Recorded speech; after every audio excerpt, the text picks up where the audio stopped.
All right, hello everyone. Welcome back. It's time for some more Fire Emblem 12 New Mystery of the Emblem Heroes Land Shadow. This time we're on chapter 14 on our attempt number 6, I think. Or 5. I'm not exactly sure the exact number of the proper attempt. So yeah, like, lot of new Fortunes Weave news. I've been slacking on making my video, but it's mostly because I just see stuff from the trailer and I'm just worried. I'm genuinely worried because I see a lot of three houses in Echo's DNA, which I think is probably good for mass appeal broadly, but I think it is also exactly not what I want to see in a Fire Emblem game. Because I'm just imagining I'm getting to the game, I'm playing the maps, and then I have to do 30 minutes of playing Monopoly Go or some bullshit in order to get the resources to play the next map. I think the art's fine. I like the idea of like the Carthage themed Canon Evo. And other things. There's some style there. The green haired lady that looks at you with contempt, you know. But I'm worried that like I see 172 turns remaining, and I'm thinking that's gotta be like 20 to 30 minutes of walking around and talking to NPCs and opening up menus to train people and gathering resources from nodes. And I'm just thinking like there's no way any of this is actually going to be like meaningful gameplay, right?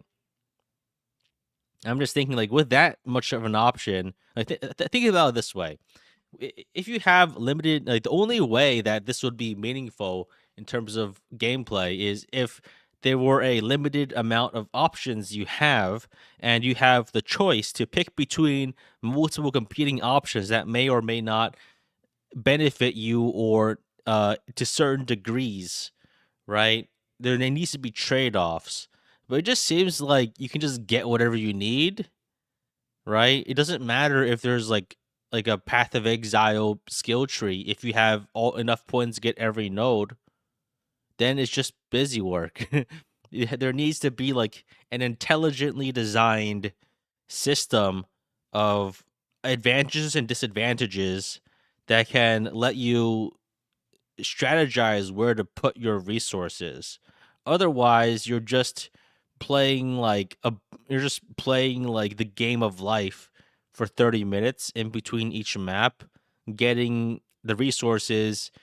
There will be no variation because at the end you get all of them. So, I feel like this could be good if they designed it well. I'm genuinely concerned that I think they probably can't and won't in favor of just padding out the in between time between maps to like 20 to 30 minutes, which definitely would have advantages in storytelling, but it would become repetitive real fast and also have no value in the long term. It would just be bothersome. They would I think. So who knows? Who knows? I think it's just like when I want to train a unit, I want to do it through the main gameplay mechanism. I don't want to have to. I mean, I get the funny thing is like I am happy to fuck around in the battle preps for 30 minutes, moving items around, like allocating stat boosters, choosing to do Joe grounds or not, figuring out like who to reclass, right? But I would not be because during that time, like I'm converting my knowledge of the game into an advantage, and it's something that you can easily fuck up if you don't do properly. But if it's like 30 minutes of roll a dice and move two tiles, you're playing Candyland, and you landed on a ladder. Now you get +7 fish, and then you just do that for 30 minutes. That just to get your resources, and that's just doesn't really it doesn't really interest me, you know? Because that's what I'm worried it might be, right? Because I see that big map and I don't see anything particularly special on it, right? And you have 172 turns, whatever that means. I'm inclined to believe that means you have maybe each action takes a couple of turns. You have like 30 to 40 actions to conduct in between each map, and each of those gets you resources or support points or wherever. And maybe like that's a more interesting way of doing like the weapon rank system and supports, which are hellish to grind any FE game. But like if you're also bundling in every single other useful system into that 30 to 40 turns between each map, like that's fucking sucks, man. That's gonna suck. All right, enough talking about playing mini games for 30 to 40 minutes. Now let's spend 30 to 40 minutes doing repetitive actions to gain marginal amounts of XP in the actual game. So, like I know like, basically everything I'm saying like it might be like a little contradictory because I'm perfectly fine with doing tedious shit to get marginal advantage, but it has to be like inside the gameplay loop. And it has to be like in this case it's a reward for understanding the map, and it's like a trick, so like I can feel more justified in doing it. Doing arena grind today, probably yes, but not that much. Got an ember tome, we got some other stuff. Okay, nothing super useful. Ember tome's is like the one might tome. All right, so yeah, I think this is like it's kind of hard to judge what the maps are going to be like because yeah, we can see the mini map, but some of those are probably skirmishes, and some of the others are like the arena fights are probably like the main attraction, at least for the first section of the game. And honestly, like there is a place for a map where you just have a bunch of dudes in the map and you fight them, but the more interesting thing is often like the enemy aggression schedule, right? Like if you could probably make a genuinely interesting map with like 60 enemies in a block on the map, no terrain, and you just make it interesting by having them move at you at different intervals. And if you don't kill them fast enough, you're overwhelmed. That is like a classic element of Fire Emblem map design, for instance. So like that's something that can work if you do it right. You can have it work correctly if you do that correctly. It just I feel like it probably won't. All right. So what am I thinking? So I'm thinking the plan is to kill everyone here. And I think for the arena grind, we're probably not going to be doing like a proper arena grind. How many javelins do I have left? Yeah, so basically all of that is why like I'm taking a while to make the video. Is because like I have all these thoughts. And I have absolutely no uses left of my weapons. Do I seriously only have 6 javelin uses left? Oh, wow. Dear God. Okay. I should merge these. Fire Emblem 9 javelins.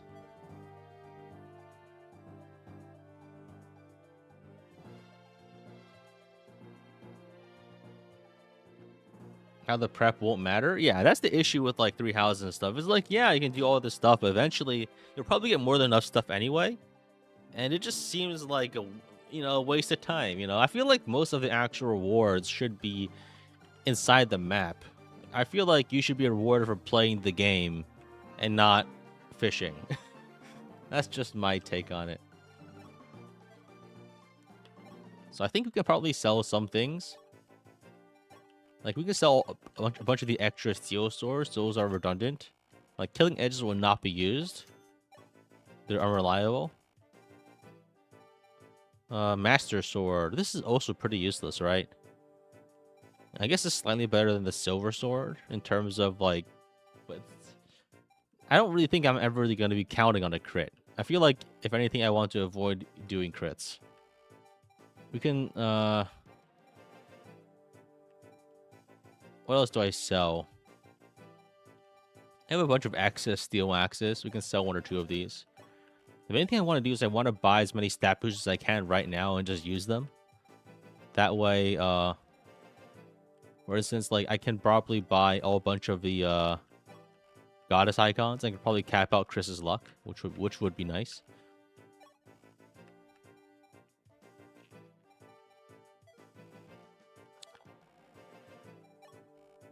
You don't think I can ban Cheetah because she's broken personal weapons? They're not broken, but they are useful. Byleth is lamest avatar gameplay wise. Yeah, I think that's probably the case. But it was just a bit of a shocker because honestly, avatars in any of the other games are pretty like they're really good. And they're fun to play with because they have all the options, you know? But I think that's just more of like a condemnation of Three Houses' gameplay being lackluster, from my opinion.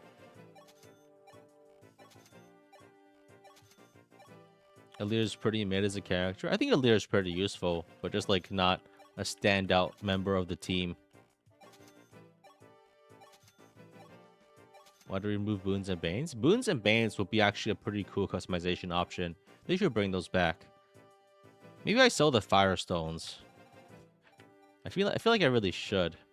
Killer Bow is actually probably worth keeping. Alright, I think that should be good enough. Mods for added boons and banes to engage. Yeah, but I don't want to play a mod. I want to play like the real game. Let's buy a bunch of goddess icons. That's all 3. And the reason we do this is so we can just slap them all on Chris. So that he can have capped out luck. As a Draco. Because Draco Knight does in fact have 30 luck cap, which is going to be useful. How's this run going? Amazingly. As you can see, we haven't really lost anyone worth it. That's worth anything except maybe Sirius. And we're on track to having a pretty good setup. I think maybe I have to put Chris into Draconite just so I can use the hand axes that I'm like hoarding, because I can probably give the javelins to someone else, like Katria. But maybe for Katria, I could go sniper. But I think for Katria, I want to stay paladin just to try to, or maybe general. No, actually, I cap defense general. I think I can go. Oh, I can go Draco as Katria too, and that would actually be fine. I think for this map it's okay, because I want to get more defense if possible. And I guess the advantage is then like, no, I don't have enough axe rank. So I think for this map it's actually a little useless. Let's just do it like this.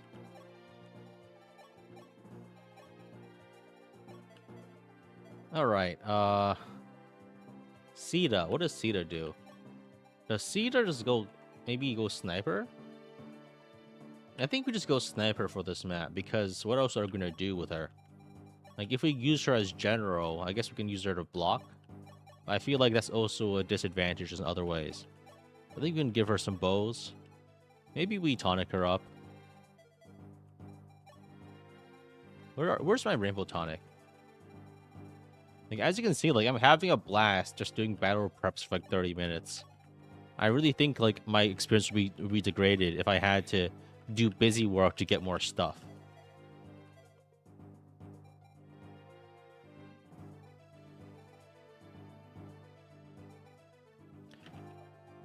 Because you know, if you feel like you can get more stuff by doing more stuff, you're going to be doing the more stuff always.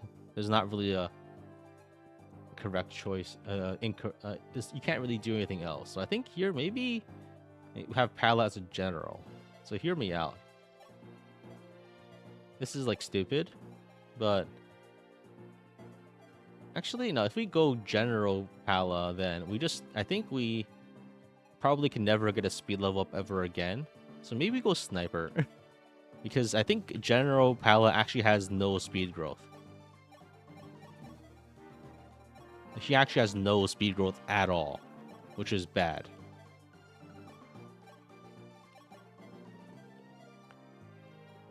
Why is everyone like killing each other in the chat over Three Houses Byleth? What are you even talking about? Okay, I think we don't use Raiden. We can bring some fodder just in case. Like, we can bring Darrow's. Wow, everyone's so bad. I think for this map, we can bring Darrow's. Do have another healer. We have Etzo, we have Wendell, we have Marisha. We could bring another, like, proper unit. But I don't really think any... I guess we just bring Raiden, I guess. Frey? Frey died. He died. He died earlier, unfortunately. It was a shame, but it happened. So I think we can also allocate the shard. So I think Marth with the Scorpio shard doubles these guys. These guys have 18 speed, right? Okay, so we can double them as a Draco Knight. That's good. I think Chris can probably do well with a... We can probably give Chris a pure water, and he can probably use it pretty effectively. Hand axes and steel axes should be sufficient. Minerva, I don't really feel like I can use Minerva. You actually don't hate FE12's reclassing? I think FE12's reclassing works well because you can't really succeed in every class with every character, and most classes actually have very useful niches that are, like, dependent on, like, speed caps and, you know, like, basically the high move, the good units that are good at fighting are the units that are worse at moving, generally speaking. And, like, each class has, like, a unique setup for each map. So I think there's, like, a lot of actual, like, tactical picking that can be done here. So I think there's, like, value. Katria is doing okay. I think we can just have Katria and Pala block. You have the Yoke Shield? Yes, I do. It's in the convoy, and I won't need it for now. I'm trying to think about, like, what else I could possibly need for this map.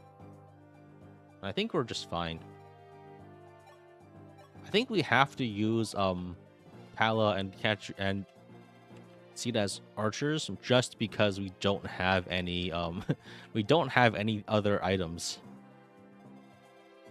We don't have any other javelins. Alright, can't be that hard, right? I should have bought more staves. Alright. So here's the play. We kill everyone here, and I should have positioned myself better for this, but it should be fine. Because we don't have any... Hey, we do get Zane here, which is good. Zane's pretty good. So I think we go here, and we dance for Chris. Then we try to... These guys don't do that much damage to Chris, so let's just try to pick off this thief. Very nice. And we can get this guy with the... Let's not use a javelin if we can afford to. Hey, thank you for giving me a member, Kratos XP2QI. Thank you very much. Much appreciated. All right. Thanks for the membership. Ah, nice. You're already spamming the Marth emotes. Lovely. One of us. One of us.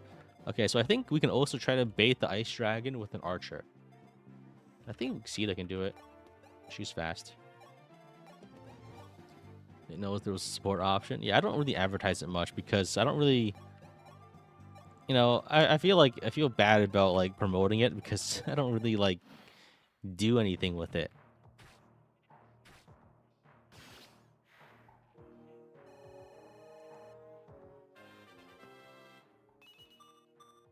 Nice speed. You don't like to manipulate. No, it's not really that. Just that, like, I feel like I want to promote it. I need to, like, offer something for it. But I just feel like I don't have time to make, like, extra content for members or anything. And the content I make already, I'd rather just put it out for free to have the widest reach. Like, I'm in a position where I just don't have time to make videos as often as I would like, unfortunately. So that's basically it. I think I can maybe beat this kill to Marth. Oh, very nice.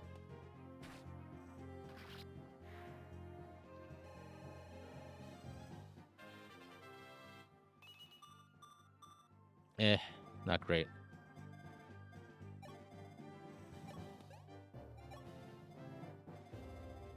Welcome, chat, to one more map of me dealing with linked AI.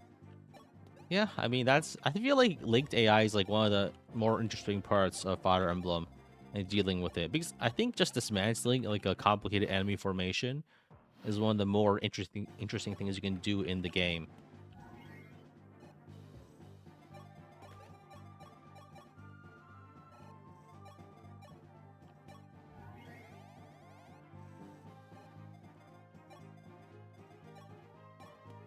All right, let's see what we can do here. I think we just need to heal everyone up. I'm really running low on heals. I really should have bought more. How many heals I have left? I've got some physics here, some recovers. Wow, I really have nothing left, huh? That's really bad. That's really bad.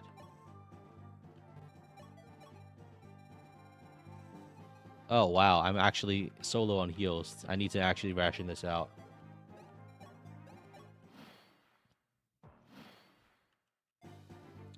So I think the play here is you can actually probably...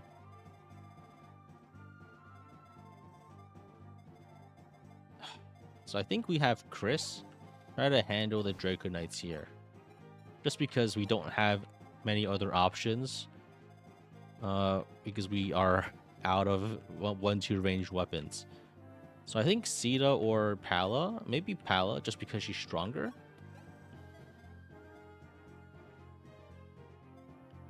I think Pala can maybe drink a rainbow tonic and fight some of the mages. She's fast enough. Let's take away that rainbow tonic. I think also maybe use a barrier staff here if we can.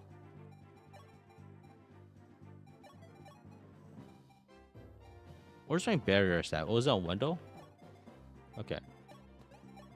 So the plan is we just fight 1 or 2 of these guys, and I think that should be fine. So these two guys do 28 damage. If you barrier up, it's like 11 damage from this guy, and maybe like 20 damage from... That's actually not amazing. I think last time I used Katria for this, and she was significantly more defensive.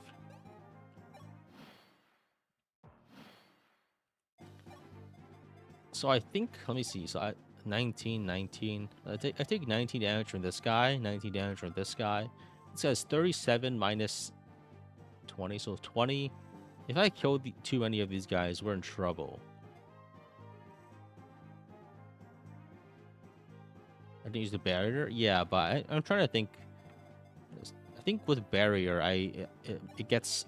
I go with like 14 res because barrier doesn't stack with the rainbow tonic, so you don't get like +9 from this. You get like +7 from base. So it's like 14 res, and then this is like 14, 14, 20. Yeah.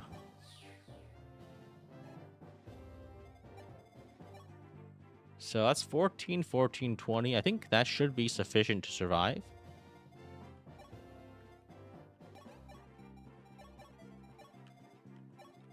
I really don't have that many heals left. I have like maybe 1 or 2, maybe like 30 heals left, which is bad. There's no like fort. I guess there's a throne I can access later.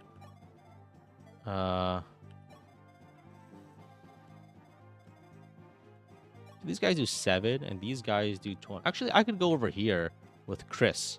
And I can kill some mages with the pure water, right? Because I think I could also get some vulneraries onto Chris. I think let's trade with Chris and grab one of his hand axes and give a vulnerary and copy Chris with Zane. We don't have another healer right now, but let's go here. And then that way we have another Chris to work with next turn, which is good.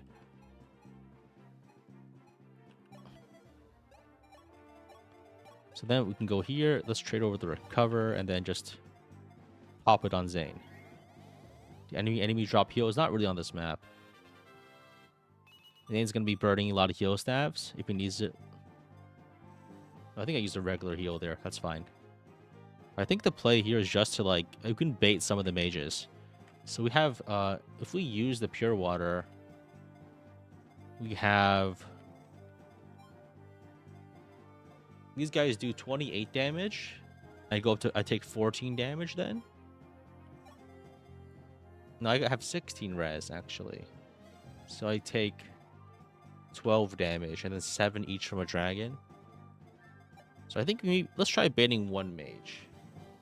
I feel comfortable baiting one mage. So maybe go like...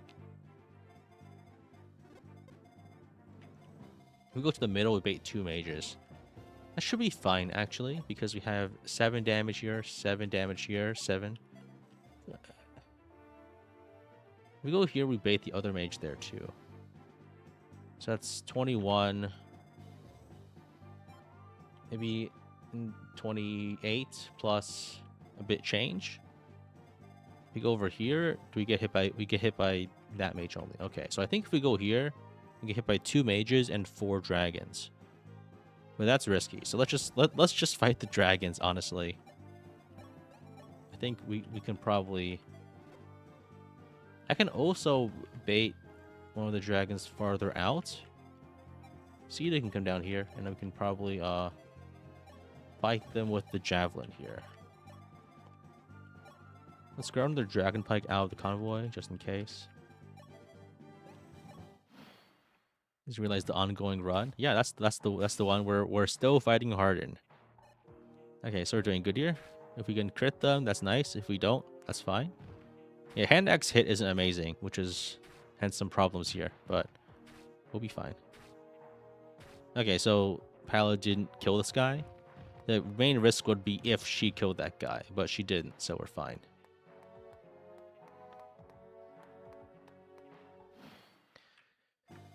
So I think now the play is kill mages and heal.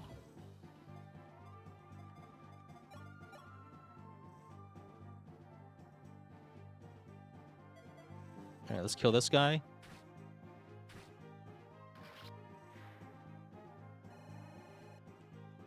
We can pop a heal here.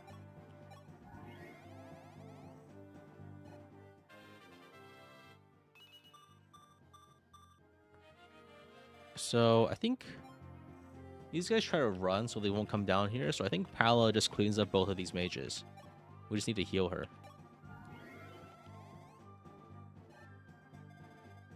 So these mages are coming in. I forgot to use a pure water. That's fine. I have a physic though, so we're okay there.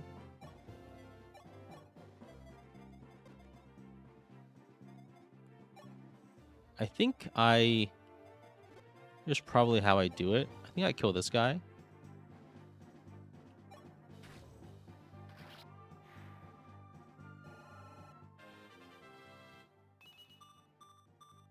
HP, strength, res, very good. So I think this guy can attack Katria, this guy cannot. So we're probably okay, honestly. This is actually fine. I think we can actually have Marisha soak up a bog no one hit if possible, if needed. But I think more importantly, we should just go over here to heal.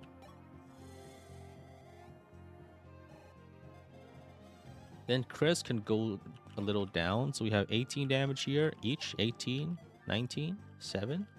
So I think we would put Chris down here. Maybe like in front over here, actually. And we just use a pure water. The reason for this,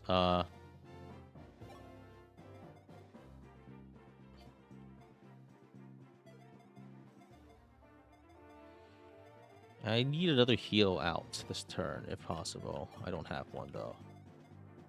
So I think... I have another Fortify stat. So we have like a lot of extra healing lying around. Oops. I think this Zane just grabs like a healing item and just pops another healing item. Is that mage deal less than 25 damage? Yeah, the Pala? Yeah, these guys are like 18 or so we're fine. Dance for Zane, and then Zane maybe like goes to the other side to spread out the attacks if possible, if needed.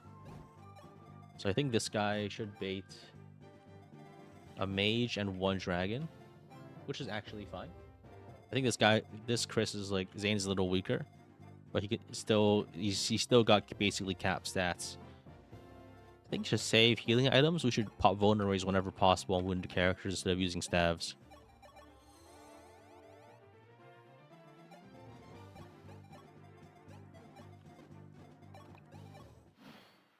Alright, this guy goes after Catria. We're fine.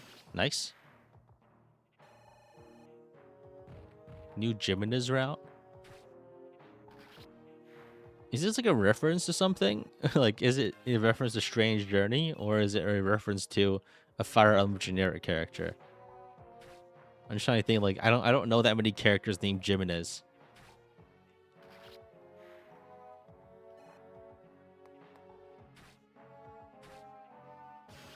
Shadow Dragon? Ah, okay, all right.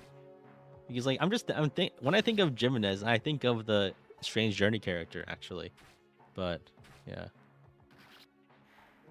Sorcerer 13 Magic. Okay, okay. It's been a while, and there are a lot of names. So I think the play is here to bait more mages down this way if possible. I don't think it will work though. I think we have Wendo. I think we have Etzo continue healing here, while Wendo goes down to support with the other characters if needed, as needed. So I think the play for this side is maybe to pop a Fortify or 2, actually.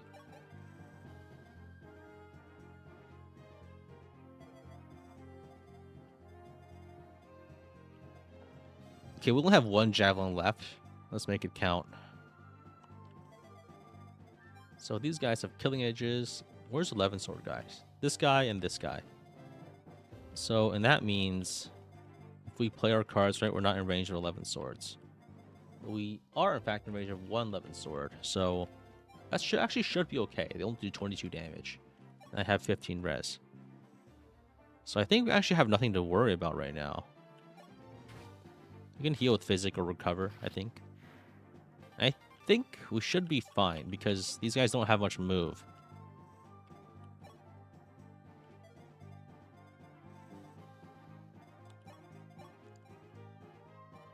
Can we probably make this guy attack Catria?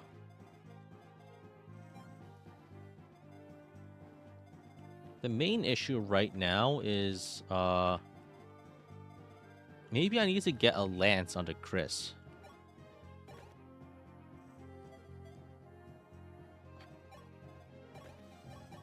Just because he's not going to hit those guys with an axe, I think.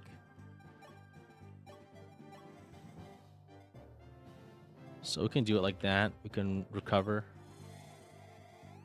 Why does Zane have Chris's portrait? Because he has copied Chris.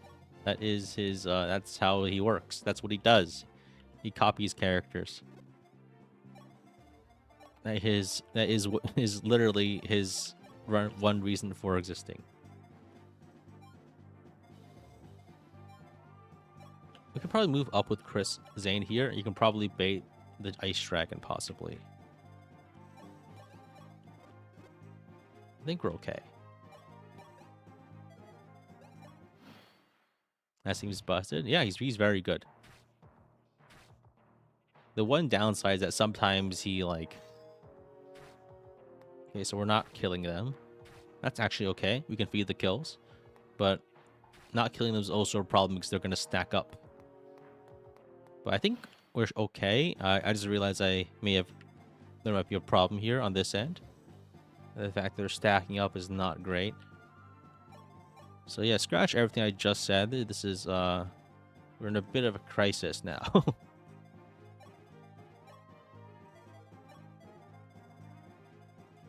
Let's move Pala down here and then heal.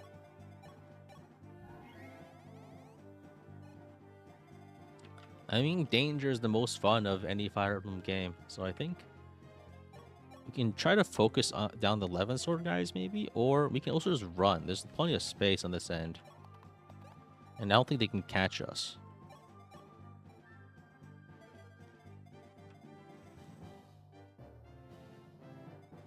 So I think here's the play.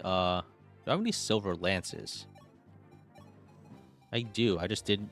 For some silly reason, I just don't have them on me. I didn't equip them.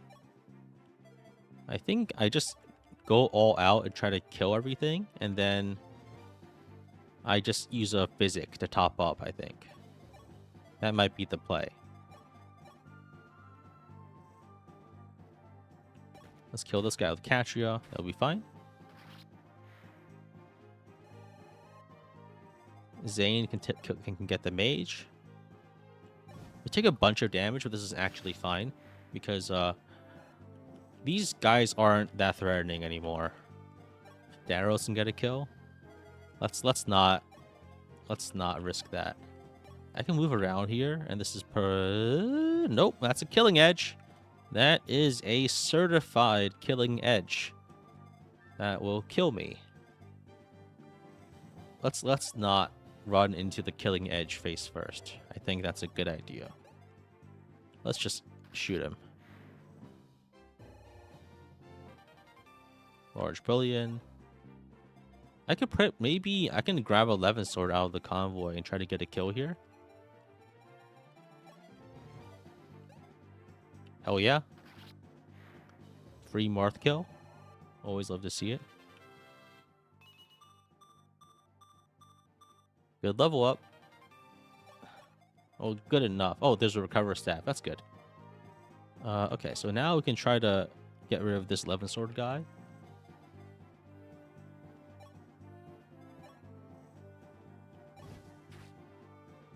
Nice, got a crit. And I think we don't even need to use a fortify. There's only one mage, only one 11 sword guy, and he can't double. So you don't even need to do anything fancy here. We just probably do need to recover, but that's okay. So these guys can't really hurt me enough to actually kill me, so we're fine. Okay, we're good. We have solved the early part of the map. Nice.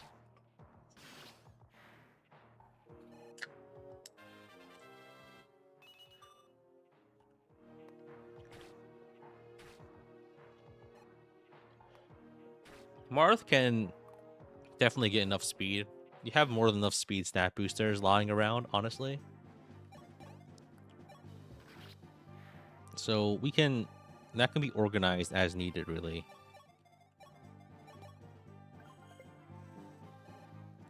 Marth needs his cap to not die. Yeah, he needs at least 20. He needs like 25 plus his the shield, because he gets +2 to all stats with the shield.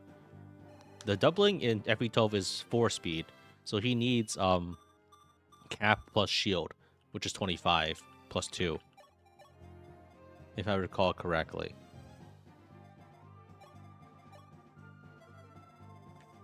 All right, I think we're doing fine.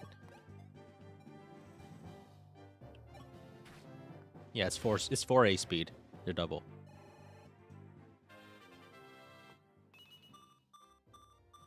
Nice. Everything but strength. Classic. All right. All right, so now I think we can... Oh, I think if we need to... This is a perfect opportunity to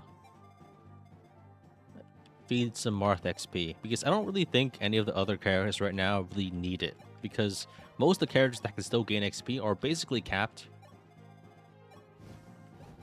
and are only just getting, like, they have enough stats to actually fight. Whereas Marth is like a fragile unit that can't really fight on his own without kills fed. You know, he's like a baby bird, and whose parents have to vomit into their open mouths to feed them. That's like I feel like that's a useful metaphor for a lot of Fire Emblem characters, where you have to really like pre-chew the cud before, and so they can actually be fed, because they can't chew on their own. The toughness of the food would kill them.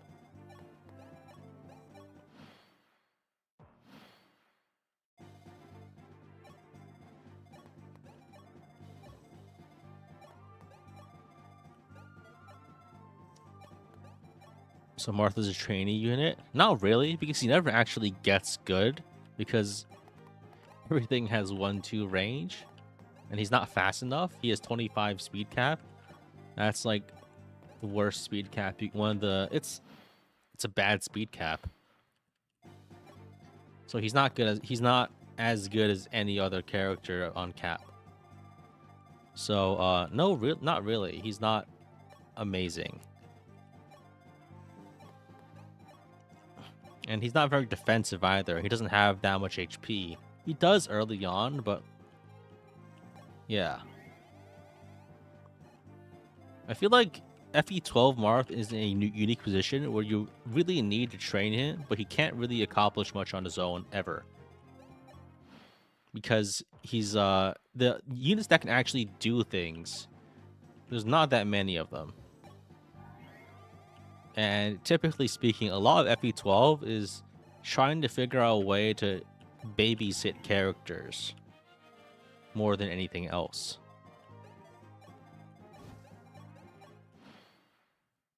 Because a lot of the game, you can just like kind of run through it, I guess. But if you don't baby other characters, you're still gonna die.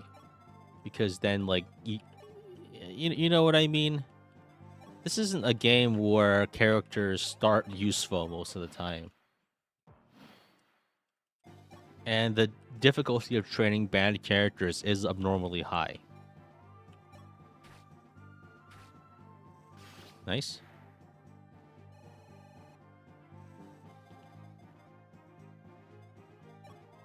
So I think the play here is... Let's Dragon Pack this guy.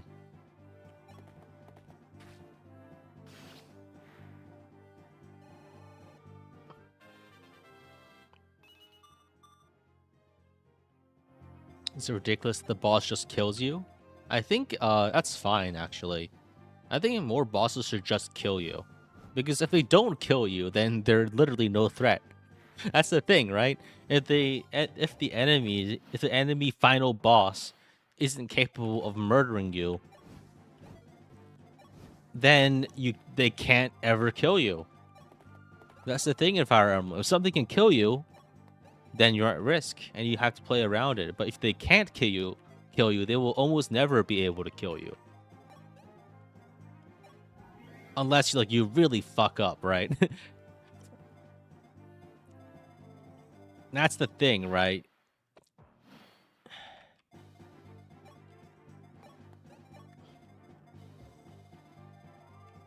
Alright, I think we can feed these kills to Marth.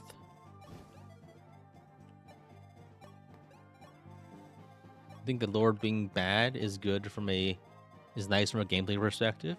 Yeah, I think it's important that you need to have, because otherwise you can just steamroll the game. I feel like one of my Fire Emblem hot takes is that they should add minimum damage taken.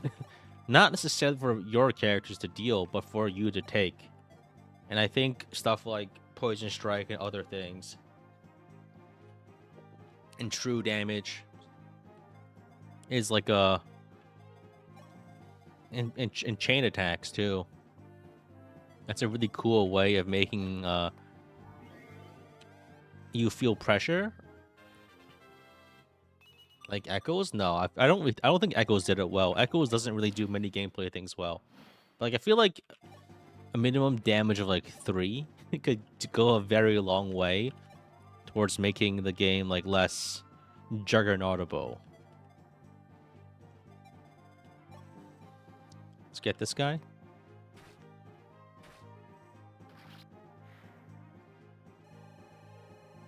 Minimum damage doesn't matter when only one enemy can hit you in a turn, though.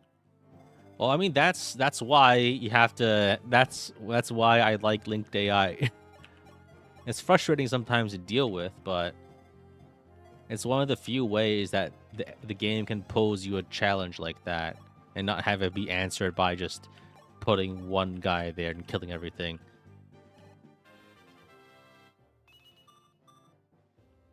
Maybe you could scale. I mean, that's what chain attacks do, but you can kind of get around them later, so it's not really a good solution. It's not a solution. It's one way of addressing it, But I don't know. I feel a bit conflicted on this because yes, for one, you could like make the game miserable to play through by having all of these caveats. You know, I think one thing I really liked in Baroque Saga was just critical hits being like flat damage, true damage.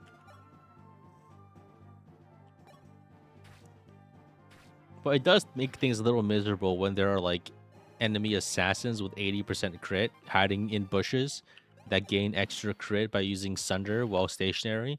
So they just murder you instantly. But I feel like that's part of the fun, right?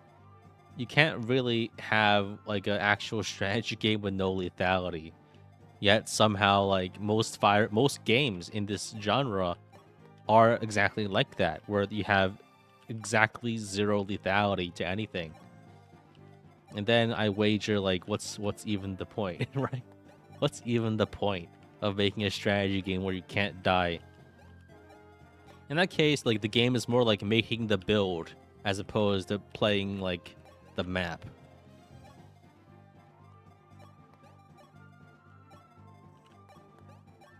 Would I have like to see another game like Baroque Saga? Maybe, yeah. But I feel like the other issue is like all the games I think are cool. It's partially because the stuff that they did was unique. And if they made another similar game and rehashed the gimmicks, you know, these are things that aren't really. They're better when they're fresh. And they're good because they're fresh and unique. But for instance, if you added Thracia Fatigue to every single Fire Emblem game, it would drive me crazy. It would drive you crazy too. You wouldn't like it.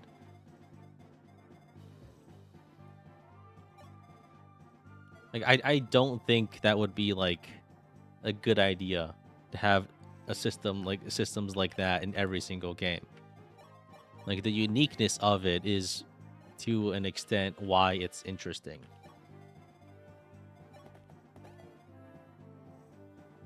So I think we can go here with Catria.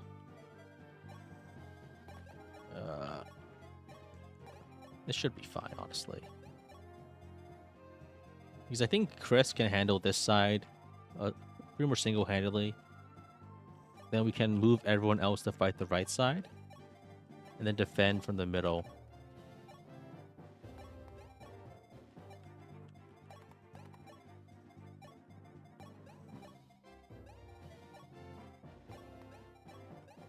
DSFE run hacks seem to be non-existent. Well, that's because it's harder to make. Like, I don't really think a measure of a game's quality in any way is related to how many ROM hacks there are. Like, people just use the tools that are available, man. I don't know what to say.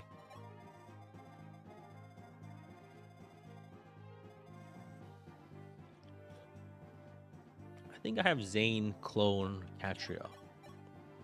Just because she's closer. Let's heal.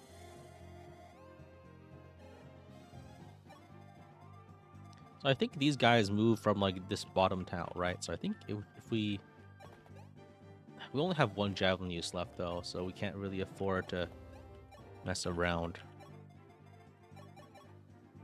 Let's put more like combat units on the right here. Some fodder in the middle, and let's do it next turn. All right. Okay, Goto gives us the stuff. I'm probably pretty like. I don't think liking DSFE is a very common feature in the Fire Emblem community. I like it, but like lots of others don't. You think that it's thanks to me that that DSFE is getting boosted in rating? I would believe it just because. I mean, it's not to toot my own horn or anything, but I feel like I'm one of the few champions of DSFE. And I understand that it's like not very popular for obvious reasons, right? This is like Fire Emblem Tiki's map and Engage. It is literally that. It is exactly that map. So I think the play here is we can probably back up with Catria, then bait this dragon with a bow. I mean, they're gonna move anyway, but like it's. I think we equip a killer bow with Sita.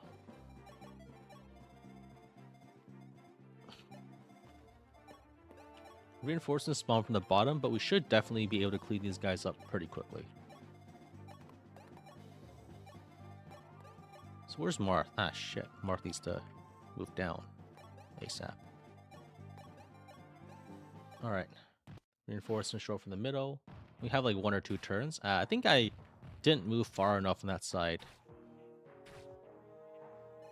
I didn't move Chris in far enough, so now I actually need to fight those guys. That's probably okay. Maybe I probably have Chris move to the center to intercept the middle guys, honestly. I think the guys on the left are too far to really be worth considering about at the moment. And yeah, I mean, and Draco Knight move is just ridiculous, so I think we just go here, use it, equip a hand axe, and maybe use a pure water. I think Chris could just. I didn't equip the hand axe. Oh fuck. That's bad. I mean, I won't die, but that's bad. Where's my fortify staff? Probably need to use a fortify here. All right, let's steel bow this guy.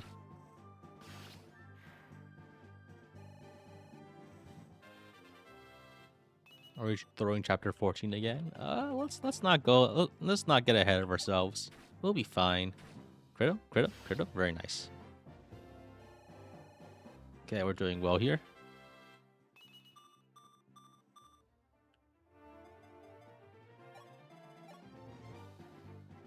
It'd be funny if I did an FE1 stream and deleted all evidence of it. I mean, I guess. That just seems like a lot of trouble to play a game that no one actually wants to watch.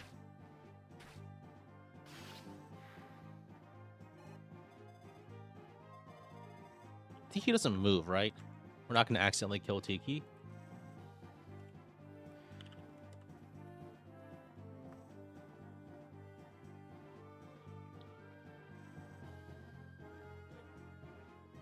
Let me see. Tiki does not move or initiate combat, so we're not going to accidentally kill Tiki. That's good to know.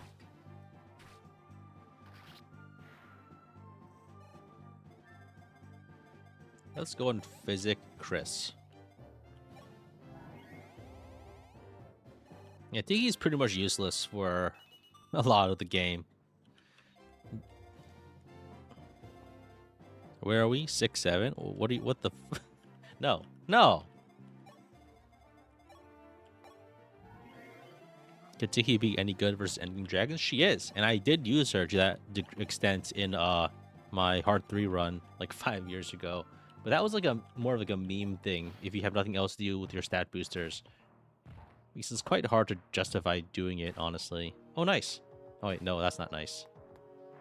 I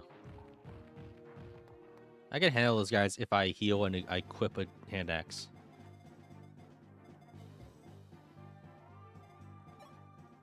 So this guy does... I need to physic.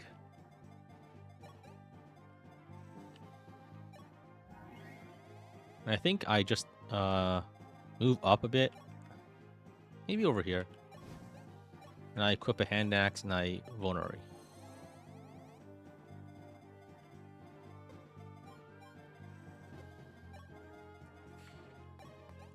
Okay, so I guess Fina is getting a little cornered here, but that's fine. Let's move everyone else into position. Because we're going to need to actually start killing enemies next turn. Let's move some guys up here.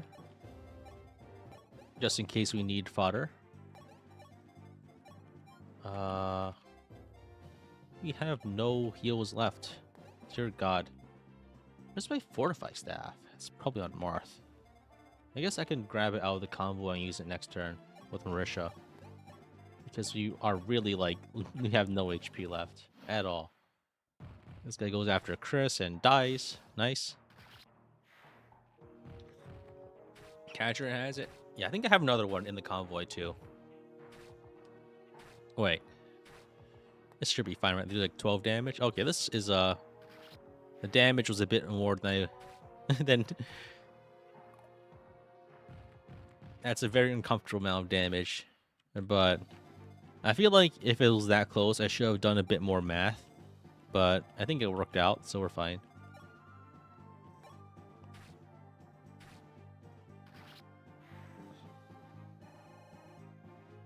I was getting too anxious.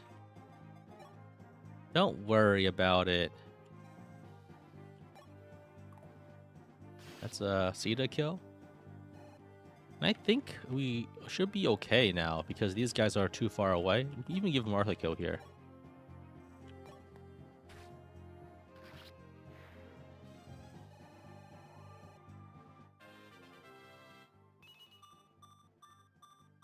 Nice. Dragon XP is always like huge. I think we have to move Rena away here so she doesn't die. But we should be fine now. Once they move in, we can just feed the kills to Marth as needed.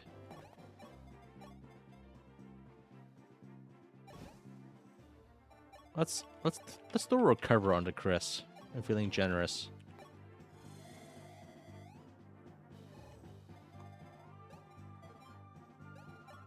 All right, easy 14 clear. I mean, as long as like I think obviously the deciding factor here is deciding to move out early instead of hunkering down in a bunker and letting mages stack up. So yeah, we're doing fine. So I think the play here is Marth kills a guy, then we dance for Marth, heal him, and kill the other dragon. Commence the arena spreadsheet montage. I don't think I'm going to be grinding that much in the arena, just because it's going to be a pain. I'll be grinding enough to cap my mages probably, and then get a bit of pocket change. But aside from that, I don't really think I'll be doing that much.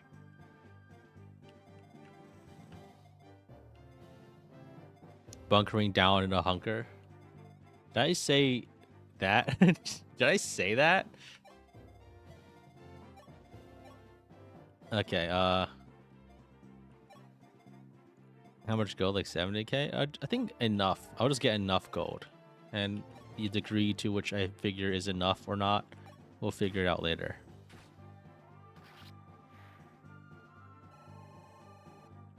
$70 XP per dragon is very nice. You don't need to kill that many dragons to get XP.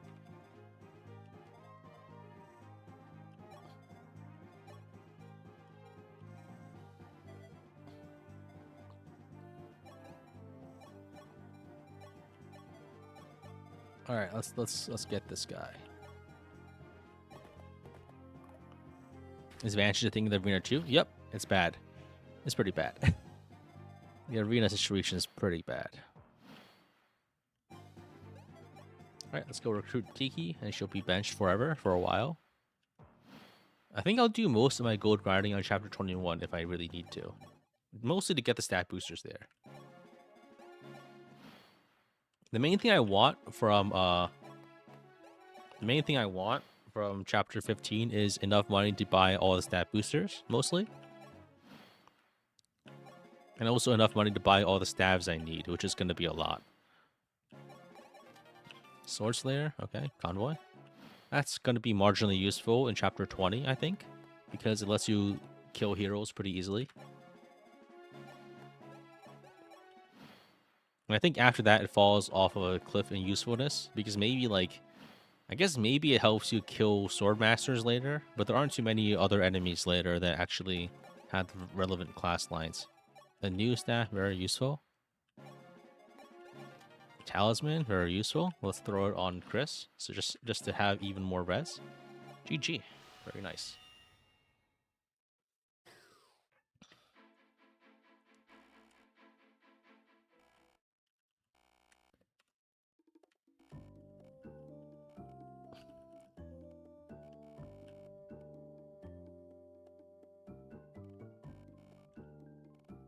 I will not. Fuck. Ah, damn it. I wore the hat in accident again.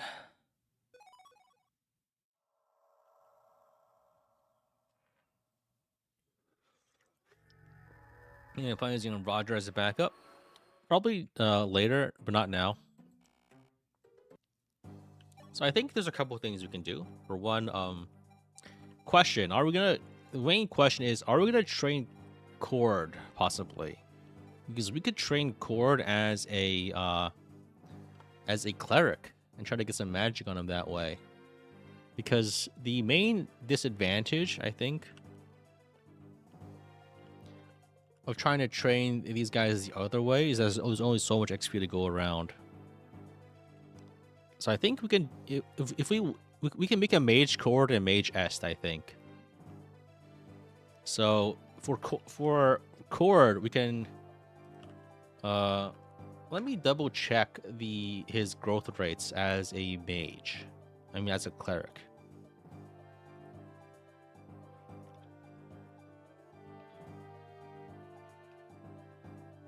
So as a cleric, I think he only has like 20, right?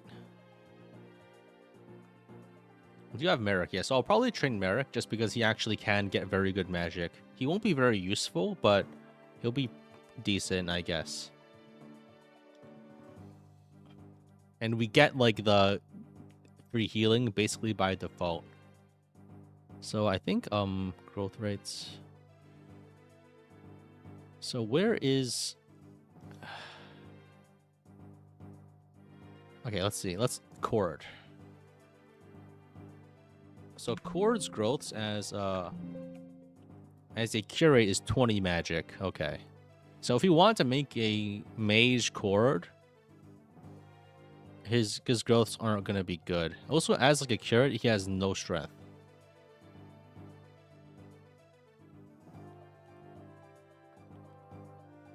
I don't think he even has that much speed either. 60 strength, 50 speed.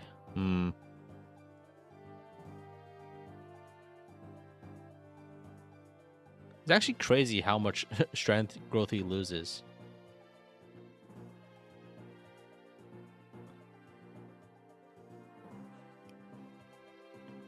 So I think maybe okay, other thing. Let's give Chris the Yield Shield.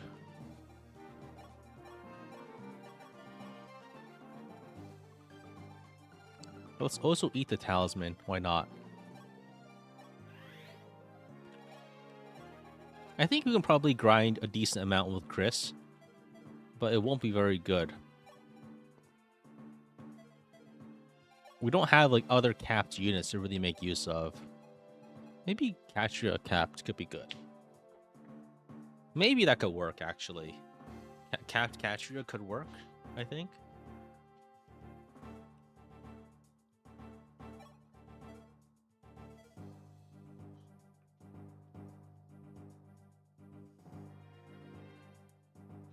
So I think the only character that can really be trained well as a cleric is probably Est, funnily enough. But Est can also, like, because she has crazy high growths and everything, even the curate growths don't really penalize her that much. So that's one option. Because I don't really think I can train her effectively here without stat boostering her up.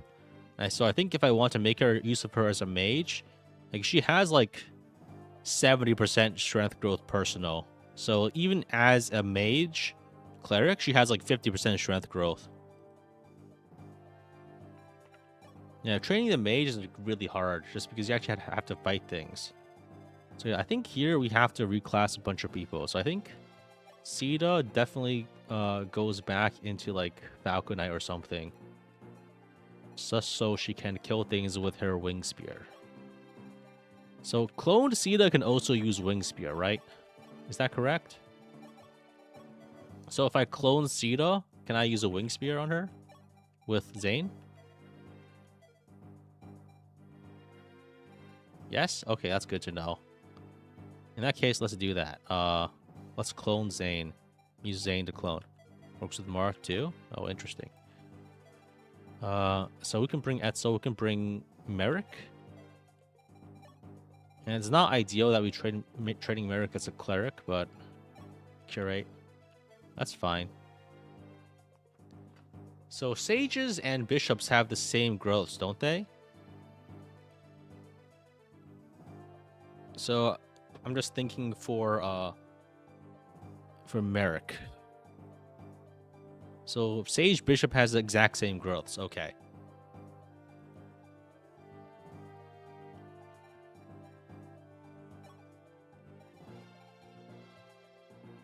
So we can bring Merrick, and maybe we can. I think we can try to make a magic cord. Because I think, yeah, magic cord. Just because like we're here and we might as well. Magic cord. This is gonna. I think we're. So Catria.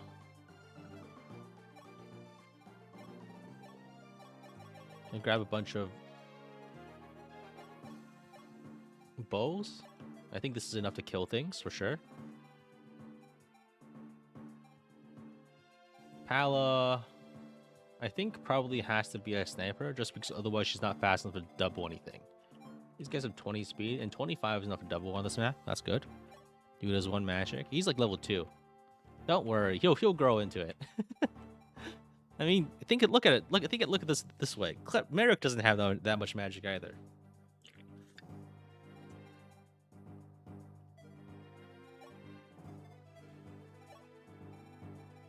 I don't really think I need that many characters here, but I think so Marisha. Let's grab just in case. Let's grab the Nosferatu out of the convoy. And we can get the rescue staff to rescue Chris out of position here. So what Chris needs to do is Chris needs to move down and kill this ballista, and then Dan's killed this ballista. And then he will tank both mages. And that gives me do you get more heal staffs? I think first, yeah, I should sell my stuff. I also need to clear my inventories here. So I can sell all the stuff that these guys have, which is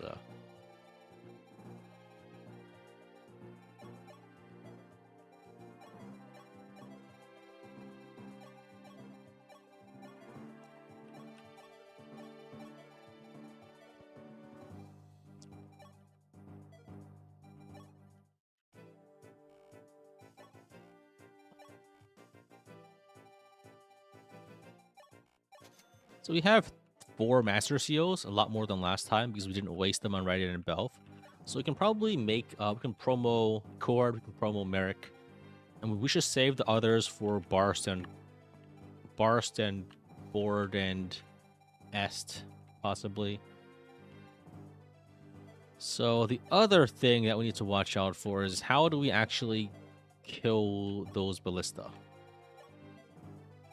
Because, we have to do enough damage. And they have 14 defense and 42 HP. So I recall the amount I need is like 35 attack, I believe. And I need to have it on a 2-range weapon. So if we give the Star Sphere over to Chris, I guess we can merge the hand axe. Oh, we have one. We have one that's full uses, so we can probably forge this one. Rare forge in this game. I don't forge very often, so I think if we forge here, we can forge just to 35 might total. And that's probably sufficient to take out both of those guys. 32, so I think we just go +3 or +4. Maybe add some hit onto it. Chris can kill the ballista on the left and then dance. I think it's better to kill on the right and then dance to the left. Actually, wait, I think the left is good. But the issue is you can't do that turn 1. You can't dance on turn 1 just because there's not enough move to get there. So I think it's right. Kill the one on the right. move to the left, and then use rescue to get Fina out of the way.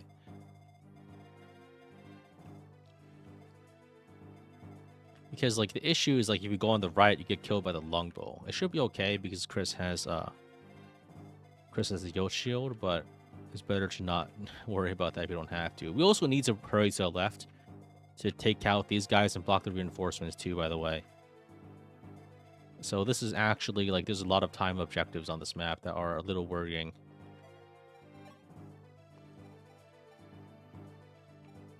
So I think we can't afford to have Catria also as a... I think we go Draco Catria for this map. Oh, Catria's defense is like really high. Wow. She might actually cap it. That's good. So we can like grab a Horse Slayer. We don't have any Horse Slayers. We can grab Silver Lances. We should merge these.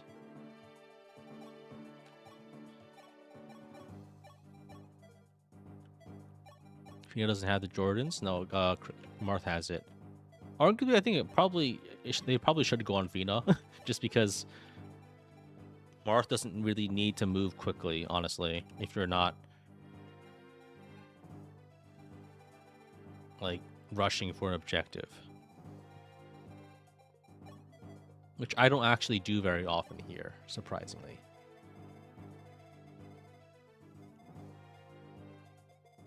Okay, so I think we should forge the hand axe on Chris.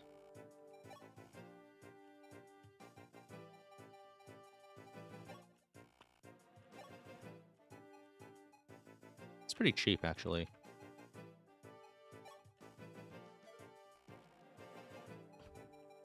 Yeah, let's go +4 might and 10 hit.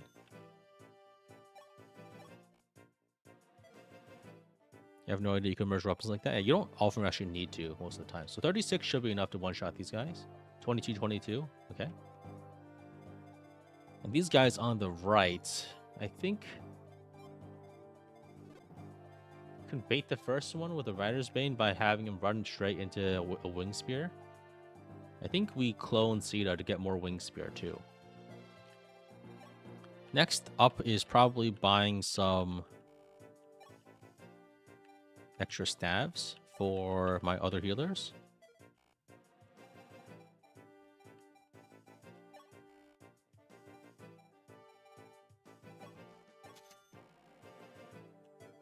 So 1 staff for Merrick, 1 staff for Cord.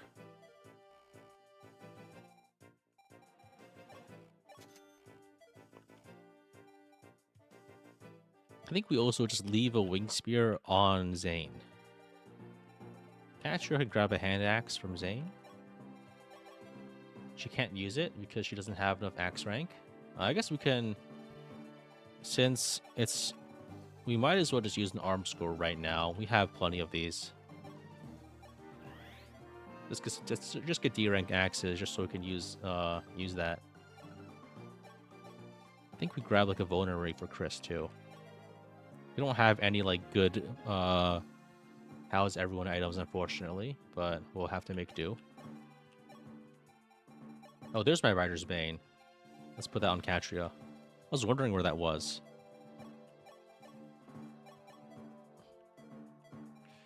I think Catria might actually be better off as a paladin here, because that way we actually get enough speed. I just realized I used that arm skill for nothing then, because we can just use swords now. That's fine. Because I think these guys have like, but we'll probably use the axes later. Maybe not. It's honestly a waste. Okay.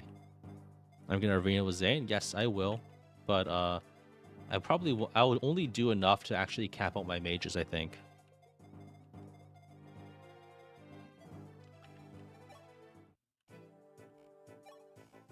So I think I can sell some things in the menu here, just so I don't have to do it later. Like, we sell all the steel swords for sure.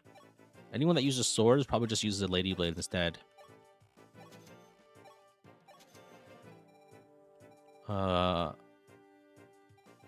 Let's leave those there. Let's sell some of the lesser used iron lances. Steel lances, we actually do use these all the time, so we should keep those. Steel axes, I think we're running out now. We should buy more bows, but not now. Let's get rid of the old fire tomes. These are a little useless. They're just rotting in the convoy. Let's keep the Thoron, though. We're probably going to forge that to do shenanigans later.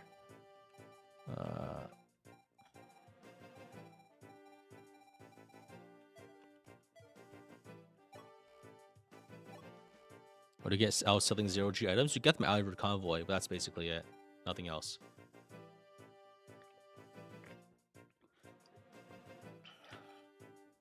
Maybe we buy a few Seraph robes. Just 2 of them, and then we can leave the rest of the money for Arena once they're ready. Alright, so I think we should be fine. There's like 1, 2, 3, 4, 5 or so enemies here. We'll kill 1 immediately, and then I think we have 1, 2, 3, 4, 5, 6 or so actions with strong characters to kill them, so we should be fine there. I think Marth can actually maybe get kills with a rapier. We should Rainbow Tonic up Chris, of course. I mean Marth. And then we also maybe drop one on Sita. Maybe on Zane, too. Because Zane does benefit from it, and since he's copying Sita, you know, it'll work out. I'm keeping the Firestones. I'm thinking I might want to train Tiki later. If I want to train Tiki, having the Firestones will be a little useful, but I'm just like, who knows, right? Who knows what's going on inside my head?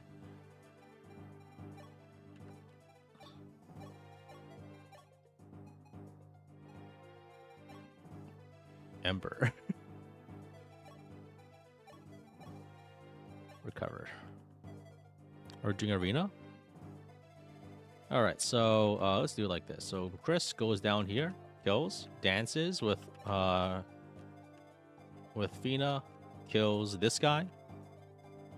Then next turn we probably moves back to help with these guys clean up. They move to the left over here. Chris should just kill all these guys. He's got a million res actually, so I think we have an easier time on that end. But we hide everyone else in the upper right here.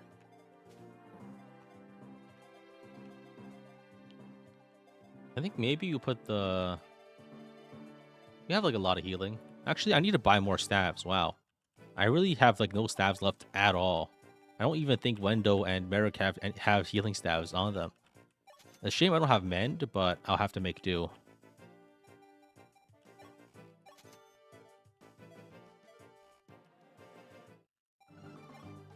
I guess while I'm here, I might as well also grab Master's Heals. Or American Cord.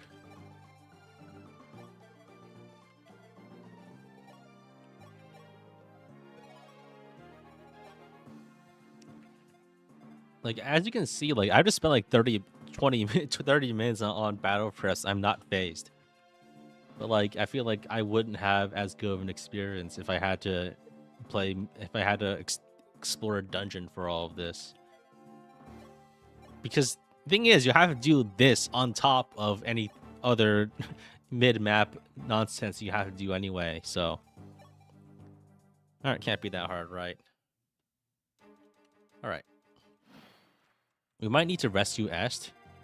So... Okay, let's do it like this. Chris kills this guy. Very nice. Weapon rank up. We can now dance. We can spell my fear for Fortune Sweep from here. Well, I mean, I've been saying it out loud. Okay. Zane imitates Sita. And now he can use the Wing Spear. Very nice.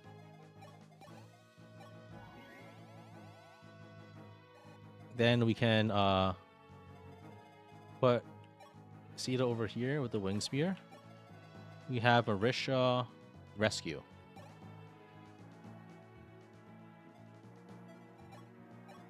To get Fina out of the way.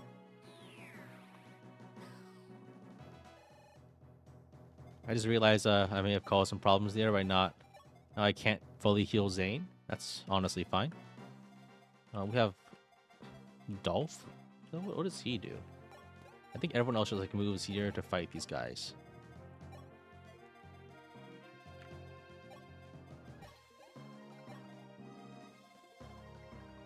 All right, can't be that hard, right? This guy goes after Chris and dies. Physic, very nice.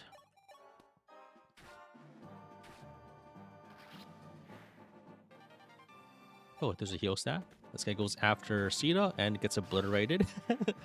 Get wing spear, loser.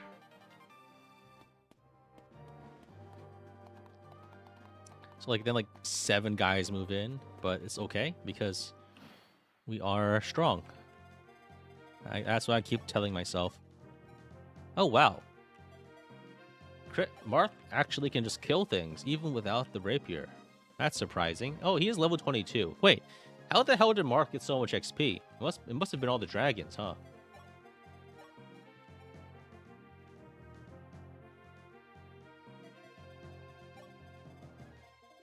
Yeah, this Marth is actually quite strong somehow. Okay, wow. That's surprising. That's great.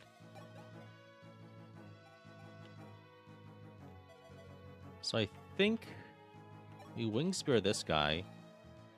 I need a double. Actually, I killed the ballista, so we're fine. There's no other enemies here.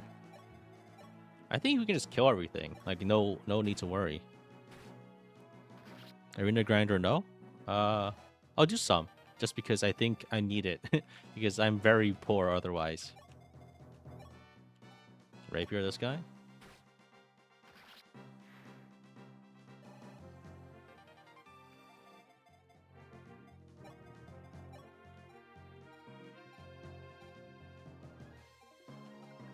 Rider's Bane this guy.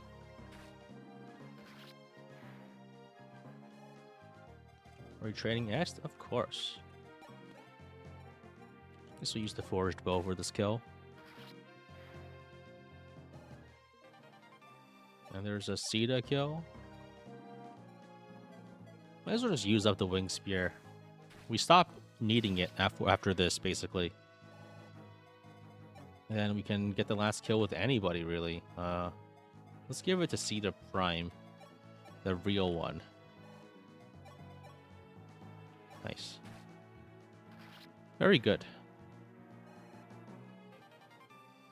Yeah, that was a sweep. We killed all of them.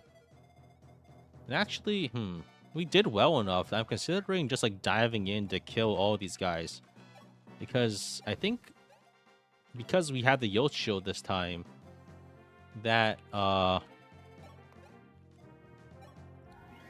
this group is not that scary anymore.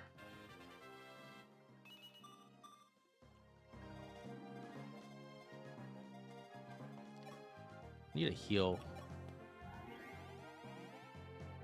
These heals are very weak, but what can I do?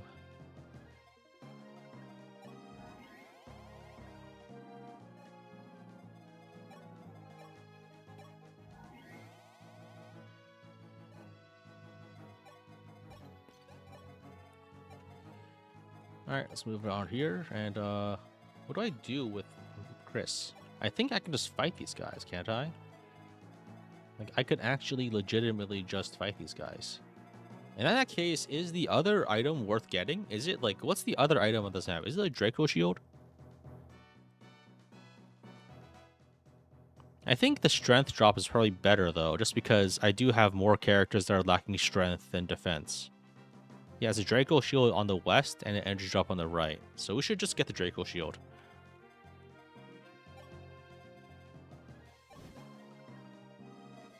I think Chris just kills all of these enemies, like, immediately. So I can actually just dive the mage, maybe? But I think it's better if I heal. Like, I just go over here and I heal. This guy does, like, 4,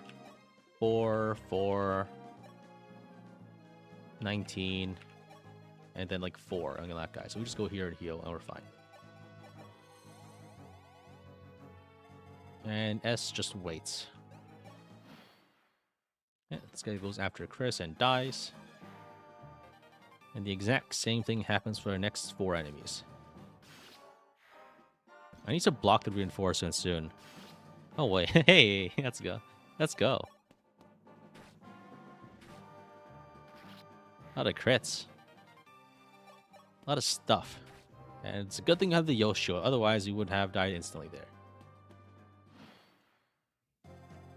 Okay, so I think let's dance Marth to the right ASAP. I just realized I need to get the unlock staff for the right side there. So let's go and grab that from the convoy. So we can try to rescue Est. Let me think about who I want to bring to this side, though.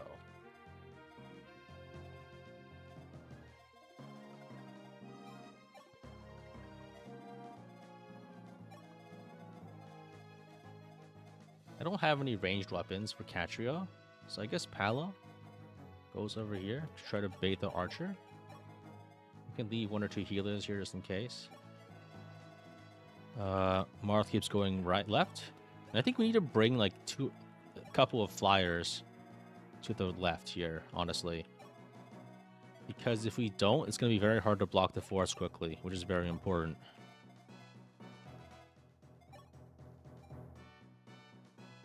Let's kill this guy with Zane, I guess. Nice.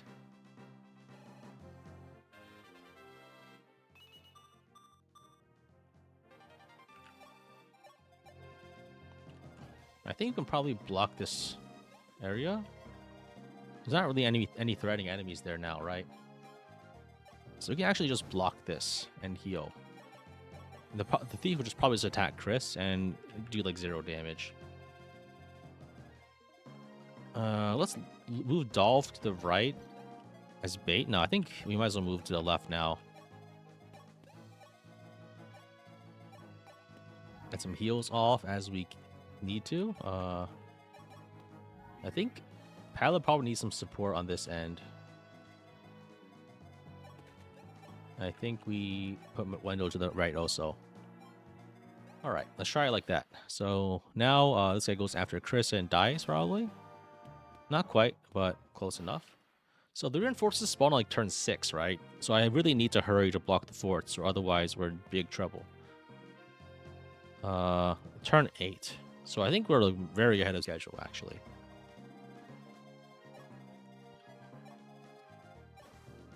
Let's block the forts.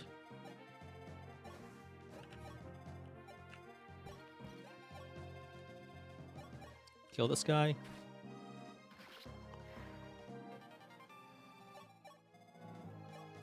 Grab the energy drop.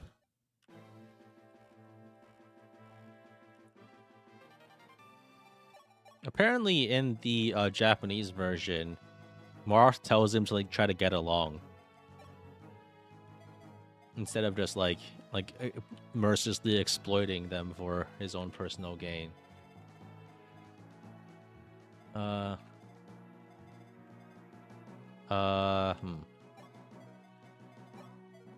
How do I do this? Do I even try? Will I give the drops to Sheeta? Probably. I think I can bait them with Palo. 19 damage here, 25 here. That's not lethal. That's good enough, right? So I'll kill one of them, but not the other. And I'll probably just have to fight the other guy. Turn 6, not turn 8? Okay. I think it's turn 8 on higher difficulties. And on lower difficulties, I mean. Let's move everyone else here to block. So we have one or two more turns left on that. We can probably actually have... You can have Fino over here help.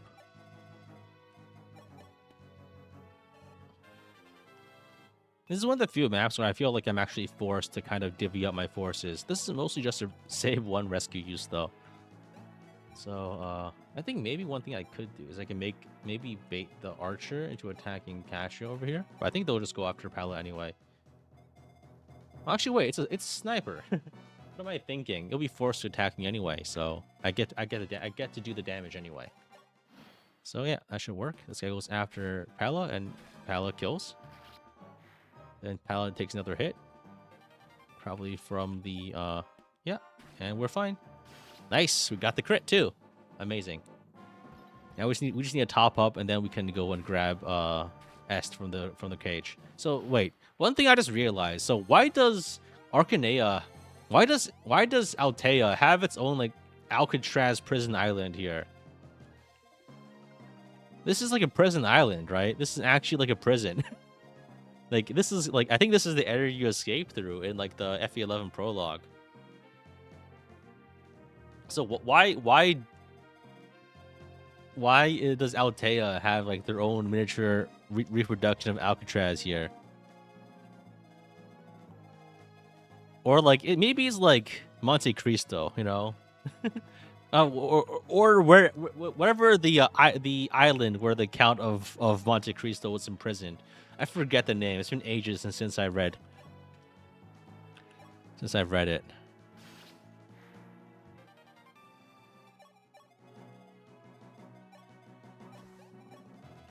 All right, let's block all the forts. Yeah, Chateau d'If. Yeah, it's been a while. I haven't read classical literature in a very long time. I don't read very often these days.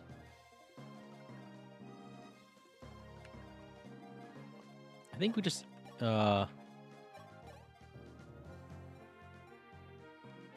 guess we just use the big forged iron bow for this. It's basically a silver bow. It's because of Marth's dad, King Cornelius. Marth has a dad? Marth had a dad. Excuse you.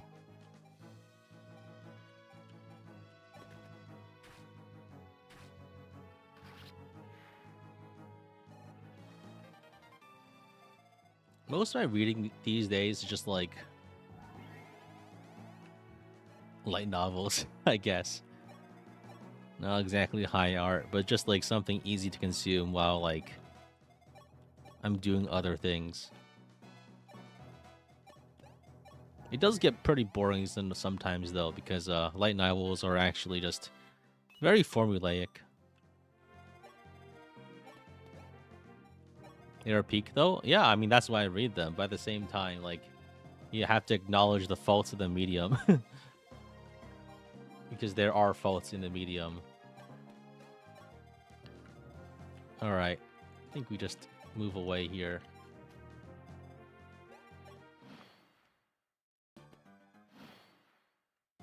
So what's this guy trying to do? I mean, the villages are shut now, right? So you can't murder anyone?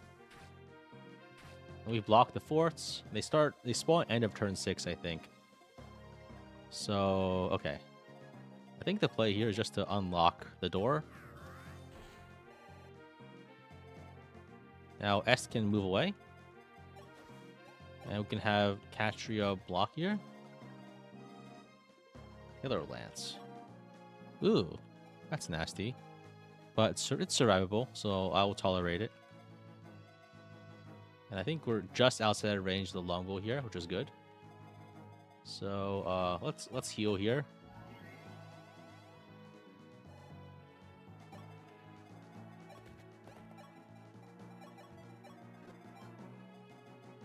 Yeah, I really love like light novels and web novels.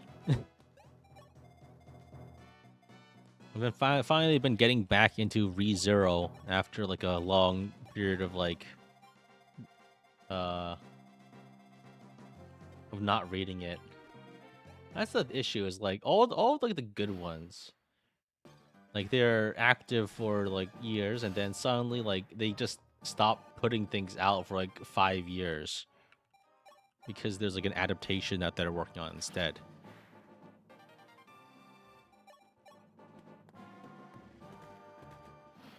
Nice. So we should be fine now. Let's move away. Why do they imprison S with their Pegasus? Are they stupid? That's a good point. Maybe like the idea is that like it's in the stables. I don't know. It's kind of maybe like they lured her there with the Pegasus, and that's how they caught her, possibly. Evil and intimidating horse.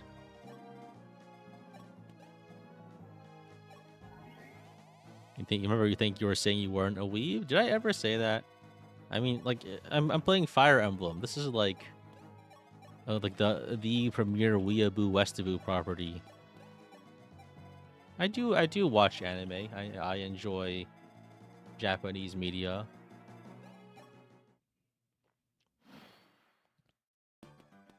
Are they coming from the right this time? I guess they're splitting up. That's good too, actually.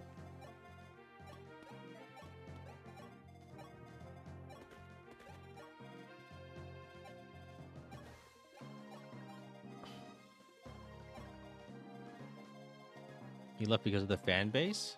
Yeah, the fan base that exists now is like completely alien to what I knew existed, what was when I left. I didn't really leave because of the fan base or anything. I just left because there wasn't any new content to read.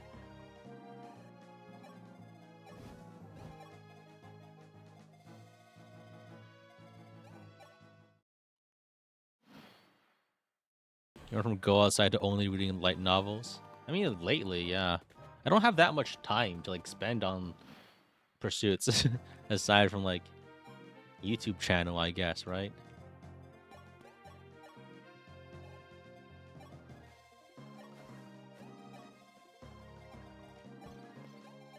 But that basically when I say that, I'm just saying like I'm reading like a few things actively. It's mostly just like I need like a serial format to keep me invested in a work of media. Otherwise, I just like binge all of it and then I'm done.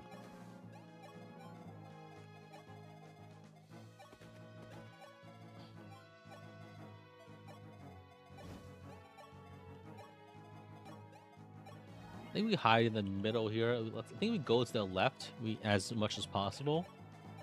That way we can try to intercept here. We like to stereotype and put people in an unchanging box. You like to, maybe, I guess. But I mean, I think people overall don't really fundamentally change very easily. And it's easier for people to deceive other people into thinking they have changed for various purposes. I think that's more often the case than people actually changing. Well, like, changing doesn't really, like, mean anything, you know? Because at the end of the day, like, I don't care. I don't care. I don't care necessarily about the core fundamental parts of everybody I meet.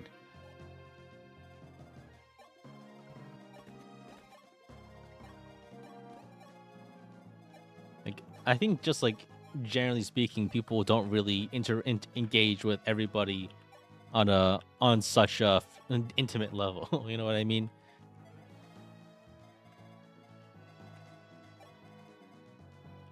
So I think Marth could probably kill this guy with the rapier.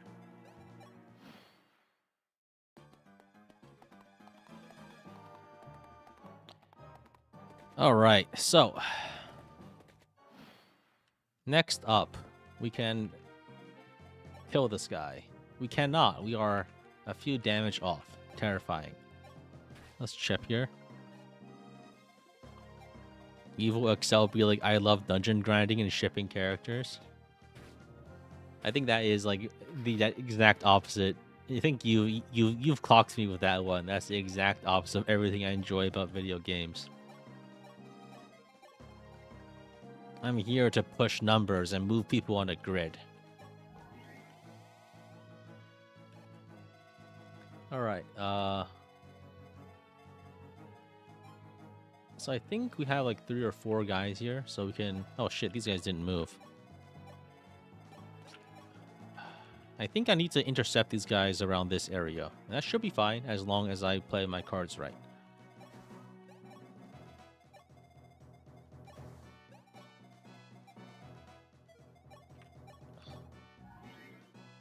So double Zane. S is not going to do anything for this map. I think I'll train her as a cleric next map. Like I just buy enough stabs and I just grind her with stabs on Zane.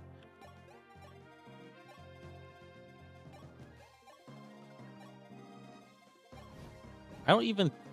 I guess I could maybe try to make her into a Falco Knight, but we'll see.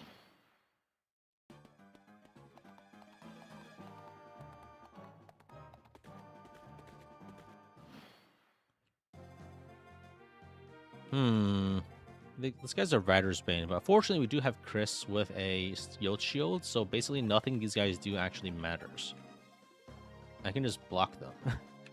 I think maybe I unequip the Star Sphere, so I don't actually kill them all instantly, so I can feed the XP as needed. Because the XP here is like,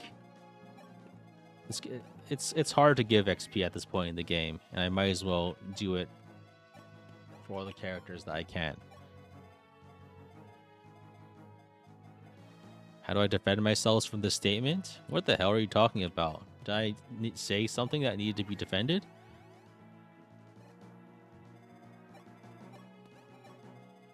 Like, aside from, like, maybe, like, saying, I love murder, right? I don't think I've ever said anything bad.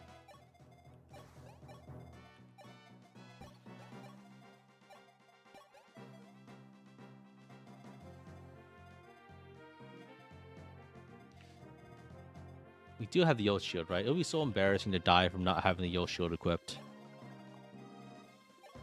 Am I going to train Barst? I'll probably train him on the next chapter. Yeah, I'll make him a pirate, give him some hand axes, and we can train him on the after getting enemies stuck in the lower left. That's probably the plan. Power level Marth? It will happen. Don't worry about it, but it's hard to do. It's legitimately just hard. It's not an easy thing to do.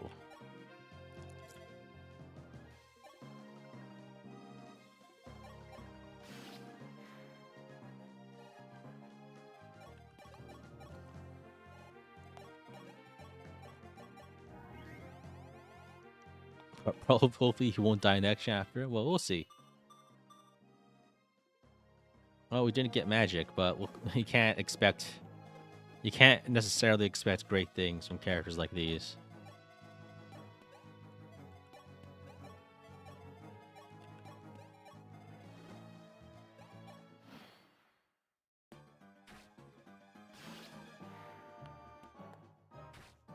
Which FE is my least favorite? I mean, I don't even think I would ever want to play FE1 and 2 just because the game just looks so antiquated and it plays antiquated. So I feel like those would have to be my least favorite because I have no nostalgia for it. But I think they're like fine games. It's just like I won't think I have any desire to actually play them. Like I've tried them out and I'm just thinking, yeah, this is too old, man. This shit is older than me. And I just can't bring myself to play a game that's so antiquated. Because I feel like the game flow is super important. And is a part of why I enjoy Fire Emblem, because a lot of things are just right. A lot of other SRPGs have like this kind of like weird delays that I find immensely frustrating. And so it just makes me not want to play it. So I think I can hit this guy.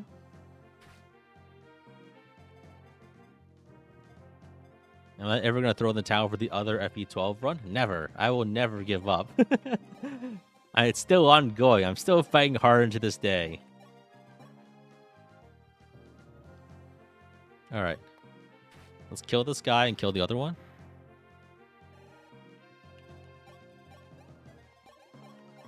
I danced the wrong guy. Oops.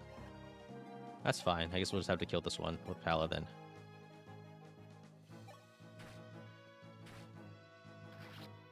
Like, the only one I might want to play is, like, FE3, but at the same time, right, like, I like FE12, too. And I think FE12 is probably harder, and there's more to do. And since I have no nostalgia for FE3, and no, like, necessary desire to play a game that is not going to be watched by anybody, I'll probably just, like, it's like a skip for me. Outside of that, like, I think there's like cool stuff in other games. I think the one that plays the worst is Echoes. just because, like, yeah, the graphics are nice, but the gameplay, man, there's really nothing to it, actually. There's not much redeeming qualities to Gaiden's combat system. I mean, Echoes' combat system. And I don't like how they handle weapon upgrades. I don't like how you have to find the weapons in the overworld, basically. You can't just, like, buy a steel lance. And this is partially because my first main experience with the game was like, I want to make a team with all archers, but there's not enough bows in the game to even arm more than like 3. There's literally not enough bows in the game to actually give your archers enough bows to be worth anything. Like, there's so little room for creativity in Echoes. And that's, like, the main reason I like to play these games, is to make some kind of, like, meme-ass build. And I feel like Echoes does the least in terms of actually being able to do anything creative. There's, like, no real decisions to make, I feel, because, like, all the weapons are, like, so restrictive in how you can get them. Like, a lot of stuff just doesn't matter, you know, like, classing feels like it's more of a, like, it's not really, like, a real... It doesn't feel like there's not much you can do with the game.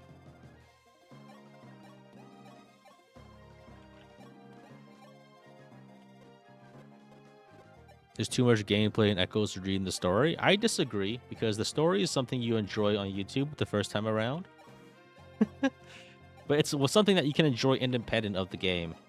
And that's honestly how I enjoy a lot of game stories. I actually just watch them on YouTube because I cannot be asked to play the game. And those, it's because I'd rather, like, watch the story and play a game I enjoy, as opposed to play a game I don't enjoy just to watch the story.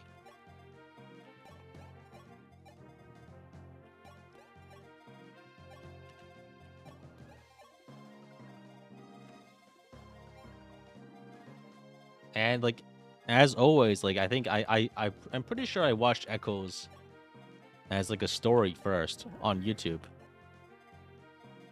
Because, like, I wasn't, like, I think a lot of the FE games at the time I just watched on YouTube because I wasn't really actively playing them. So it's a LARPer confirmed. I mean, I don't, like, talk about the games on the internet for the most part. But is that what LARPer means? Just, like, not actually playing the game, but still consuming the story? But, like, I don't know, man. Like, I don't like playing. I'll have you know, back in the day, I watched Persona 4. Like, when it came, like, right around when it came out, in, like, 8-minute sections on YouTube.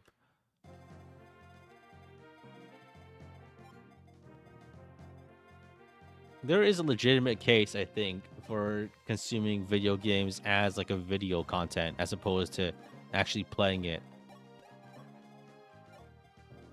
Watching a game stream on YouTube's like watching a shit movie.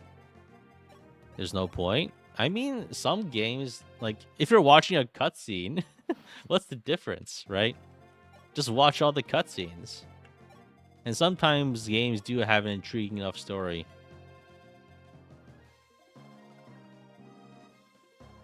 LARPing is pretending you've watched something without having done it. I mean, I think it's like, it's become, like, the term has become a little diluted lately. I see it a lot on Twitter. The term. The thing is like, you know, like, I don't really watch movies either. I can't really tell you the last time I actually watched a movie. I haven't, like, gone to a theater in, like, ages. Probably because, like, I'm not super keen on, like, spending $30 for a bucket of popcorn.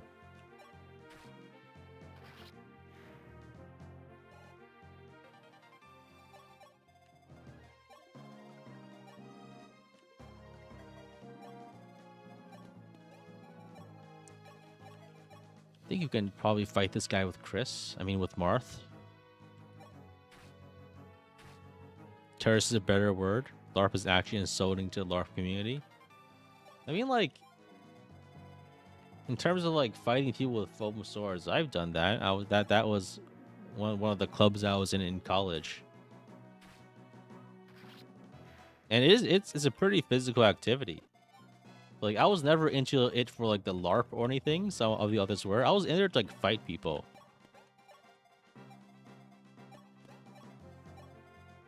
Like tore around a surprisingly heavy foam swords to like hit people with them. And those things are heavy, and they can hurt. if struck with sufficient force.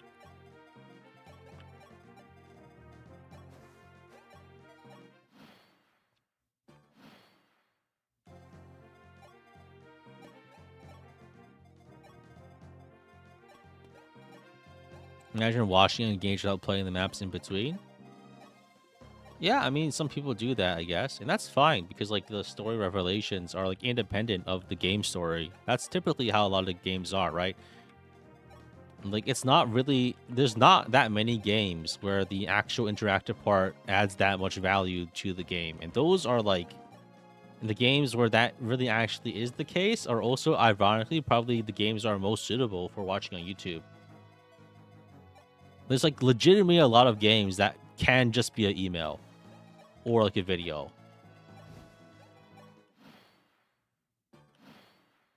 Like basically a lot of visual novels are like that, for instance. I think visual novels are probably better for like the interactive part, just so you can like click things, but like they're basically the same thing. I think arguably a video of a visual novel is probably a better experience just because you don't have to click anything.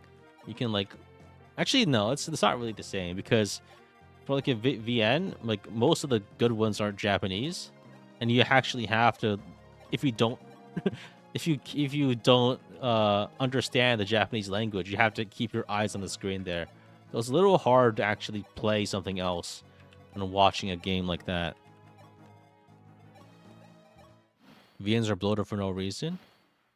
Well, I mean, I don't think they're bloated for no reason. I think that's just how the medium is.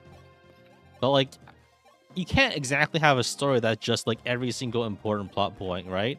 I guess you can. That's literally FE4. Now that I think about it, FE4 is like basically, honestly, like I like FE4 story, but the first time I actually sat down to play it properly, it felt like I was reading a Wikipedia summary of the game.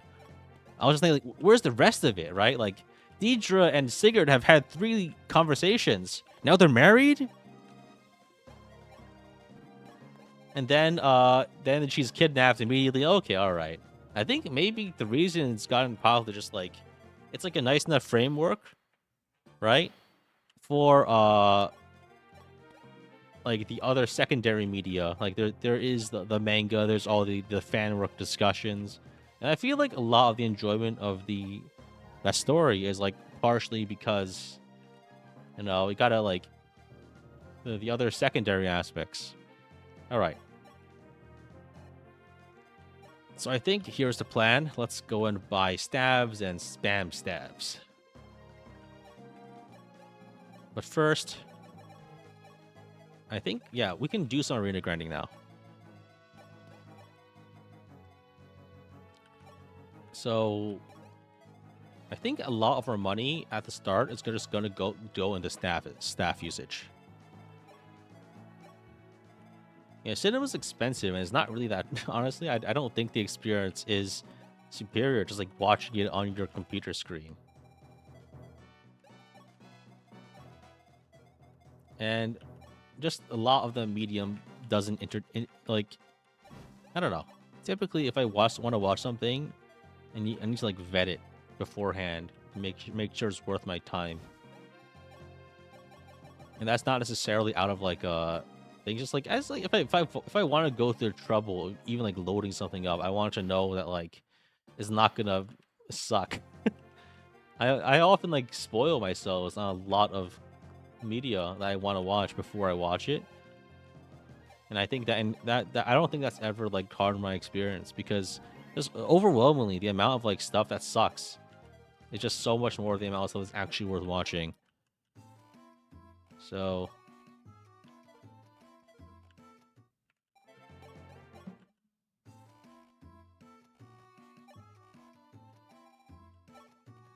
like I feel like, I don't know, I've basically never really enjoyed the cinema.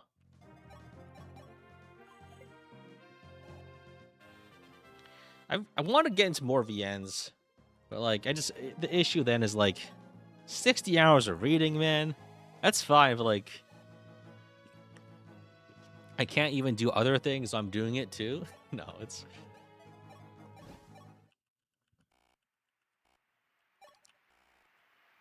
Do I win this one? Oh, I do. Nice. Have I read Uta Wari Rumono? I've heard of it. Have not, though. Like, I don't know. I think last one I read is probably... I don't really read VNs very often at all. I think last one I actually read, and probably one of the few, actually was like probably like Fate, ages back. But it wasn't even by like playing the game. It was like by reading like a let's play that's of someone who just took screenshots of all the text. That's not really reading a VN though, I guess. You're not making the choice in the in-game menu, right? But like, is that really so fundamentally different? It's a VN. It's not. There's no gameplay.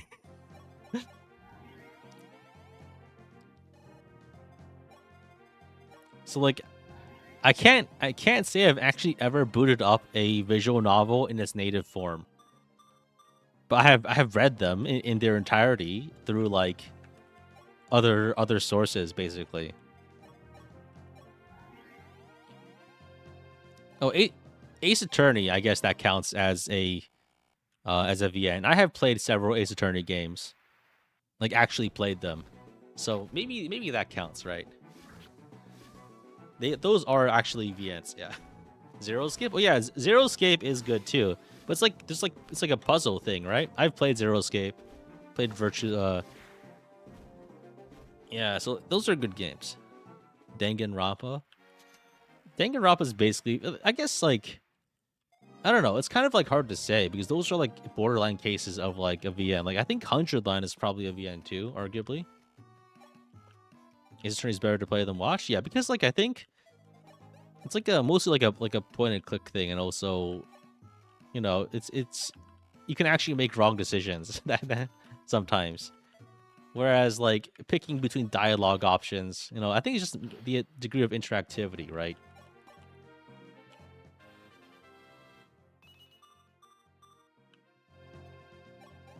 Text-heavy games, I guess, is like probably a better like representation of it. Do I even win this one?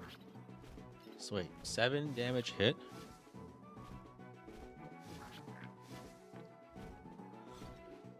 And bad end spam annoys you though? Oh yeah, I guess that is the strategy RPG attached to 100 Line. Doesn't it like, I think it stops mattering pretty quick and is just like a barrier to getting more endings later though, I think. For 100 Line, that is. I think I watched enough of it on YouTube to like think like, yeah, I don't like the gameplay. I think this is like, I'd rather just watch the game, man.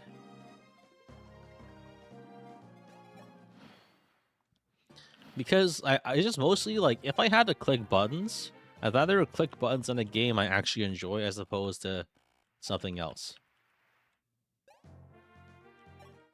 I don't have enough money. Shit. Corpse Party is good. Oh, I watched that one on YouTube. It was pretty good. Good horror. Good horror story.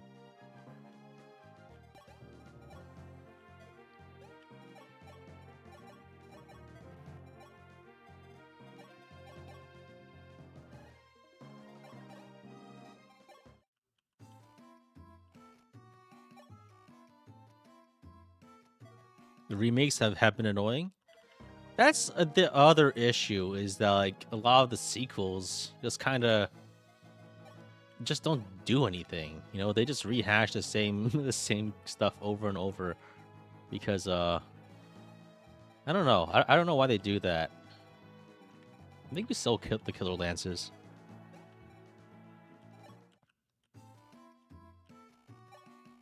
Like, I think there's a lot of other like VNs that kind of spin their wheels a lot, like Steins Gate. I haven't played the game. I enjoyed the anime though, but it's a hard recommend because it's a slow burn for sure. But at the same time, like, haven't they remade the games like 27 times now? It's still like the same VN. So like, why? What's going on here? I think I get doubled here, don't I? Yeah, let's get out of here.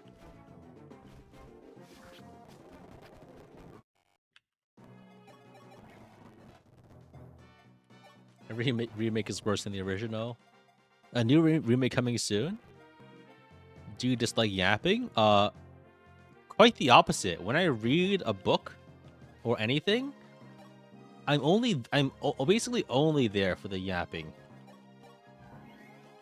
If, like, I don't know, like one unfortunate trope I see, like, not really trope, like tendency I see lately, is just like the plot moves 1 inch with a conversation, and then there's like 50 pages of fight scenes.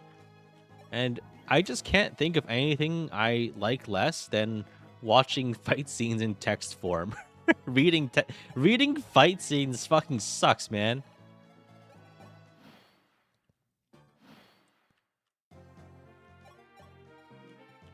Reading a fight scene is probably one of like a surprisingly bad experience.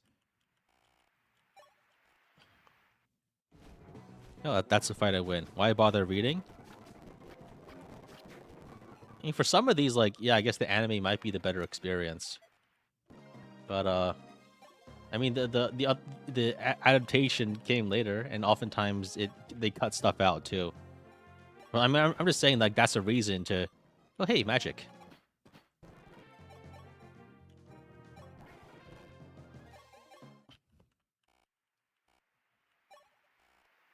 Fight scenes are hard to write. They're hard to read too.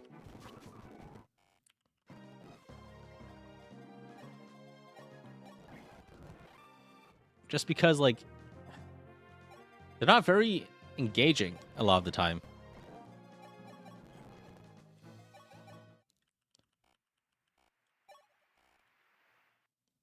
Okay, we finally won a fight. Do I prefer PNG conversations? I like the PNG conversations with like the sprites moving around a lot more than the 3D characters, just because it leaves a lot more to the imagination. And ultimately, like, having the imaginative aspects conveyed in that way, I think is often more effective than actually like seeing seeing the characters hitting their Mass Effect canned poses.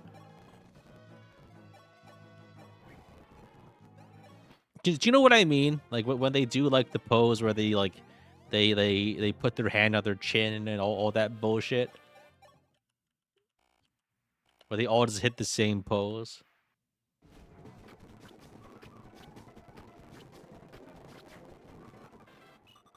That happens way too often. And it just feels like, yeah, like at this point, like this conversation could have been an email.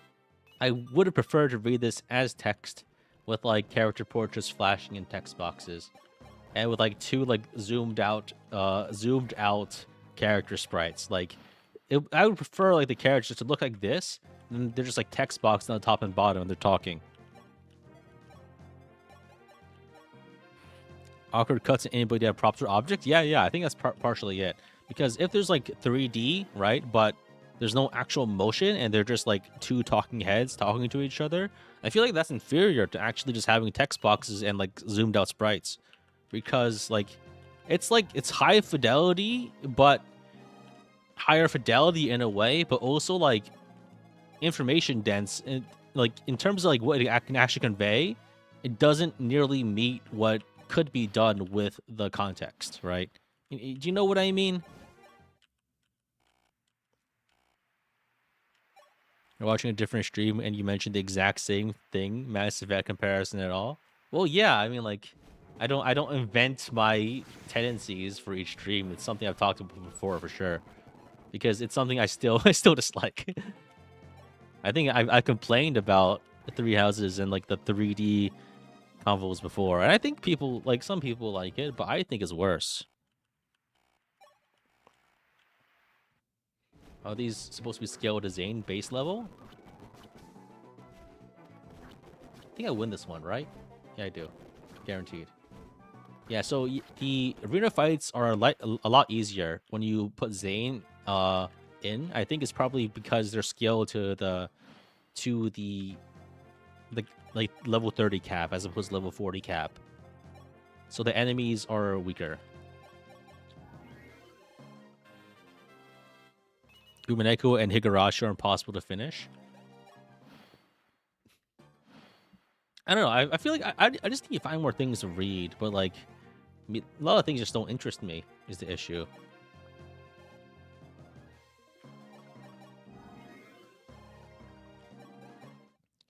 Maybe I should get into like I can probably get into like more fate related media possibly, just because. Yeah, I don't know, but it's just kind of daunting, you know.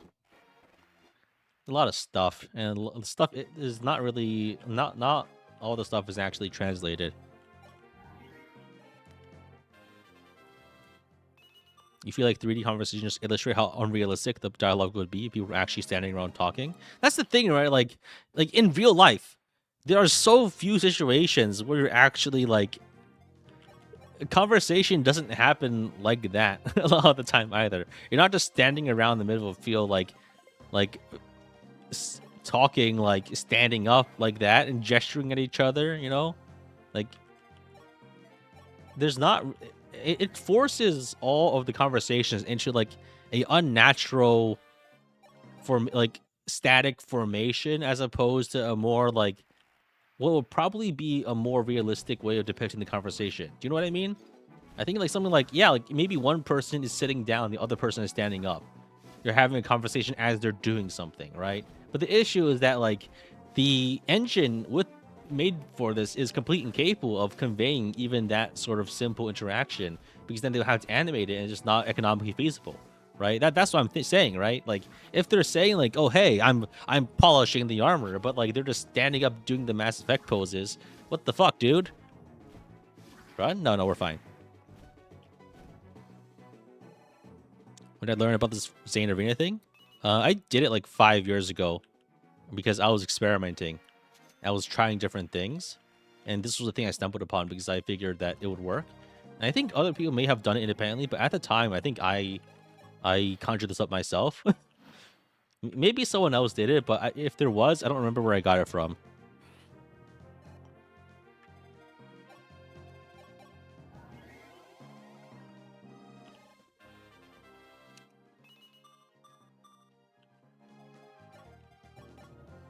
Fate is good, yeah. I mean, Fate is the GOAT, I think. In terms of like extended media, it's like I don't know.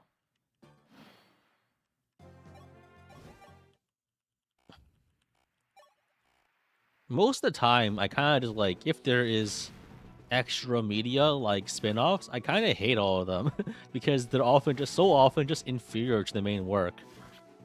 And I think Fate probably just like has a lot more talented writers that doing the offshoots.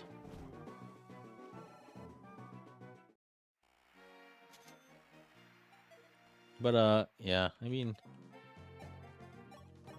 it's like oftentimes spin-offs are like contracted out and they're written by different people and they're just like strictly inferior. But, like no, like Fate Zero is good. I'm a huge fan of Gen Urobuchi's works. I'm a big fan of Thunderbolt Fantasy, the Taiwanese puppet show production, for instance.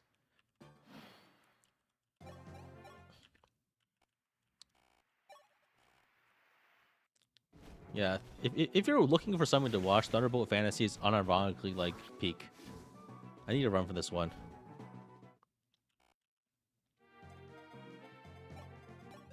Yeah, it's a shame that the final season and movie were like a little rushed, but I think for what it was still like amazing. I think the third season especially was like probably just like top tier visual like story content ever in like any sort of like episodic production.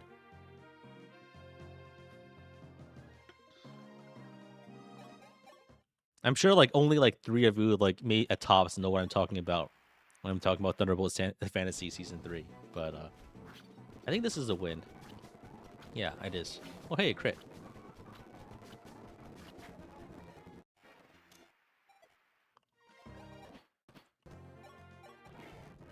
The puppet show? I mean it's like I say puppet show, but like that's meant to be comedic. It's like it is like actual puppet and like puppet animations with like visual effects and stuff.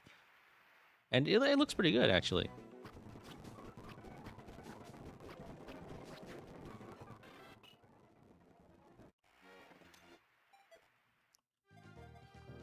He's like, I don't know, like the other thing I think about when I think puppets is like Team America or something.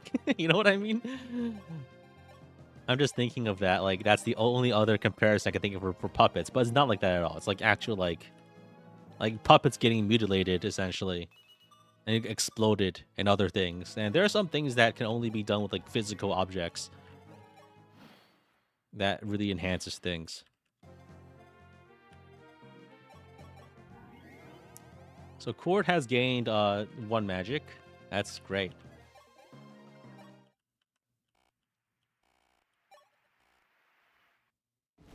That's a win.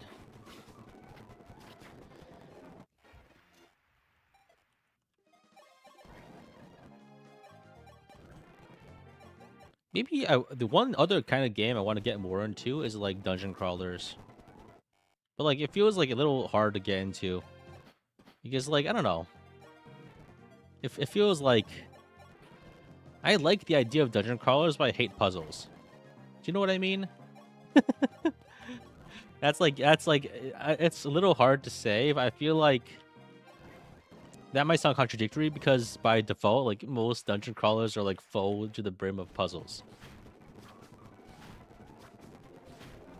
Dungeon crawlers as in like a tile-based blobber, like wizardry, the old wizardry games,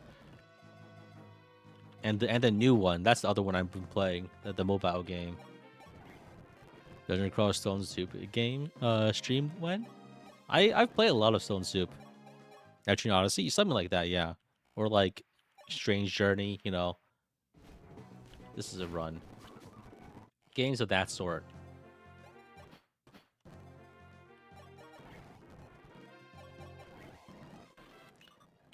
Like I don't know, like I like the idea of like having to engage in fights of attrition, basically, where you have to conserve resources carefully and do things tactically. You know what I mean? Because I feel like a lot of games have the issue of basically only ever putting you in a fight in your best condition. And I think that's like one of the big issues with a lot of Fire Emblem games is that healing is too easy. Basically, you only actually ever fight situations where you're basically always at your peak, which like greatly reduces the number of interesting variation that there could be between fights.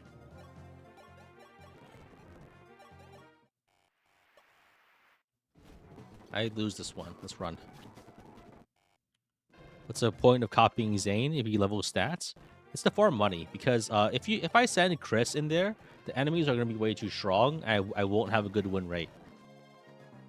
So the only reason I'm using Zane here is because he fights weaker enemies because of a quirk of how they calculate things. Basically, I think it's because like Zane is in a class that can't promo with like a level 30 cap, so this restricts the enemies to like a lower stat total than you would if you use a proper unit.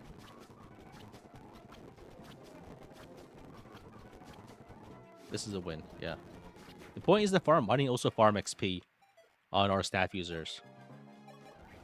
We can get the the XP later just by healing Zane after he copies, but we need getting the money for stabs is quite hard otherwise.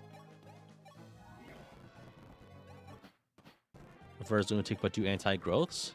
No thanks. I like gaining stats. I don't like losing stats.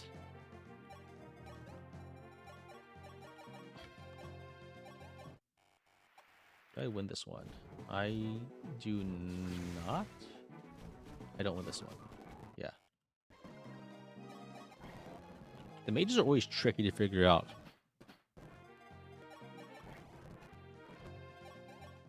You don't like Biorhythm? Biorhythm is interesting, I think, but it's not executed well. So, the issue is, like, with Biorhythm is, like, anything that incentivizes, like, waiting. Like, either, like, I guess it's there to add more variables, but just seems like anything that incentivizes waiting 20 turns is probably not a good game mechanic. I say that as I'm doing something like this. Listen to Strange Journey OSC this time. I don't think the OSC lasts long enough to actually, like, really use it for, like, a background track.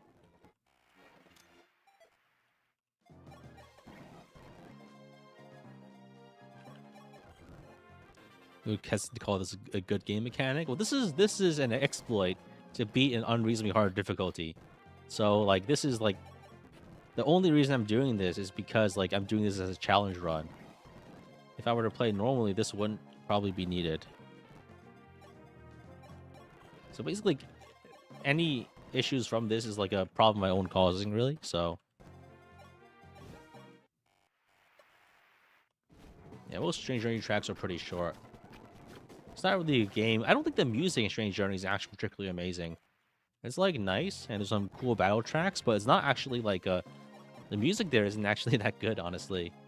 I think it's just the theming, like the sci-fi setting, I think is cool.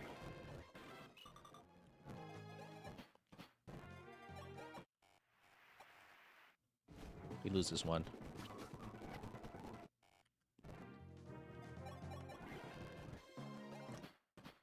You don't need to wait? Yeah, but it's like, you don't even need to wait because like the mechanic is like not that impactful. And it's just a little boring.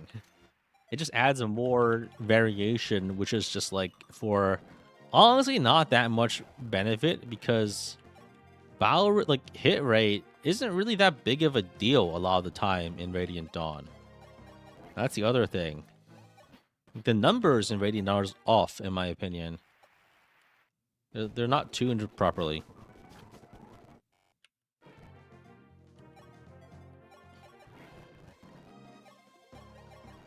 SMT stories are kind of samey, but Strange Journey is more unique. Yeah, I mean, it's like if those of you that are unaware, like most SMT stories are just like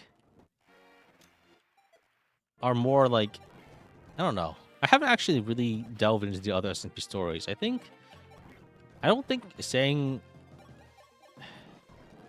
I don't know. I feel like that's not really an easy way to compare things. I think SMP story is actually typically pretty good.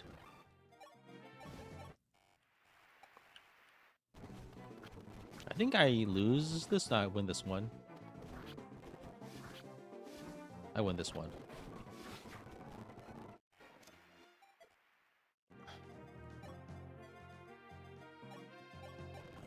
Dagda was a great character in SMT. Isn't he like in SMT4? He's the guy that tells you to kill your friends. Wait, hey, that's pretty funny, actually. In this context of this stream.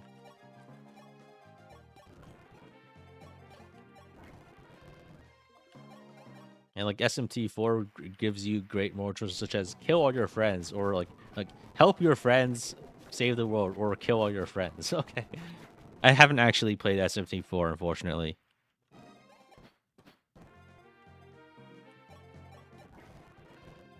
I do remember there's an ending where you just blow up the entire world. Just like in the middle of the story. And like, you don't get anything out of it. And like, they just like, you just do it. You just blow everything up. And you end the world with like by like opening like a black hole or something. I don't know. SMT4 has never caught my interest, honestly, unfortunately. I basically just like Strange Journey out of most of the SMT games. There's Nocturne too, I guess.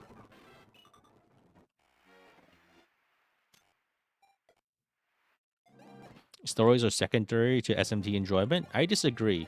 The main enjoyment of SMT is arguing if the law path or neutral path or chaos path is better. That's the real like. That's why everyone like plays those games, is to argue about which ending is better. There's no other reason.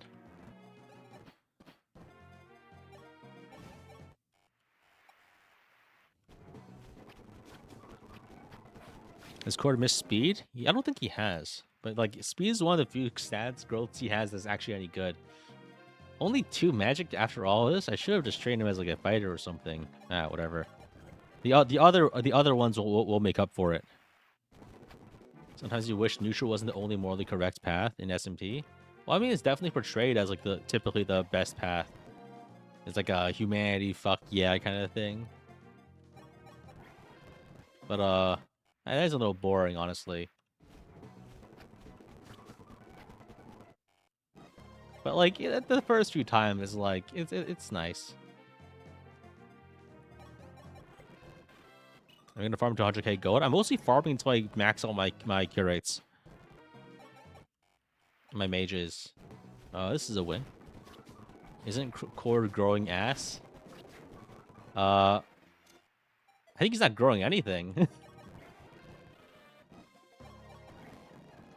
Like he's definitely not. He's definitely not a very good unit right now. This is a downside of training someone with stabs. Like they just don't get any stats. Is res actually okay? I mean, curates actually do have very good res.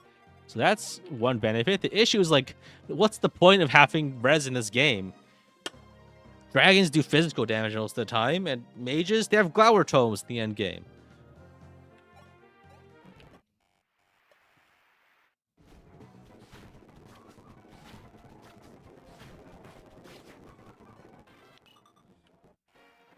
Yeah, it's like you spend all your time like bulletproofing your suit jacket, but then someone like in the end game, every enemy has an A10 Gatling gun, and they just turn into a fine mist regardless. It doesn't matter like you're wearing the John Wick bulletproof suit.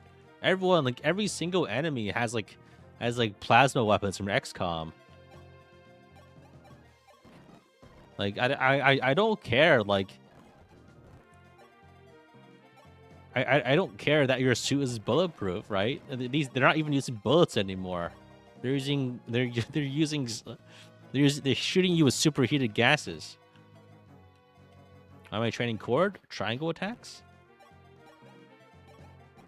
And if I'm gonna train anyone into a mage, it's probably that or Est. Bring a knife to a gunfight. Am I gonna train Roger or Draug? Probably not. They're like backups though. I think I want to do board Cord burst if possible. Hey, magic. About time. Alright, let's Master Seal. Alright, there's our first bishop. This argument for res being the worst stat in this game is very useful early, but we're not in the early game anymore. It's very important to have some good res, like, for the mages in, like, the first half of the game, I feel. But we're kind of past that point now.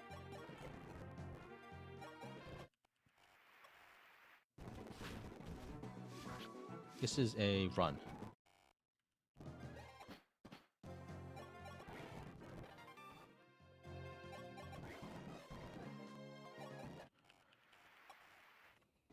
You could be doing a lot worse on 11 magic. I guess he got like plus 3 or 4 magic during all of that, which is not great.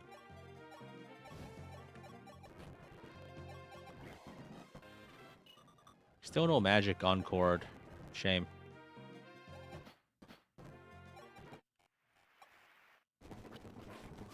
That's an easy win then with the crit.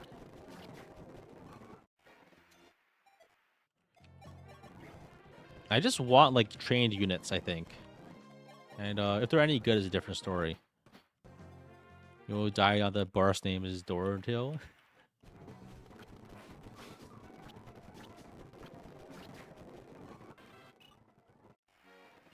You don't need to die on the hill. We all everyone here knows that boss name should be Dord. Have I planned my content out from here to September? Absolutely not.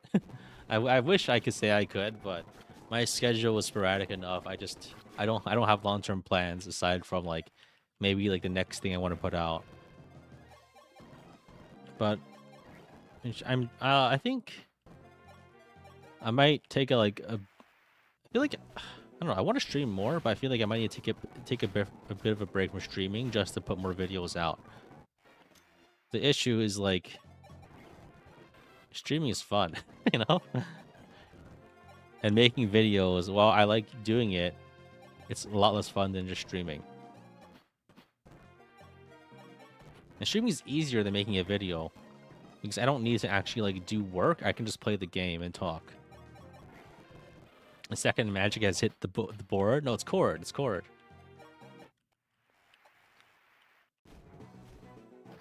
Do you know what I'm doing after this? I might play like Lunatic Plus maybe. But I feel like until then I might need to like work on like some other stuff. Like I need to get my Revelation videos done. That's been just lagging for forever at this point. I just need to sit down and like hustle and just get it through. Do I win this one? I think I do. I do like 2 attacks. Yeah. So yeah, I think I just barely make it. Core's one with magic growth? Yeah. It's not good enough though. It's only like 10%. And Curie only has like 10% extra. Curie just has really bad magic growth period. But it's the only one that's easy to train. Otherwise you have to get kills. And getting kills in a mage is actually pretty hard. It's one enduring problem that training bad units is a very hard thing to do in this game. If I want to train this, I probably have to make them an archer typically.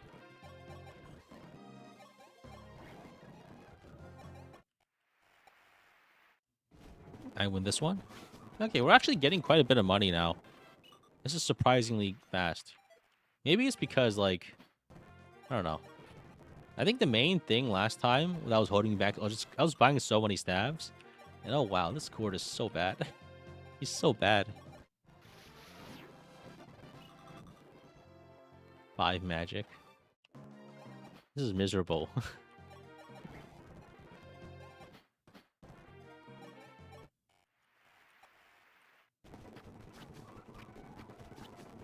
Nice. He has 30% magic growth, so you might get like 10 or 12 magic tops.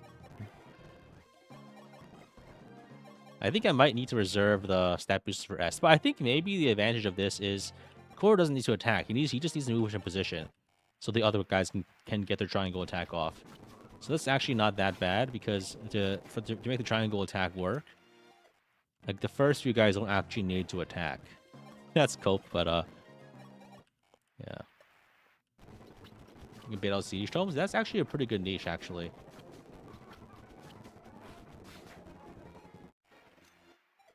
The issue, I think, is I don't know. I think it's fine.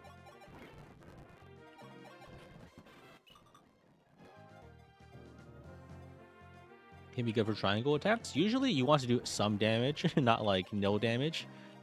But I think I can probably go Swordmaster, and it's probably fine. Because a lot of weapons can be. The issue, actually, I think, is as a Swordmaster, he doesn't have Lady Blade, so it's going to be harder for him to do good damage. I think it's, if nothing else, he'll be a replacement for like Etso and like the others as backups, possibly. It'll always be good to have like backup units that aren't, you know, that can be usable.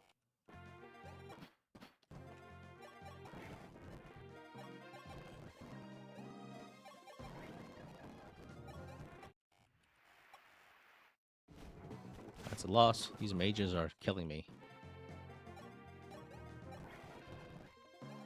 Like, we could definitely, like, replace Wendo, for instance. because Windows only there as a staff user. So I think this is still worth doing, and the benefit is not that much, but it's still pretty good. You don't need magic for recover. You have a guilty pleasure game.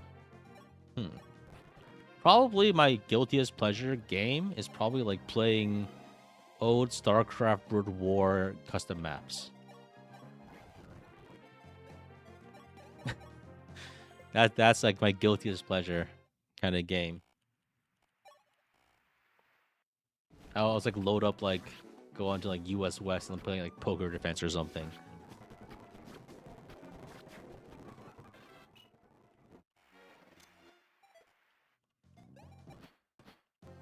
I'm pretty sure like basically none. I don't think anyone here knows what the hell I'm talking about. Phantom Cat and Mouse. I usually play like the more co-op ones these days, just because it's more like relaxing. Like Zone Control, some of the other classics, you know, Zealot Frenzy. I don't really play those too much anymore. Because the issue with like the number of people who play these is like so low that I'm not gonna be able to win ever. So anyone who's still playing is like really good. I play Papers, Please. I have.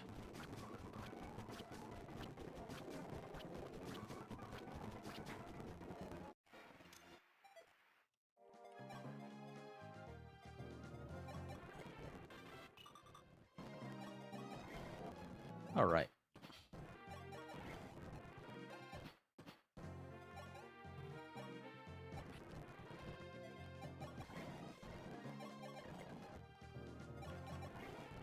Okay, let's keep getting some more money. That is a win. Nice.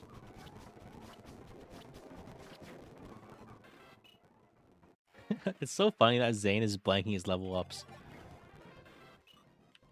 Oh, wow. Damn it, Cord.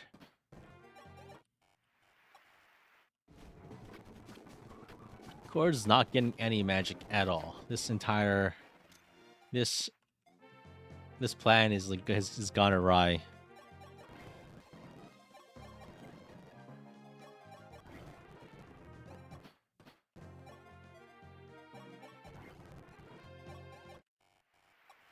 I know a Spanish YouTuber also got J 1% crit. Well, I mean, the number of enemies that there are, it's not that unlikely for it to happen. But yeah, I don't know. I don't watch other Fire Emblem YouTubers, and I also don't speak Spanish, so I wouldn't know. But that's a funny coincidence.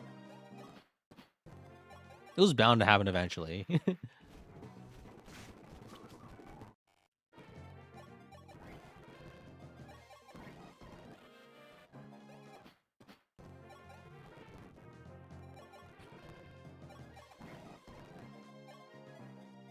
So let's at least try to train Merrick up to cap. The incident that made this channel. I don't really think it made my channel, but it definitely like escalated to higher heights. Because I was still like making like, but prior to that, I was making memes daily that were doing very well on Reddit. So like it didn't really come out of nowhere, I think, is what I'm saying. There was like a solid foundation for it to come out of. I pivoted my content like many times, but not since then, not really. So it's like it's one of the foundations, only one of many pillars. I used to be more like edit-based channel, you know, where like I think success was more dictated on how well the post did on Reddit. Even though like the conversion rate from 6 magic from stuff like Reddit to actual subscribers is very low. It's much better than trying to make a YouTube channel out of absolutely nothing. So that's like now these days I can just make videos and I don't have to scrounge for scraps in the Thunderdome or on Reddit. So it's things have changed since then. Yeah. I think it's a fun narrative though, so I think I'll roll with it for the most part.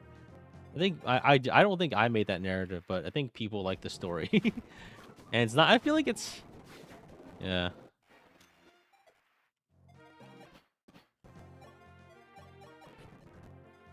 But I definitely wouldn't have like gone like the bloodthirsty route if I didn't like, if things didn't happen early, you know. I feel like the things might have been a lot less exciting. So that, I guess in a way that is the case, right? Because at that time I was putting out the summaries like day after.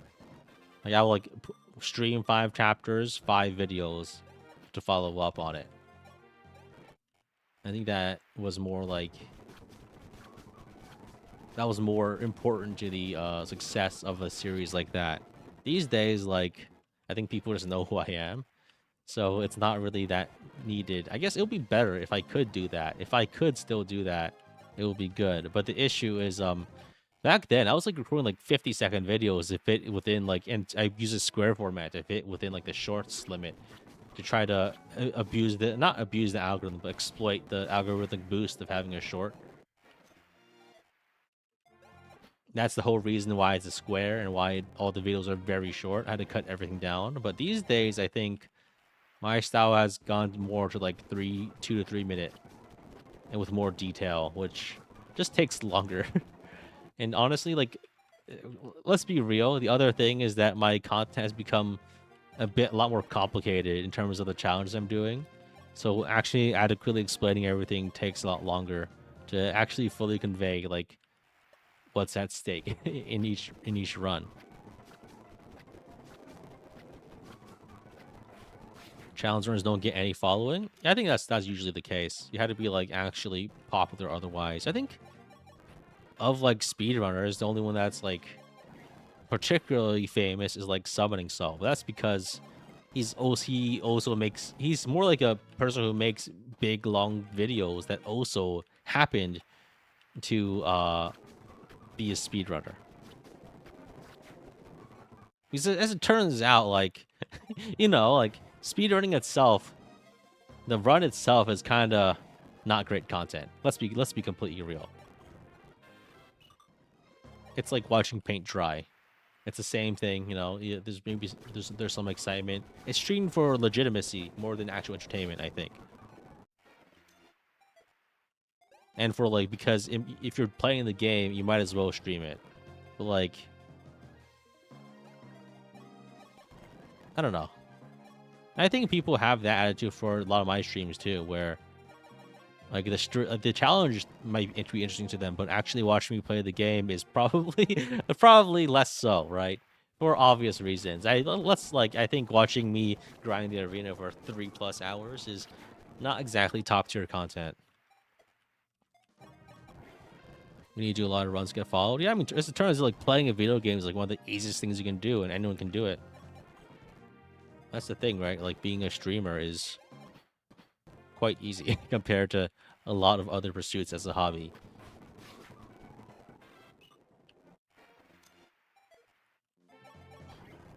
That's all this conversing is going on. Yeah, I mean, I think that's probably why the reason you tune into a stream, to like talk to a person on the internet without like, you know.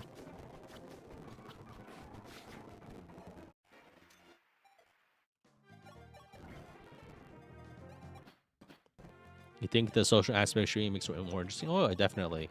Playing a game with people with the backseat and talk is definitely more interesting than just playing the game on your own.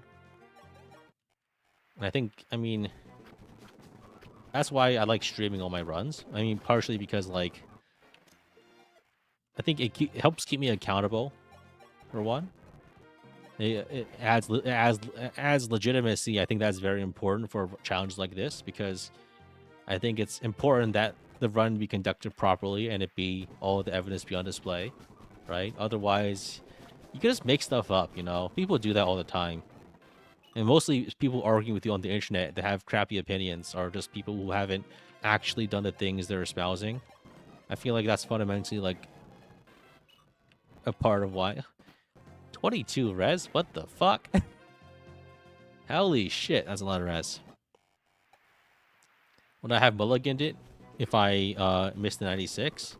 Well, I mean, the other thing is like if there's nothing at stake, I just play worse. That's the thing, right? Like if there's nothing at stake, I play less carefully, and then I just die.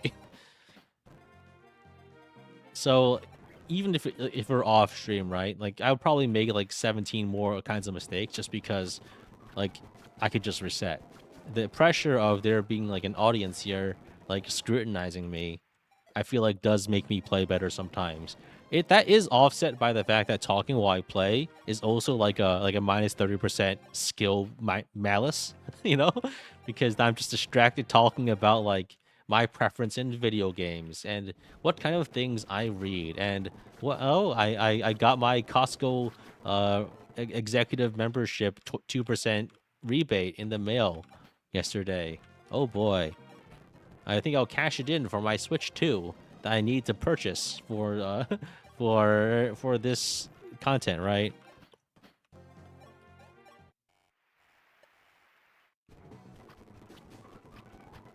And then, like, as I say that, like, I suddenly miss that there's a Thunder Mage that's doing 75 damage a hit, and I die instantly.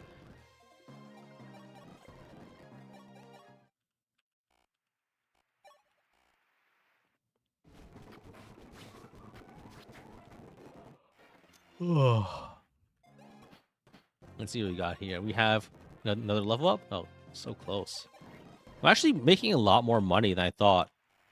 We're already like, how much time has it been since I started grinding? Oh shit. I should not have been talking when I saw the mage because that could have been really bad if I fast forwarded and died. So she were content that as a tax write-off. Actually, though, it is a business expense because I actually won't be playing games on it aside from for the channel. Aside, I don't know, maybe I could play other things, but like for tax purposes, and also like legitimately, I don't play. For my Switch, sitting right there next to me has basically only been used to play Fire Emblem games. 3 houses and engage, and I basically don't play anything else on it.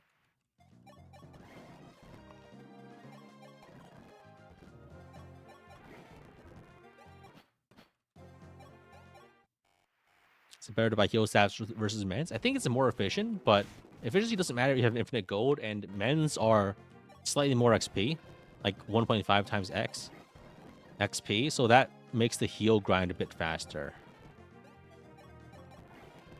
And also reduce the number of actions you need to actually do things. Did you play the SMT FE crossover? Oh yeah, I did play that on the Switch. I got the Encore version. I did stream a bit of it. I played it separately, like, by myself before that. And I think it was fun enough. But the end of the game balancing, like, overall, like, turns out, like, like, Persona-style combat with only 3 characters is a little scuffed, honestly. And the end game is just, like, constantly, like, getting knocked down and using and getting, like, locked down by fucking Shadow Dragon, Cyber Shadow Dragon Medius, killing 2 of your party members, like, and then you're just done. I had to actually, like, downgrade the difficulty to even beat that fight, because, like, there's no way I'm grinding for 7 more hours just to beat the final boss. I was playing on the highest difficulty because I hate myself. And it's, yeah, like, I mean, it's just, a lot of the game is just, like, you have to get enough numbers to beat the boss, and that's, like, you know, that's not something you get in these games as a course of normal gameplay. You have to do other additional content to get XP.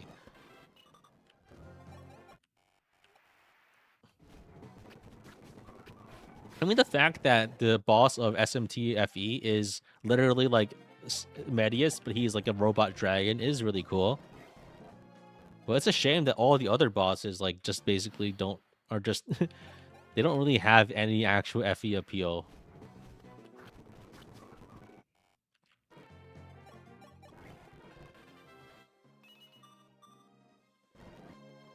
While shooting the Advanced Wars remake? Absolutely not.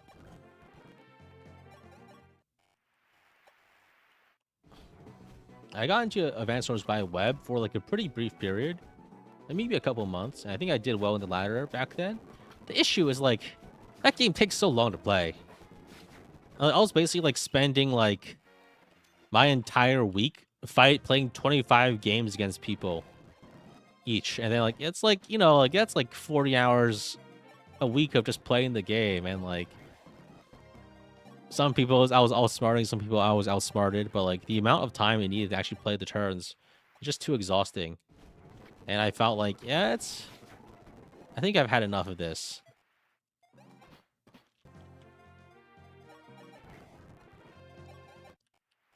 Because there is like a lot of depth in the tactics and stuff, but at the end of the day, right, it was exhausting. Cap speed? Oh, hey, that's nice. Well, what about his other stats, man? SMT demons into FE gameplay would have been more interesting. It probably would, yeah. But I think, I mean, there's like a game, Devil Survivor. Oh, I ran away. It actually would have won that one. Devil Survivor is like an interesting take on it, but it's not really like, it's more like the battle based as opposed to actual like tile based interaction. You know what I mean? It's more about like, can you get your numbers high enough to win this battle in like 2 rounds of combat, as opposed to moving your guys correctly in the tile formation. I think one thing that Fire Emblem does well is that the positioning of your units matters a lot more than the stats. Like, sure, there's like benchmarks to meet, but like it's infinitely less complicated to meet like a kill benchmark in a game like this than a game like that.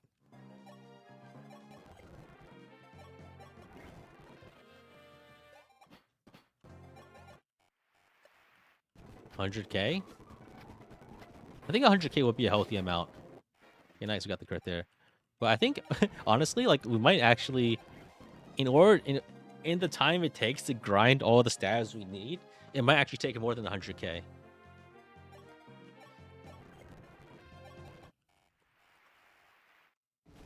And we win this one. 10 versus 12 is a win. I can use capitalism to defeat Medius. Possibly. Maybe not. I might just like, I might go for a more easy strat this time. But I would probably like forge like a Thoron or something. What's the final go? The first goal is to cap my bishops and other mages. After that, I'll figure out how much more I want to grind.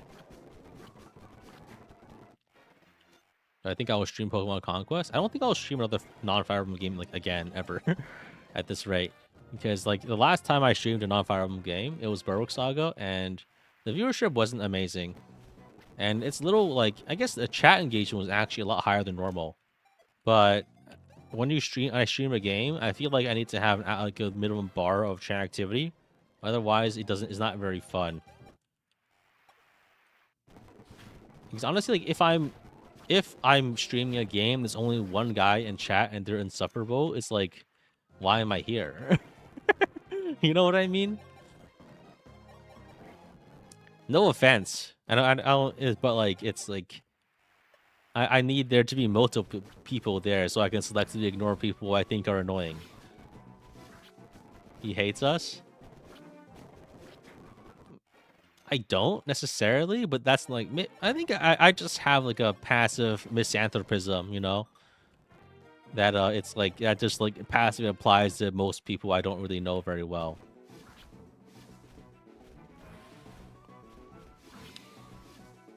Enjoyed Berwick Saga? I enjoyed the game too a lot, but like I struggled through it because I enjoyed the game. But, you know, like, it's streaming it to not that many people. Like, a lot of the people that did show up were like cool to talk to because they were very invested in the game and like had interesting things to say about it. Sure, but like, I like having a slightly larger audience to talk to when I stream. Because ultimately the reason, like, the only difference between me streaming this and me playing a game normally is the chat, right?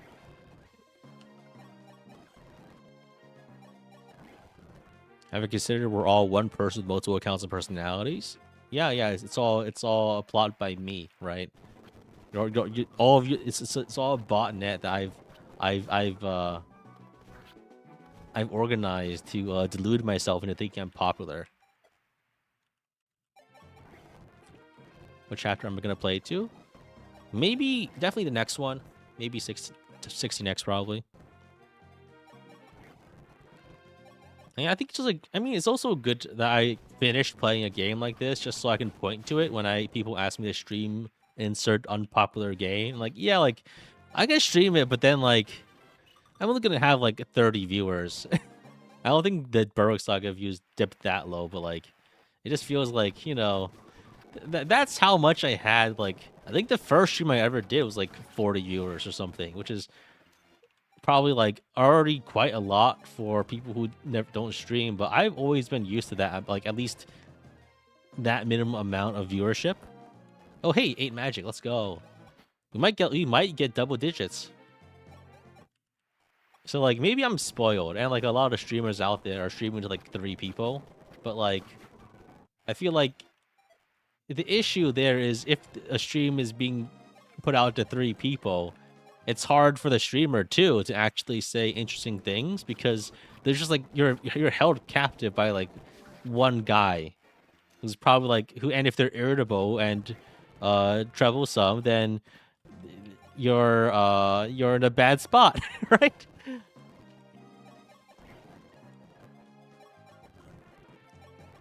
All right. I mean, I don't know. I feel like I'm very irritable.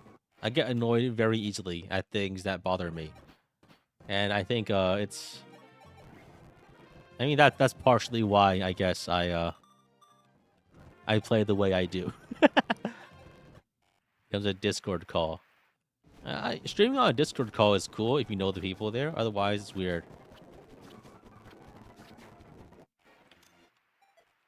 I have streamed games with like people in a Discord call before, and it was enjoyable.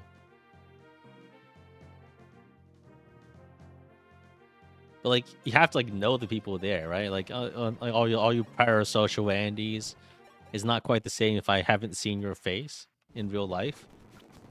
So it's like who the hell are you? I mean, obviously the issue there is like as a streamer, like everyone here knows infinitely more about me than I know about you, and maybe I prefer to keep it that way, you know.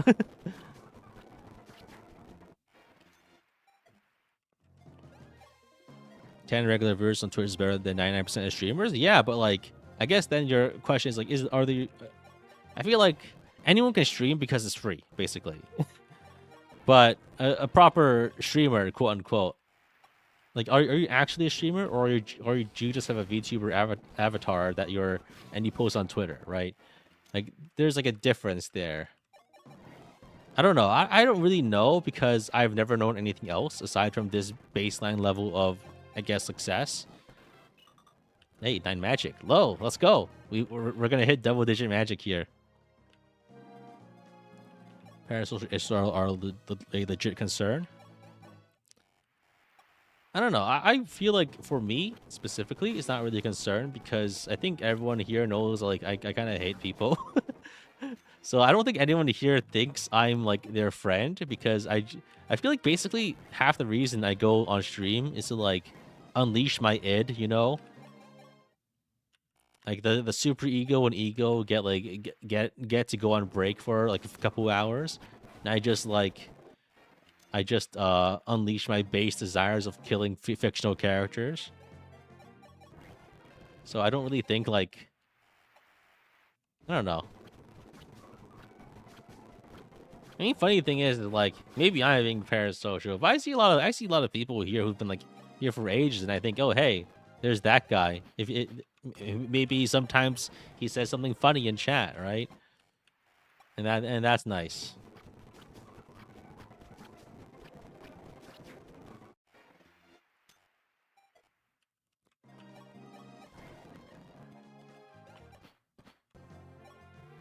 And ultimately, like, the thing is like the number of people that I know in real life that actually care about Fire Emblem is like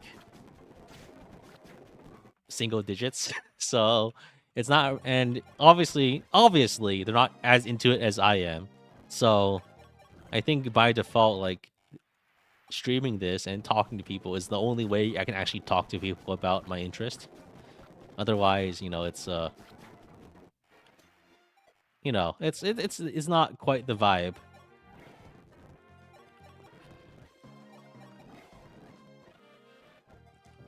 So this is like useful to me in that regard, if you guys are wondering, because just frankly speaking, like the number of people that I know that intersect this interest is very limited in real life.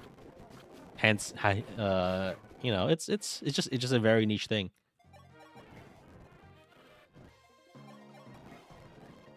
And then like the intersection of people that care about my particular brand of like insanity is like, again, like limited to this channel, right? Yeah, this is way slower. Yeah, I don't know why, but like I'm doing this a lot faster than before. It's probably because I'm not writing down the fucking numbers. Oh, that's why, because I was trying to write numbers down and record things. It turns out if you do that, like it just takes a lot more time than just playing the game. Maybe that's why it was slow. It was because I was just like writing down 3 hours. Okay, 3 hours for. Okay, actually, then we're probably roughly the same amount. 3 hours for 90k, and that was like 5 or 6 hours for 150k. We can probably stop after we get our mages maxed. Buying too many stabs. I feel like I didn't get enough stabs last time. I was like running out of mends and stuff later. Maybe just I underestimated the amount of stabs needed to actually heal grind.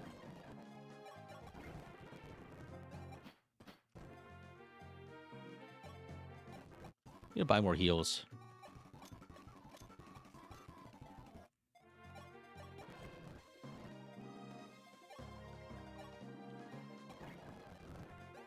Okay, so heal is only 7 XP now, but man is 9, so heal is actually more efficient. I should just put away these mends and save them for later. Not that we really need that much healing after this. Only started for less than 2 hours? Oh, wow. Then we're doing really fast today. What changed? It's probably because I'm just not messing. Maybe it's because the archer method was just not as good as the Draco Knight method. And I did a lot of the time with the archer method. I mean, the sniper method. And I was like writing stuff down and trying things. It turns out like wasting your time putting numbers into an Excel spreadsheet and then trying to somehow glean information from that isn't as efficient as just like playing the game. It's a sad day when you meet someone who's into FE and you learn their interest supports. Keep in mind, that's like 90% of people in real life. 90% of the people who are playing Fire Emblem are playing it for the swim blows, and the bin blows, and I like to make these people kiss, you know, and that's fine. But it is the number of people who are into the strategy aspect. Not as much as you would think.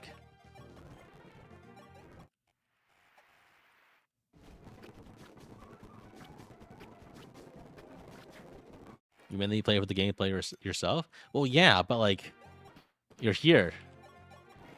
It's like going to the murder enthusiast convention and saying I like murder. No shit, you're at the convention for murders. That's why everyone's there.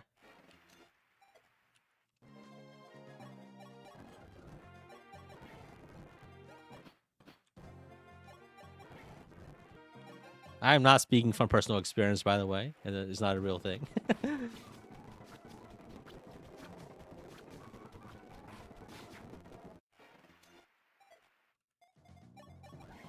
I feel like, yeah, just, you know, it's like the picture of the plane that's been shot up. There's a selection bias for people who are in this stream and talking about the game right now.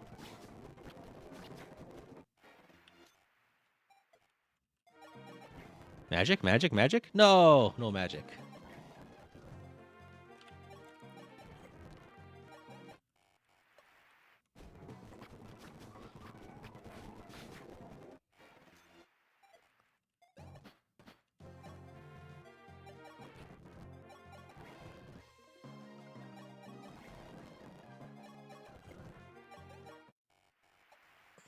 I mean, back, like, when I first got into FE, I got the game because, the cartridge looked cool in the used section at GameStop.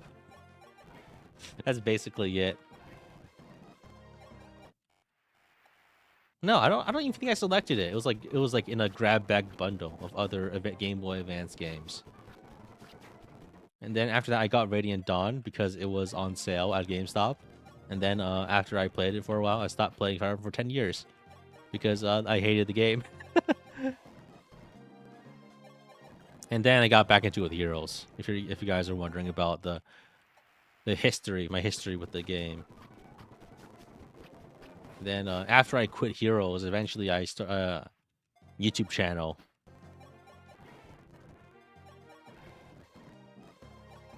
And now we're here. And now we're grinding the arena in FE12.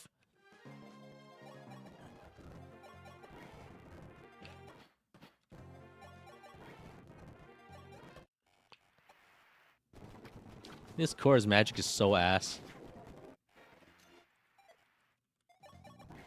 Yeah, playing Radiant Dawn on native hardware is... It really sucks, man.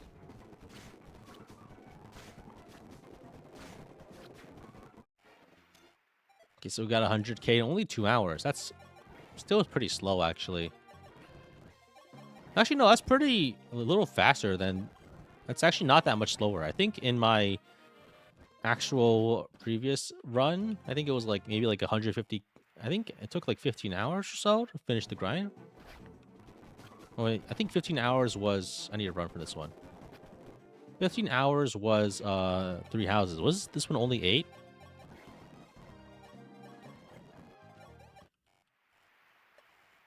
You played FE because you just emulated? I mean, that's a very understandable reason to get into the games. A lot of my experience with the games is emulation. Basically, nearly all of it.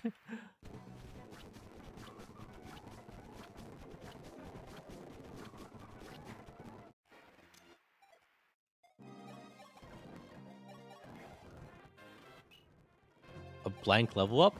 Damn. That's bad. That's my gold total. It's like 100k right now. That's a win. Blank cord.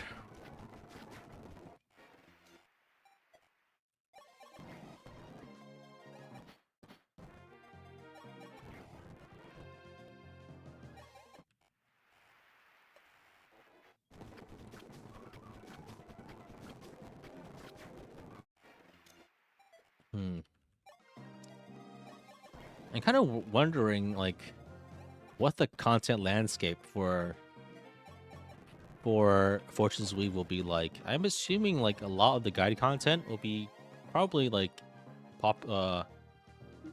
made by like mediocre like vulture channels that just pop in for the new popular game. That's like the meanest possible way of saying it, basically. I'm just thinking like there wasn't that much like useful strategy discussion for Engage. I think the same thing might be the case for Fortune's Weave.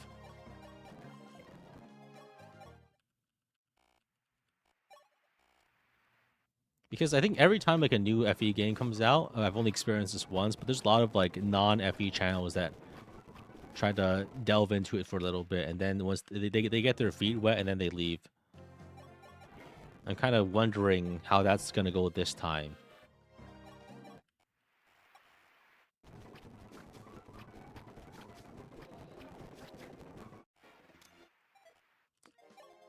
What do you think? What are the odds that someone's gonna try to make guide content based on like the Google AI summary? I feel like now that's a thing. I feel like the odds of like actual AI slop strategy guides is non-zero. High? I mean, they probably do exist. And the question is like, are people gonna click on them? And I think the answer is also probably yes. Yeah, makes me sad.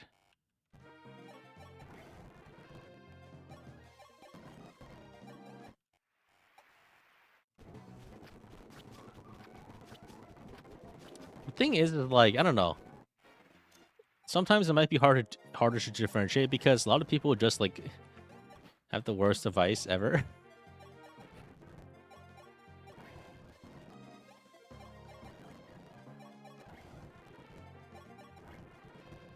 I don't know. I feel like very sensitive topic of like giving advice because I feel like you gotta know about like what the circumstances are, and I feel like a lot of FE the fun and wow, blank level up. What the fuck, dude? How? Why? What's going on here?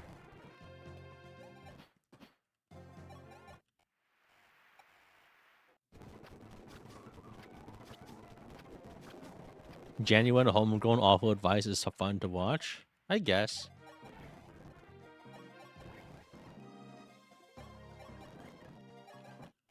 Yeah, it's time to pull the plug. It's time to unplug the cord.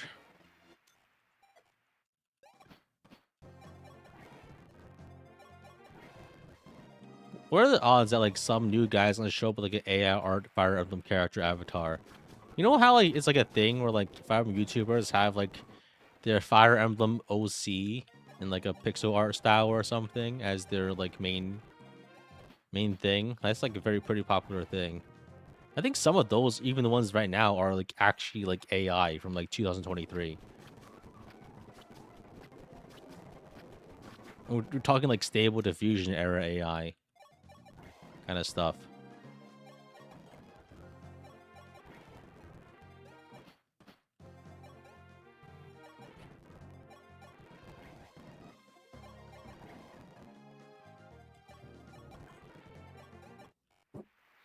All right.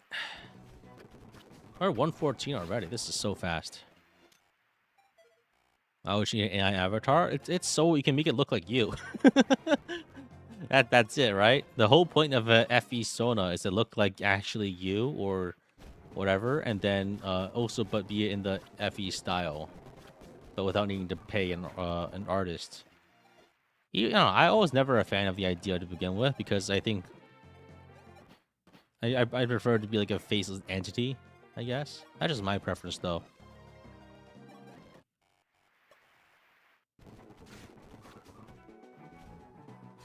Let's run. I think we lose this fight. Having a VTuber avatar is a reason to not watch the channel. Bottom left of the screen right now.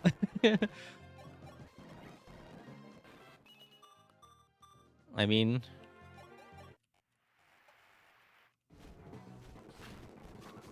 in a way, I guess I technically am a VTuber, but like this channel predated the popularization of VTubers in a way. 15 America's okay-ish. Yeah, it's decent enough, not amazing.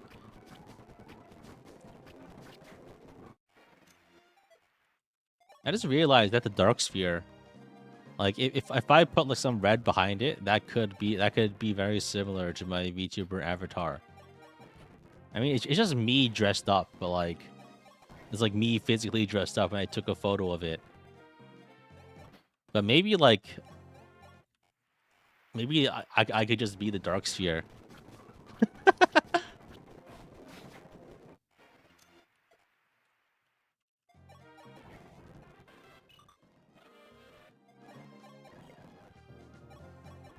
The helmet is technological in response to my voice, I guess. But like right now, the thing on the screen is like it's a OBS asset. Like physically, it does do that. Yeah.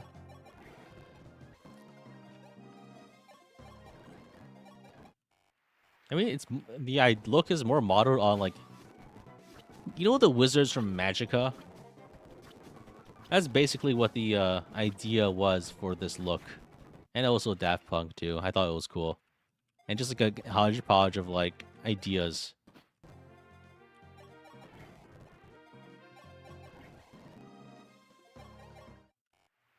The scarf thing makes you think of look of chainmail. That is chainmail. That is like mail. That is links of metal rings. That is directly being worn, and that I wore to take the photo. It's heavy as fuck, dude. It's heavy as fuck. Like for this photo, like I was like sweating putting this shit on because it turns out having like 5 pounds of leverage being like poured on your face is like terrible for your neck. And it's hard. It's hot. It's heavy. It's a nightmare to keep on.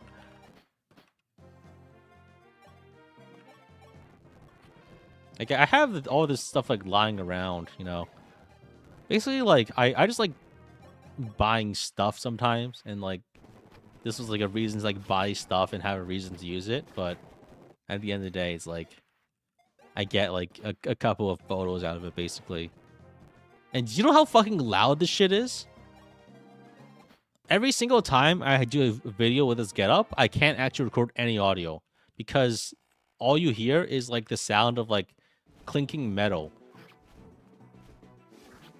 There's clinking metal and the fact that turns out having your mouth behind like half an inch of plastic that directly covers, like obstructs any sound and a voice is terrible for your audio. And I had to overdub myself after, like, reading the script.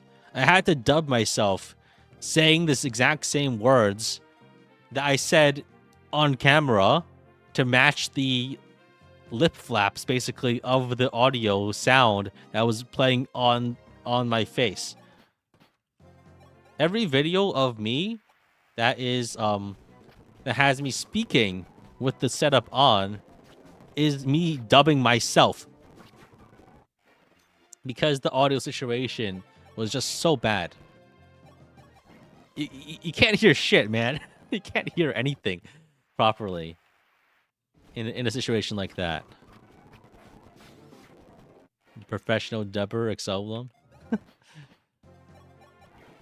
I guess in a way, you could think about it like that. Shame on a roll visor, silly look. Oh yeah, yeah. I mean, I made the look because I liked the idea, but it's like actually wearing it is miserable.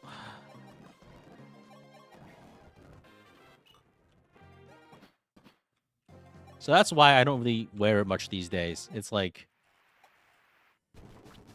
it's so much more work, and I mean I think the PNG is good enough. I win this one. I win this one. I win this one. Okay.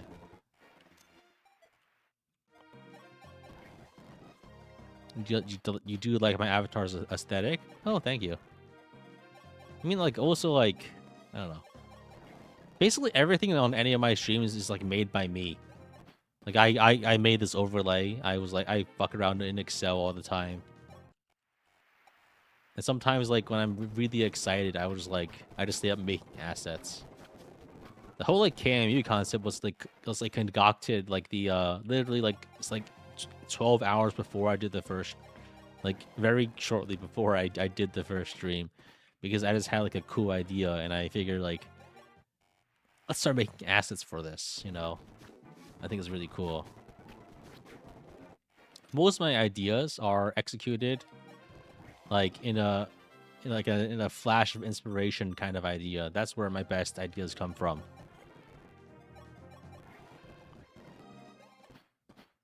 The new HD 2D Final Fantasy game is coming out.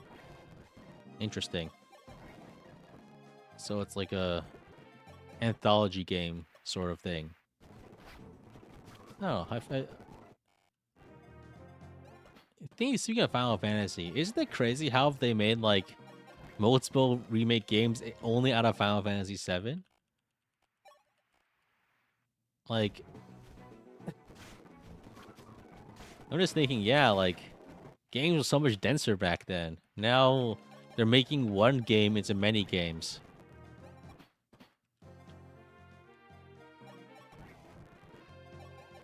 And they're all ass except for the graphics? Really? Huh. Is that what you think? It's like a different game? I guess that makes sense. Because as it turns out, I mean, like the new new Final Fantasy games just have like a more active battle system, right? Like Final Fantasy 15, where it's not really turn-based anymore. But I don't know. I feel like remakes that change the story slightly are just really, they're just like, they're just milking it. And it doesn't really feel feel like an actual valid addition. You know what I mean? Do I even win this one? No, I don't. I take 6 hits, and he gets his attack first. The one thing I've grown to kind of despise in any media is multiverses, because it's just it's lazy. It's just so lazy.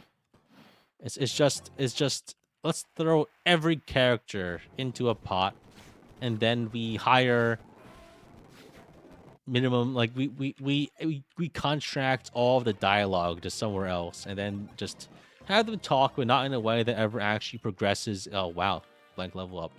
Not in a way that ever actually means anything, but just is like meant to, you know what I mean? Because like the characters are static, the games are made, they can't progress anymore. So you just have to play off the existing tropes. Basically, I'm just saying like heroes. I don't like the heroes writing and anything like that.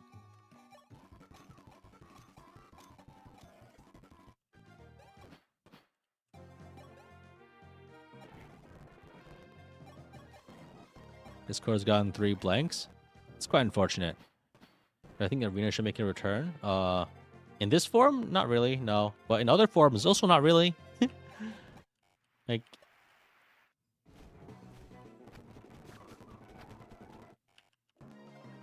I feel like this is something that is like antiquated design that is fun to abuse because it's antiquated. But aside from that, I don't think we need. I don't think we need to see more of it.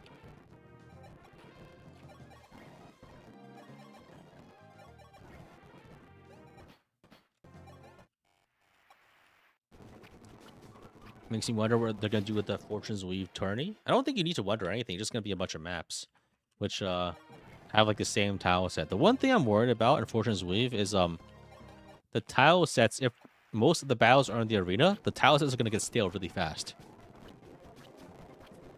Because unless they do like a water battle, like a Roman Colosseum thing, or whatever, even then, like the tile set's gonna be boring. You know, like Fire Emblem typically has like the fire map, the ice map, the forest map. You know, that's like I think that's pretty fundamental to its design.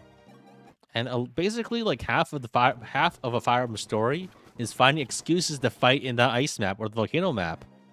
So, like, how are we gonna get there if everything is centralized in that one location, right?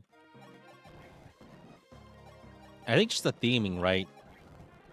But I'm sure that the arena battles are only going to be a small portion of the game, just because I can't imagine it being the entire game. Right? Just because that would be so boring to have 25 maps of the same tile set. I mean, come on. Come on. I think there's no way like it would be like that, right? They could do like the Romans did and like freeze the arena and do it. Yeah, maybe, yeah, but even then, like I feel like they need to mix it up more than just like having obstacles with like different terrain, right?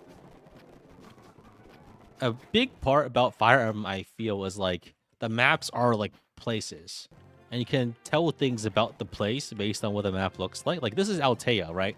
And we have like the central island, we have the castle, and then we have fucking Alcatraz over here, right? For some reason. And there's like the 2 villages that hate each other, but like exist next to each other for some reason. And like there's like stuff you can like imagine about what this place is like based on the map. And I think that's fun. If this were just like zoomed in on like, yeah, it's just this landmass with no population, that's a little boring.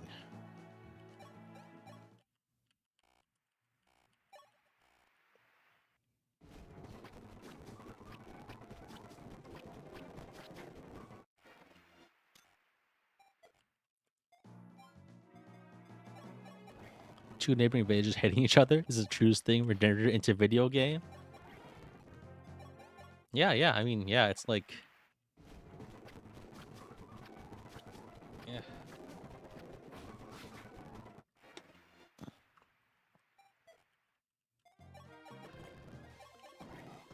Okay, maybe I need to use men's. Heels only doing 6 and men's are 8. Okay.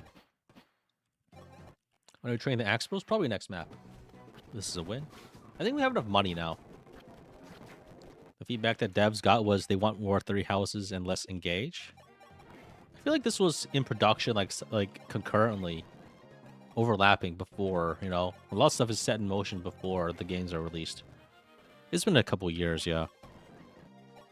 And honestly, I think the 3 houses stuff, like, that sort of stuff is okay in the first playthrough, but it gets old really fast. And I think, honestly, I'll probably start getting sick of it, like, midway through the game is the issue. And I'm just thinking, like, 30 minutes of tasks between anything preparing for the map is a lot. But maybe that's just where they fit all the story, right? And that's also fine. Because I think fitting a proper story into a Fire Emblem game is quite challenging, actually. And the structure of the Fire Emblem game leaves little room for interactions that can tell a good story. Because as it turns out, like, I don't know, I think supports need to be weaved back into the plot. And, like, character moments need to be weaved into the plot to matter. Because otherwise, like, you have characters talking about, like, oranges while they're fighting against, like, Mega Dragons, like, Mega Dragon 2, the ender of civilization, right? And you're there talking about tea. Come on. There's more at stake here than steak. Why does... Oh, wow. It's so disappointing. Look at these fucking stats, man. Ah, fuck. 27 res, though. 27 res. I mean, the 27 res is actually crazy. That's, like, more than anyone else. Oh, man. What a world we live in, huh?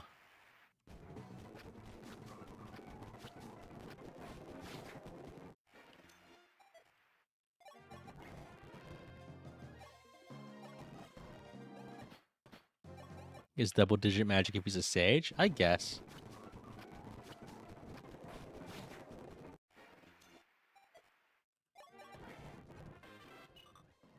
And the question is, what do I do for Est? Maybe I have to just, like, train her somehow. Maybe on this map. Run from this one.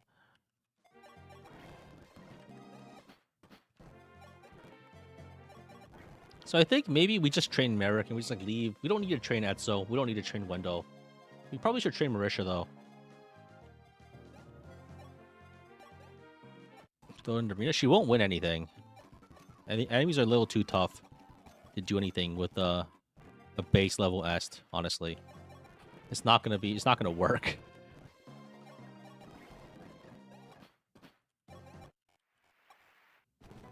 We win this one. Now train S on the next map. S, he still needs to have, like, a base level of strength to do anything next map. So it's not gonna be that easy. Plus, there aren't that many enemies. So it's gonna be the amount of training I can do is still limited to an extent. And I need them to get up to speed fast.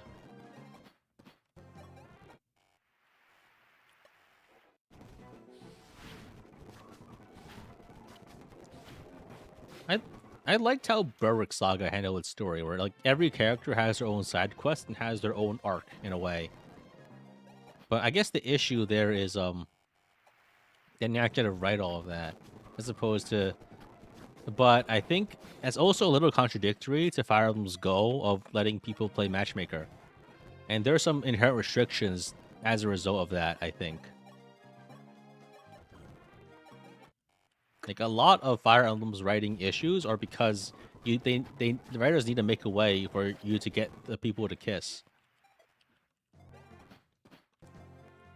And that's, like, a structural issue that's, like, independent of writing quality.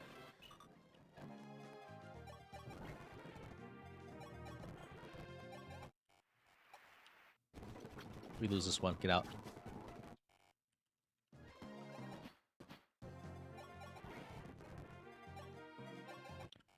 All right.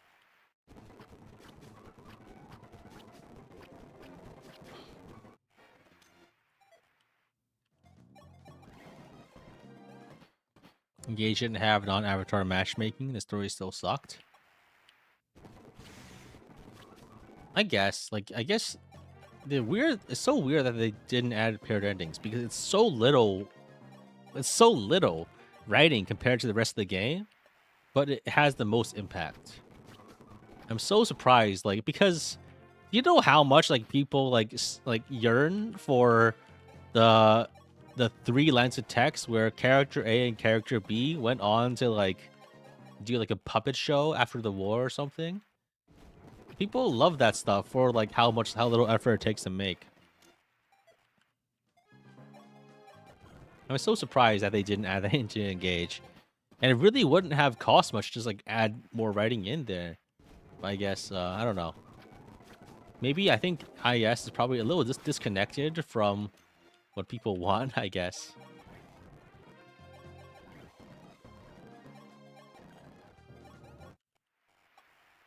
People are worried about canonicity there. I guess, but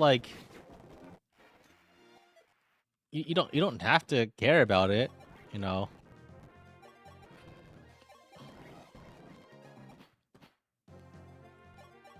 You don't think every character needs to get an A support? I don't know. I feel like you don't even need that many supports per character, I think. 5 or so is probably enough. And you don't need to have every character from every different faction associated with each other. That's the biggest issue, just combinatorics, right?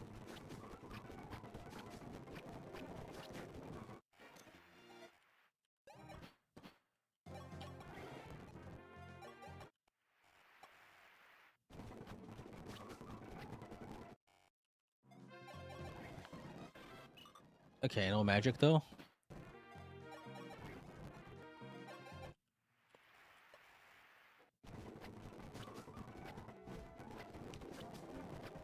Get out there, okay.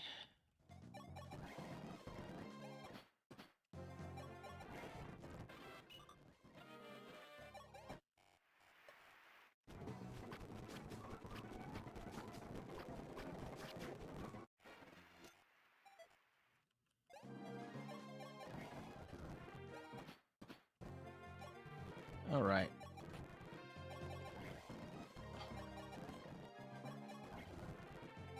So I think we'll probably try to finish off the men's. The amount of healing you need to do to actually get all of this is actually quite a lot. I'm surprised I got my gold before I actually finished the healing grinding. It's really really is quite a lot, huh? As use 11 sword for chip damage. Not now because she is a Paganite and she can't use one yet.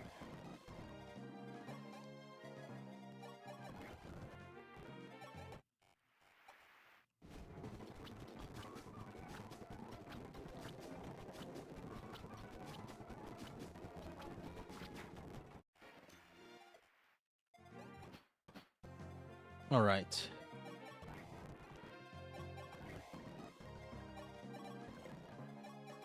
All right, I'll be right back. I'm grinding for a bit. I need to stretch my legs. Go to the take a bio break. So I'll be right back, and then we'll be back to finishing up this healing grinding, and then we can play more game.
Alright, I'm back. Got some water. My throat is a little parched now. I've been talking for way too long.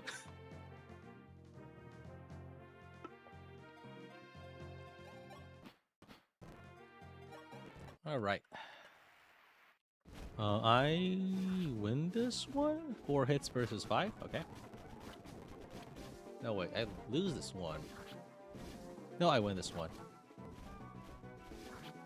Yeah. Okay. I'm not a fan of split paths because it enables bad writing choices. I don't know. I feel like it's fine if it's done well, but like, will it be done well? And it almost never is. Same thing for like having all the mini games in between fights. I think we run this one. 4 versus 4 hits. And I think like if it's done well and the choices are meaningful, and there's like a routing thing where like, yeah, if you're doing this build, you should go to the Dagden Hills for more ore. That way you can get to this benchmark by this map. But more realistically, you're just gonna be like, hey, there's this gigantic pile of shit. And spend 30 minutes sorting through it and get everything you need. But you have to click the buttons. Gotta click the QTE or you'll bump your ankle against the dresser and take 3 damage.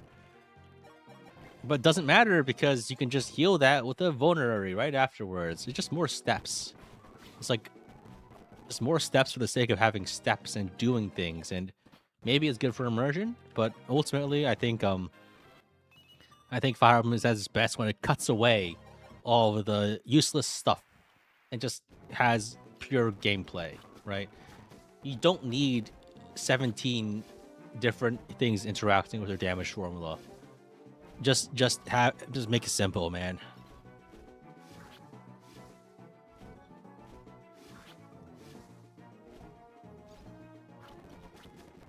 I'm most like the biggest AoE hater for every single strategy game. If I see AoE attacks, they have better be limited. Don't you dare. Because if there's AoE in the game, there's no, you don't have a number. Numbers don't really mean they're not an advantage anymore. And it just means that you just like, and that kind of runs down one of the core things I think that is interesting about Fire Emblem, which is like the low fantasy, you know. I guess some characters can be really strong, but I feel like at the end of the day, it's pretty important for a Fire Emblem game for the characters to be like mortal.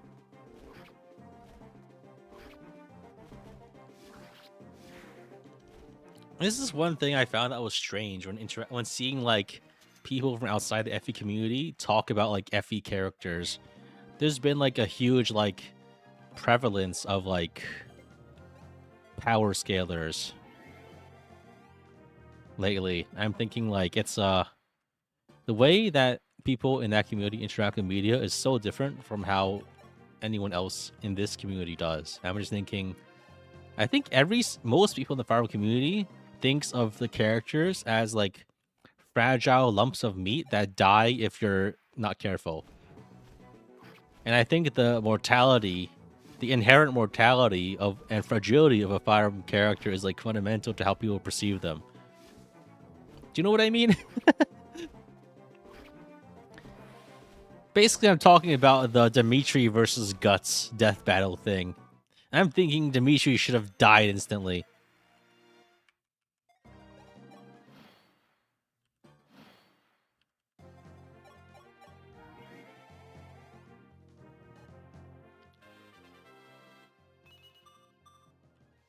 Yeah, sure, he's like strong, but he's got like 60 HP. Come on, man.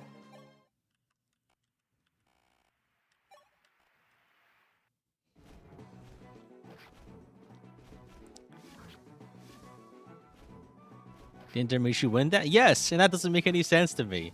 Because I think Fire Emblem characters are mortal, and a character from like a series like Berserk, they are more like they really aren't. You know what I mean? Because Guts doesn't die in his story. Characters in Fire Emblem are constantly dying because of you playing poorly. And it's a fundamental part of how they are interacted within the game. It's either they die or they kill everything. And more likely it's they probably died because you put them in front, you move them off the floor and didn't have enough weapons on them. Or you crit too many times and then you got hit too many times and you died.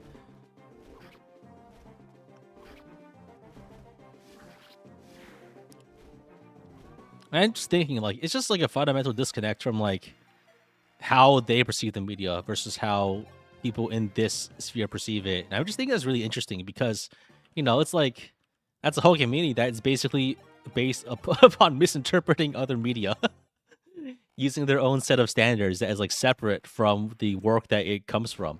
And that's like so fascinating to me because it's just like, wow, it's like, I don't know, it's like, how do I describe it? It's like aliens, like people stumbling on historical artifacts and like us ascribing meaning to them in like different ways from what they actually are, right? Like stumbling on like the Roman dodecahedron and thinking, like, what the hell was this used for? That's what like power scaling communities feel like to me. They're like archaeologists who don't understand like Roman, trying to figure out what like a Roman inscription is. Have I read the new chapters? I haven't. I'm not caught up on Berserk. It's I don't know. After the I don't know.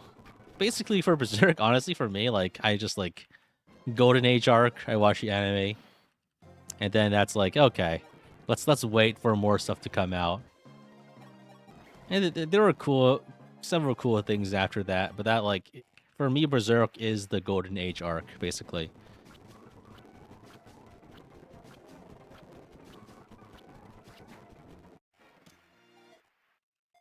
And then everything after that is like, I'll wait for the rest of it to come out. And then it didn't really,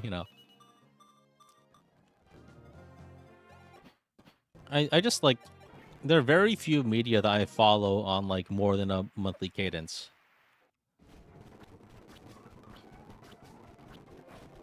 So I'm LARPing. I mean, you don't need to consume every single bit of a piece of media to enjoy it. I think just physically speaking is not possible. And like what, like I can't talk about it because I don't have the perfect amount of knowledge of it compared to you. Expert media consumer. Listen to yourself. But I think the stuff I was talking about earlier is like, it's not necessarily, it doesn't matter how strong Guts is. Dimitri can die. And he can get crit by a level 17 sniper and die instantly. It doesn't matter, like, it doesn't matter.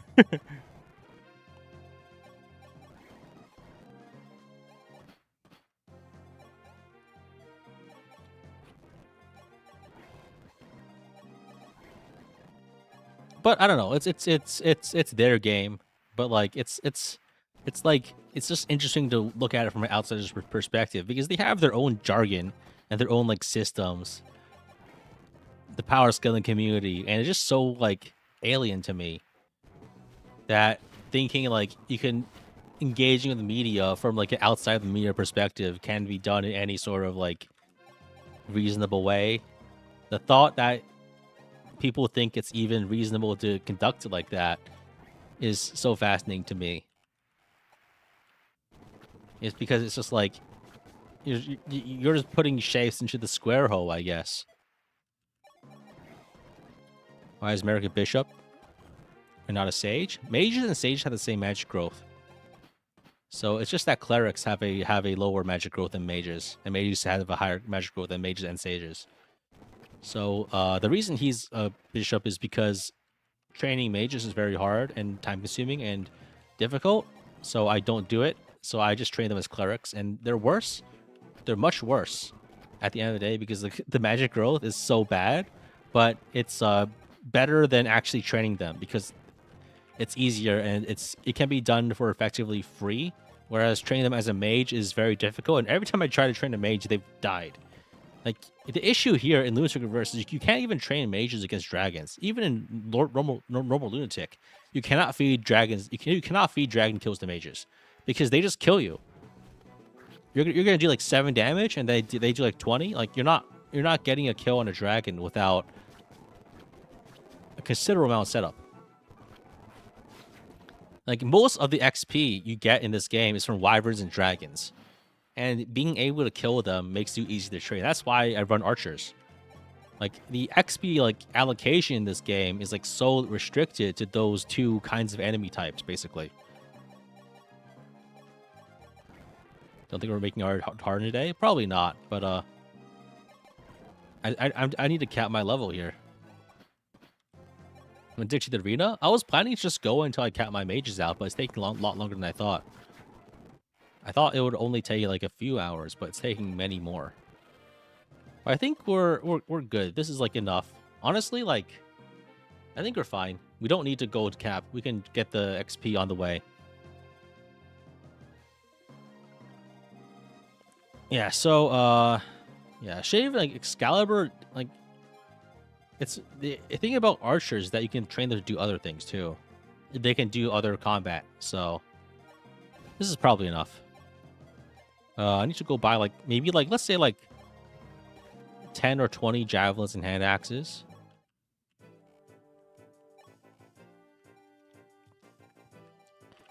One, 2, 3, 4, 5, 6, 7, 8. Have we made progress on the Hardin run? Regrettably, no. I'll report back to you in another 300 hours, and then we'll see how much progress we've made.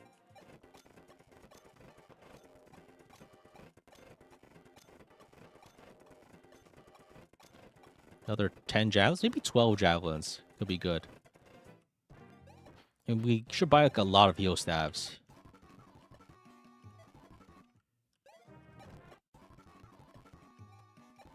One, 2, 3, 4, 5, maybe like 20 heal staves.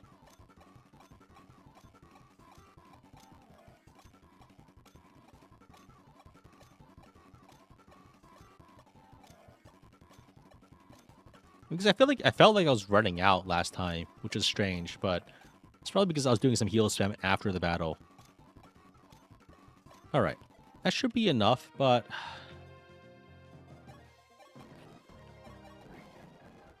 let's just focus grind staves for a bit. I guess we can do some arena just to in between. But I think it's probably because I think staff grinding normally it takes a lot less time, but right now it's because we are also doing the arena, which takes a lot more time than just spamming staves. We win this one, okay. Can S touch these units? Probably not.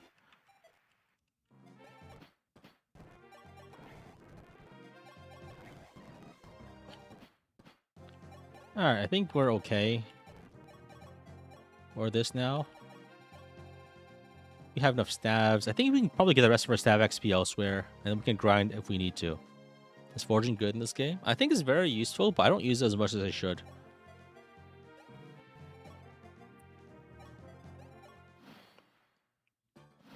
I think it's mostly for the end game that the forging really matters. We get a 16x day? Almost definitely, yeah. I think we're on track. Alright, we've got enough gold. If we need more, we'll get more later. So, okay. Let's grab the spheres onto Chris, get some hand axes, and start killing some things.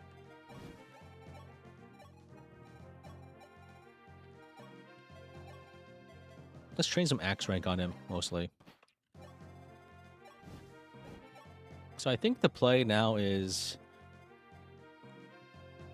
I think we can try to feed some kills to Est, if possible.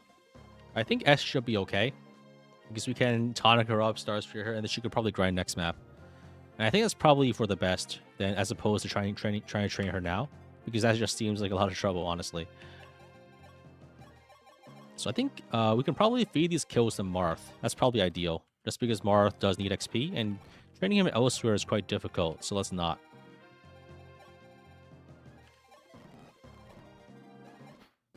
You just kill these enemies with S? I could, but they're all tough and I need to figure out other ways of doing it. So it just doesn't seem very worth it. I think the next map, I can feed a lot of XP to S, and then we can just do it that way.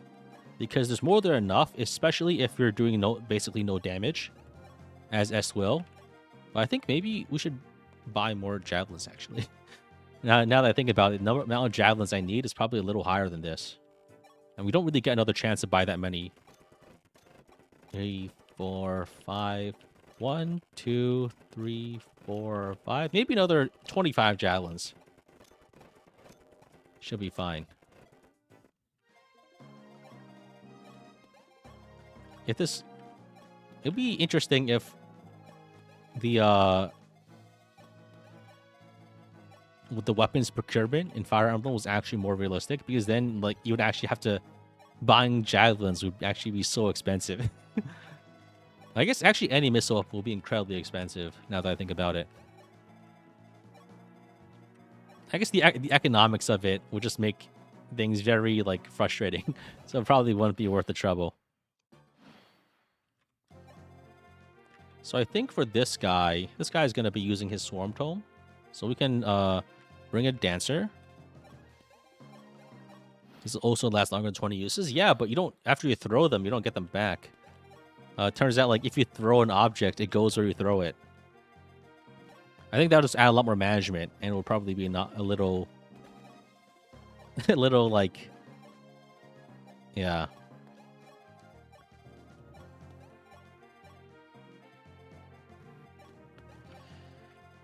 All right. So how long did we grind? That was like 3 hours, right? Not too bad for 150k.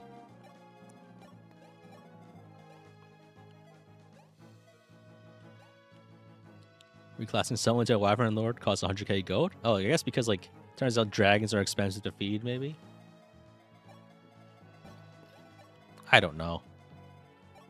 All right, let's bait some swarm attacks, and then we can move up and then just kill him. I think Martha's strong enough for that. Nice. Took 4 hours to roll on the stream. I think the first map, like 15, 14, took like an hour though. So I don't think I don't think we were grinding for an hour or 4 hours. So I think the play now is just bait with Chris. Oh, I need to get a Yote Shield. Where is my Yote Shield? It'll be bad to not have that out, because instant death is not a not amazing thing to occur. Where did I put it? There we go. Being murdered is typically not very healthful. Am I using core for triangle attack shenanigans? Absolutely. That's the only reason he's here.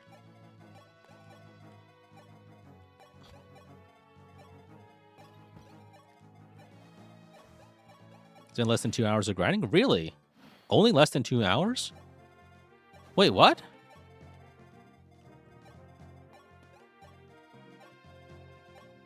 How? That was only 2 hours? Did I spend 2 hours of chapter 14? I guess there was some time spent on the map before this, actually. That's actually very nice. 4 hours total. Okay, so I guess 1 hour for chapter 14 and 1 hour for the map before this, and then 2 hours of grinding. Okay. So basically 1 hour actually beating the map. That makes sense. I guess like 30 minutes of prep, because this map does require a lot of prep. If we can trap the archer, that would be good, but I don't think we can necessarily get that.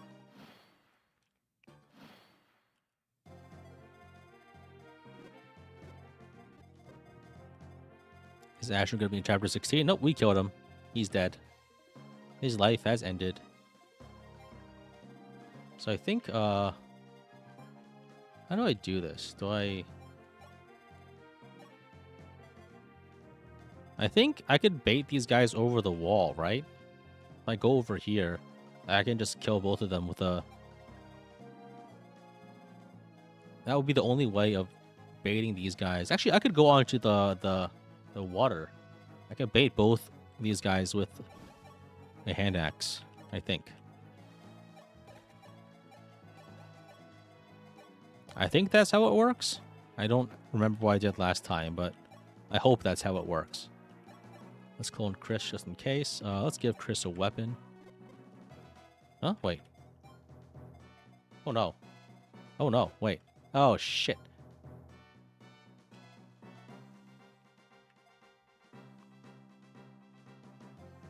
$30 defense versus... I mean, it's only that guy, and it's only the longbow. So if he hits me with a longbow, that's 36, 18, 16 x3 damage. What the fuck? Did they put 16 might on the longbow? 16 might longbow?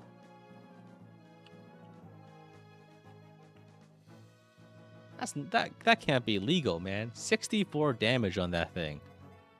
I think if we double heal with Physic, we should be okay.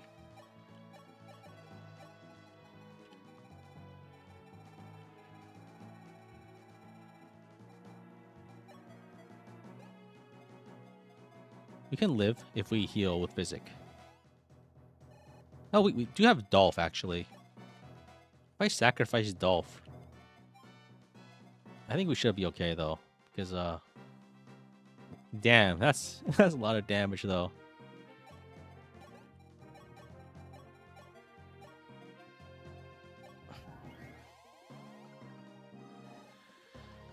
Nine magic promoted. Well, I think sometimes things happen and things don't go your way, and you just have to accept that. So we kill the mage, and then this guy's gonna shoot Zane for like 1,000,000 damage. Yeah, 38 damage. Dear God. Okay. I think we just kill this guy if we can.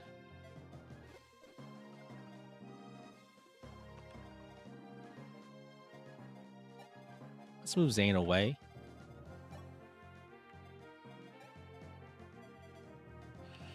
Okay. I want to bait out Abel, but I can maybe bait this guy out too. The play would be to move the fragile units away for sure. All of these guys need to move. I'll probably box him in a little.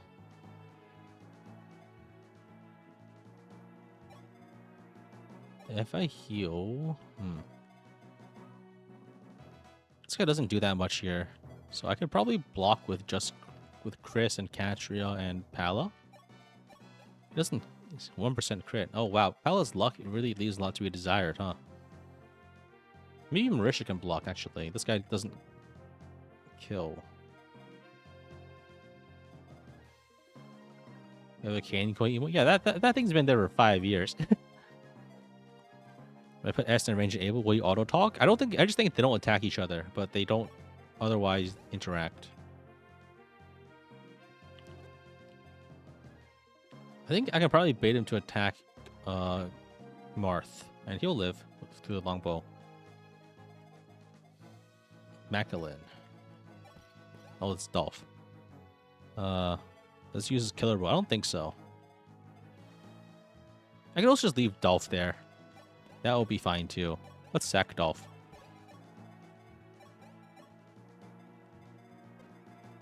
Let's sack Dolph so we can feed the kill. Oh, he didn't even die. That's lovely. Nice. He dodged the crit. He narrowly evaded his death.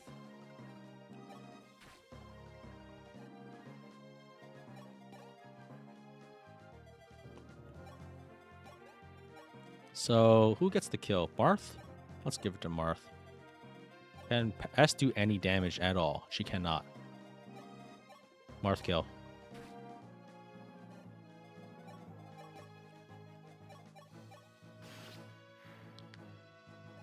There we go. Last few guys, I think we just feed... we can probably unequip Chris and bait AO out and then just talk.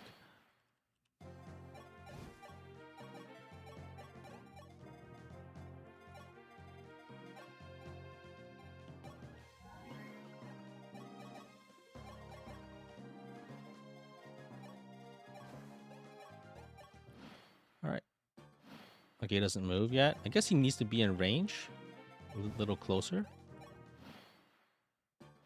Oh, he doesn't move. Interesting. Maybe he needs to be in range of this guy too, possibly. So we can have S on the side here to talk as needed. Need to forge drop if you want to train her. I think I can give her like a strength drop or something, but that might be wasted because S strength growth is actually crazy and she'll cap naturally. He has like 70% personal base on it. She's actually super duper strong. It goes after Chris and does nothing. Abel attacks Chris and does nothing. Okay, then we got it. Let's kill this guy. And then S talks to Abel. And then I can... Let's not do that. Maybe I can just use the 11 sword to get the kill here, actually. Hey, let's go. Why doesn't S map sprite have green hair? Because I think that's just what all the map sprites look like. The map sprites just... I think, as you can see, like, for instance, the Falconites just have blonde hair, too. I think... for readability purposes, like, this is why I confuse Katria and Sita all the time, because the map sprites look identical. I think one thing that is underrated, not really underrated, it's probably one of the best things in the game, frankly, is just, like, the presence of, like, the additional face sprites for the map sprites, like in Fates and Awakening. I feel like that is the toppest tier presentation the game has ever had in terms of like map sprites. And I think they haven't matched it since. That's actually like the best possible representation they've had for characters ever in the game. And they haven't been able to replicate that success. Because for one, like, the rest of the sprite tells you what the character is and what they can do. You see a mechanist. Oh, hey, there's bows and shuriken. I know what those are. You see the face, and you see, like, the character and their unique features. Oh, well, yeah. Now you know who it is, right? Like, it's so obvious, and they just... But now it's like... Now they have 3D map sprites with the portraits and the weapon next to it, and it's just so inferior that it makes me mad. They have to do it like that because otherwise you can't read anything from the character sprite on the map screen. At the armor there with Marth, I'm just using the rapier. I think we should be fine.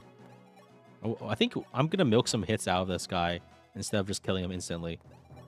Because you could probably get like not like 30, 40 XP by using the rapier here.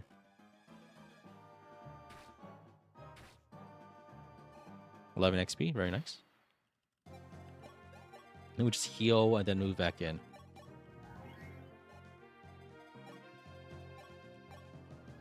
How am I feeling after the farming session? Oh, great. I'm liking the status of this run, and we've cut down on the unnecessary parts. Am I tired?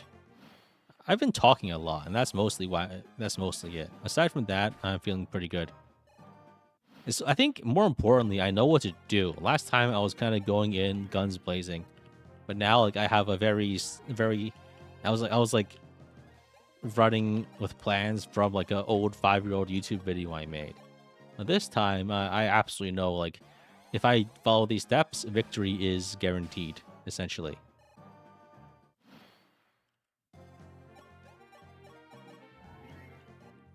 Let's go and get this kill. Let's get this bread. You wished FE went back to having master animations. Yeah, it was peak. It still is. It's still a better representation of like a character than anything that the new games have put out since Three Houses. All right. Very nice. I think Marth might like cap his stats, aside from maybe defense, which is actually troublesome. But I think it should be okay because he doesn't need to have high defense because if he has enough stats, he doesn't get doubled by Medius anyway.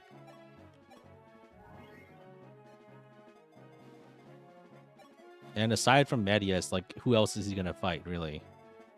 He doesn't actually fight anyone. Aside from maybe from a few dragons, but even then, that's not that big of a deal. Alright, that's chapter 15 done.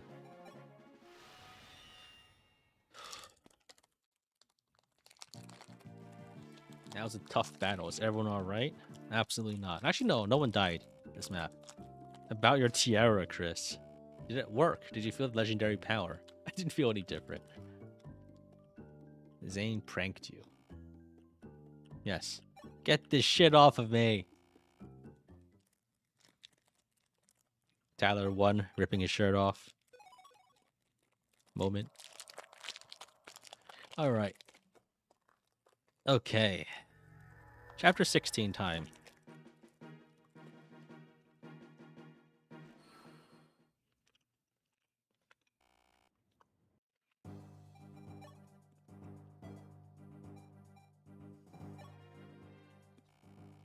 '18 skill is poop on Marth. Well, fortunately, no one else has any reason to use secret book, so we can give those to Marth if we need to.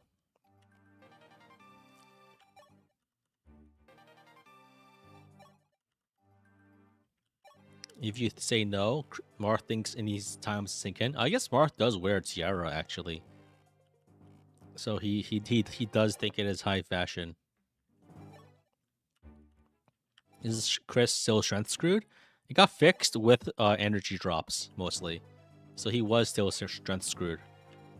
It's an enduring problem. Alright, so let me see. I think we can bench Wendo now. We can bench Etzo. We can bring Chris. We can bring Merrick to heal. Gord can be benched, and we just bring Board and Dord. Who else do we bench here? I think we have a lot of characters we want to train, actually.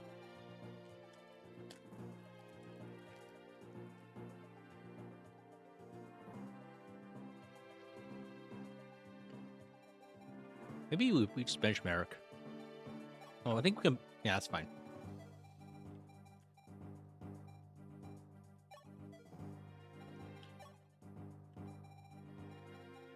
So I think we reclass both these guys to pirate.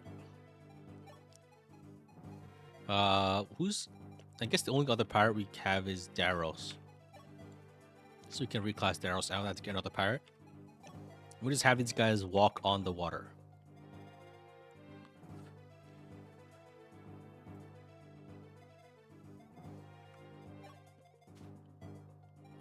So I think for Chris, we want Chris to have lances for this map. Like a javelin, I think, and a silver lance, like one-shot thieves if possible. Hand axe is enough to do 1 damage. I think if it isn't, I can pass it on the Star Sphere if I need to, and also Rainbow Tonic. I don't think I need to because it should be enough. If it isn't, it should be enough. I hope it is. We have enough hand axes, I think. We got like 10 XP a hit. And we can also just use stat boosters too if we need to. Those are in the convoy. We have 2 Master Seals and we get another one this map, I think, so that's perfect. So Board can also grab axes and a Master Seal.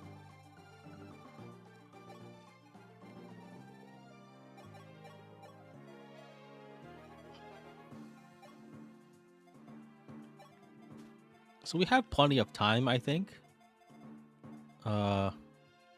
So the only thing we need to wash off, maybe we don't bring Zane, because we don't really need him to fight things.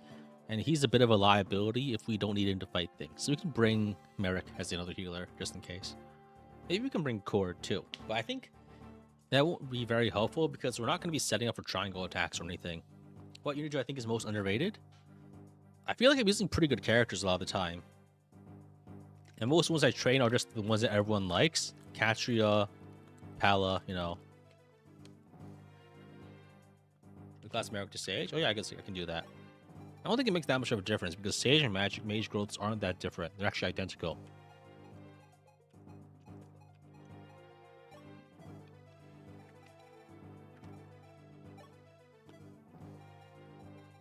I guess I can reclass Cord too. He's so bad. He's so bad. 11 Magic Sage. I mean, in theory, if I give him every stat booster, we can have 19 magic. Yeah, these defenses are offensive. It's actually so sad.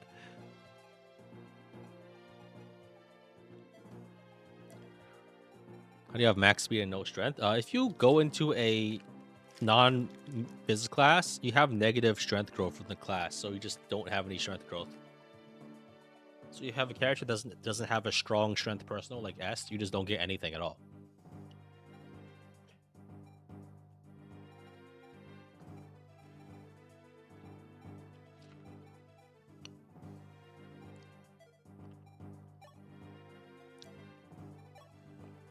So I think we can bring... Let's reclass Catria into a flyer.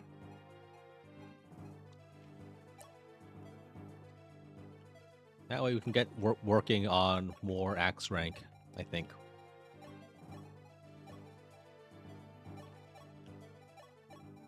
It should be fine.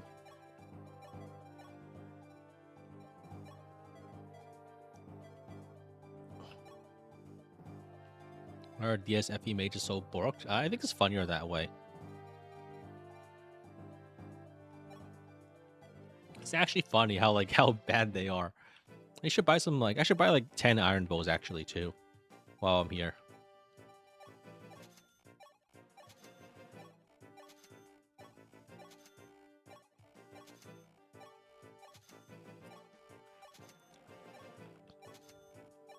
Mostly just for training like other units as needed. Alright, this should be fine. I guess one thing I could do while I'm here, I can just buy every stat booster. Just because just so I have them on hand in case I need them. The funny thing is, I don't even think the triangle tag is going to be very useful for a lot of things, because typically you want people to one-shot things anyway. And it's not like it saves you damage, because if you're at cap, you can probably kill enemies with the right weapon.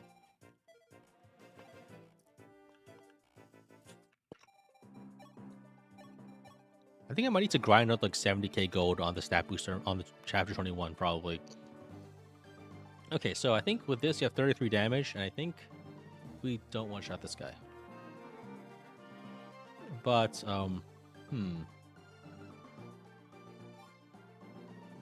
probably need to chase them. Can Cord even get the Hardin kill without dying? Cord doesn't need to do it. The others can do it, like with the axe, probably. I don't think Cord needs to be the one to execute the triangle attack. I think, yeah, because Cord's HP is kind of ass, actually. 36. I guess that's the price of going Sage. You don't get, you tank your HP growth too. So probably not, honestly. I think it was a mistake, but it's probably fine just because he's easier to slot in as an extra mage. So it's fine.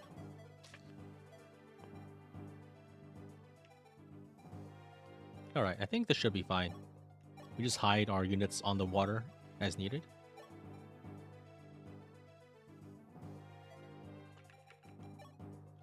I think for the upper area, we can send... Actually, we should be okay. We can send Chris, we can have... I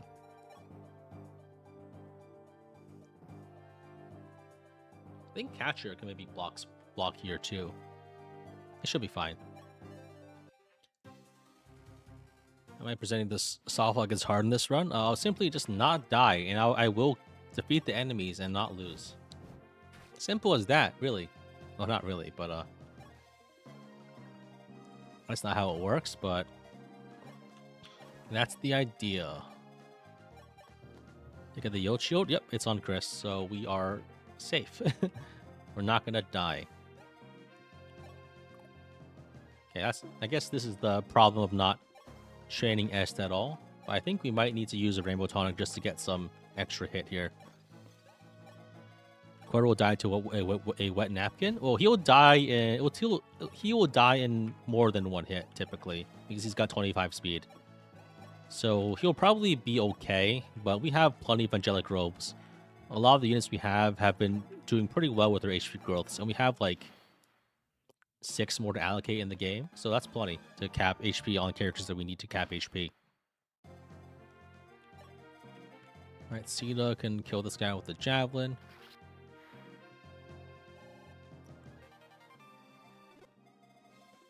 And then we can probably keep hunting this guy.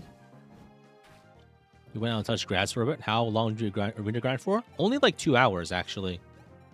Because it took like 1 hour to beat the map, and then another 2 hours of grinding to get like 150k gold, plus stabs. I didn't even train all my mages to cap just because it was taking so long. But I think we're fine. We have like 2 or 3 more turns until the situation happens down here, so we need to hustle a little. But I think we're ready to train Barst and Board to become capped berserkers. So Chris has the Yoke Shield, so I think we dance someone up to boost to heal here. We're doing very well, which is very surprising. So we can dance Merrick up to... we are not in range to heal. We might need a physic here, just because getting hit by bows is not a great prospect. But what can he do? Price of doing business. There's a Geosphere.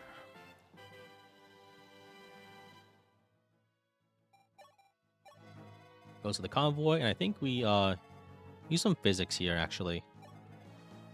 Let's put Mark a little back so we can grab a physic from the convoy, just to feel safe. Not really needed, because Chris does, in fact, have items. The 13 damage Geosphere would be useful in this game. I think it would be amazing in any game, just because it turns out map-wide damage is ridiculously strong. Especially if there's no conditions to it. I guess the only condition will be having enough fortifies to not die to it too. Which I think is cool. I think the idea is interesting.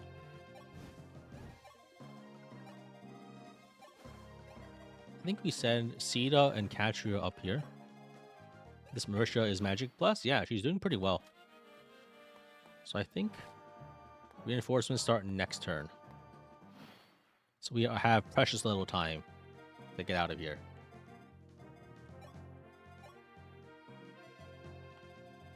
Do I have a sniper here? I do, but not enough stats to actually fight this guy effectively. That's actually fine. I think we just go up here to block the thieves. I think we send Chris back down here. And we can send the other flyers up here. I need to actually get some heals onto Katria probably. Because I think the amount of damage that is being dealt could be a lot. So let's fly over here and give Katria some bones. And she can park over here to catch the thieves, and I guess Sita can also help intercept up there. And reinforcements will show up really soon, so I need to get out of here. Let's get Chris into position to set up the block. I've never played this map normally. I think I might have at some point, and I think the plan is probably to go like up here and try to intercept the thieves maybe, or just fight these guys that hole up in this room, or just to rush the boss immediately after these guys spawn. But I think getting the guys stuck is more interesting, just because it's so much XP, man.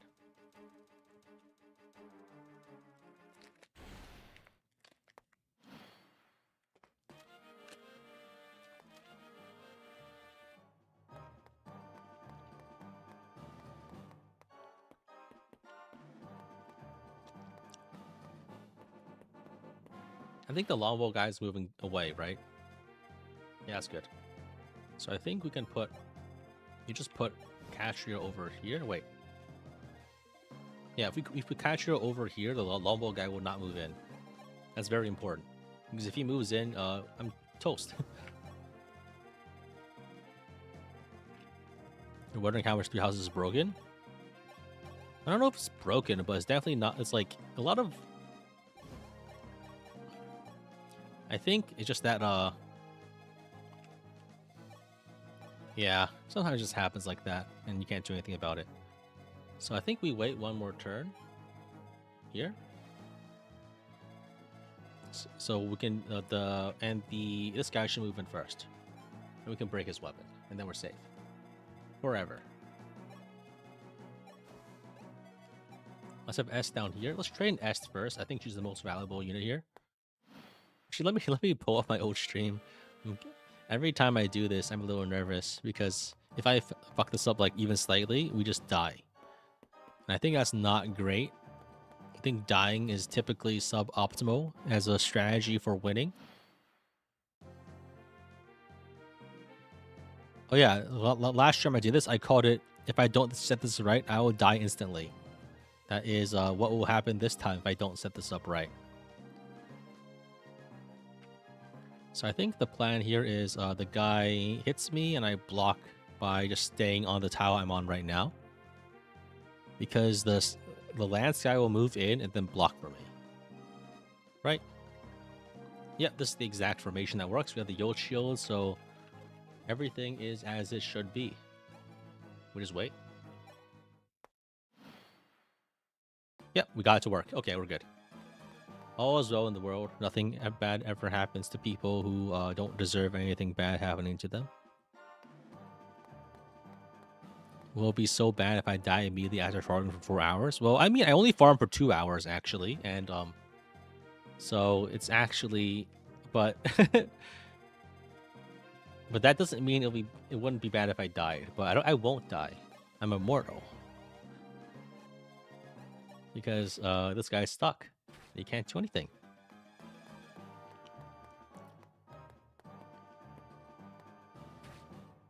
Interesting thought on how much you have to change to make Three Houses more interesting. I think the issue with Three Houses is that the numbers are all fucked up.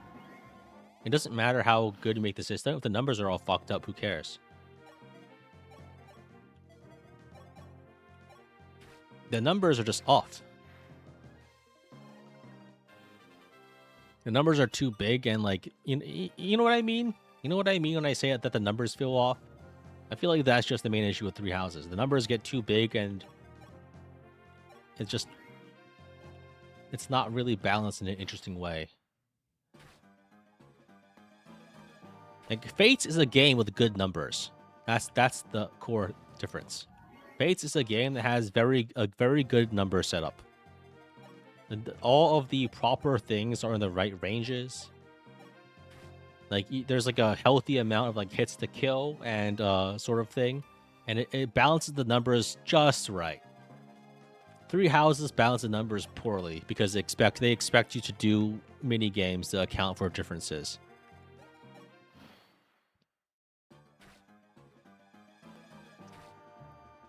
When the numbers are in a more constrained range, it allows for more interesting interactions because it's more calculable.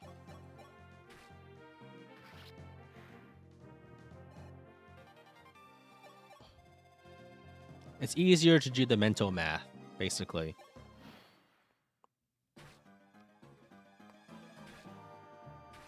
Being able to level up to 100 is so ass. Yeah, I think the other issue is like there's no reasonable like end goal for a player unit, and you can just make them stronger. So like at that point, it's just like, what's even the point?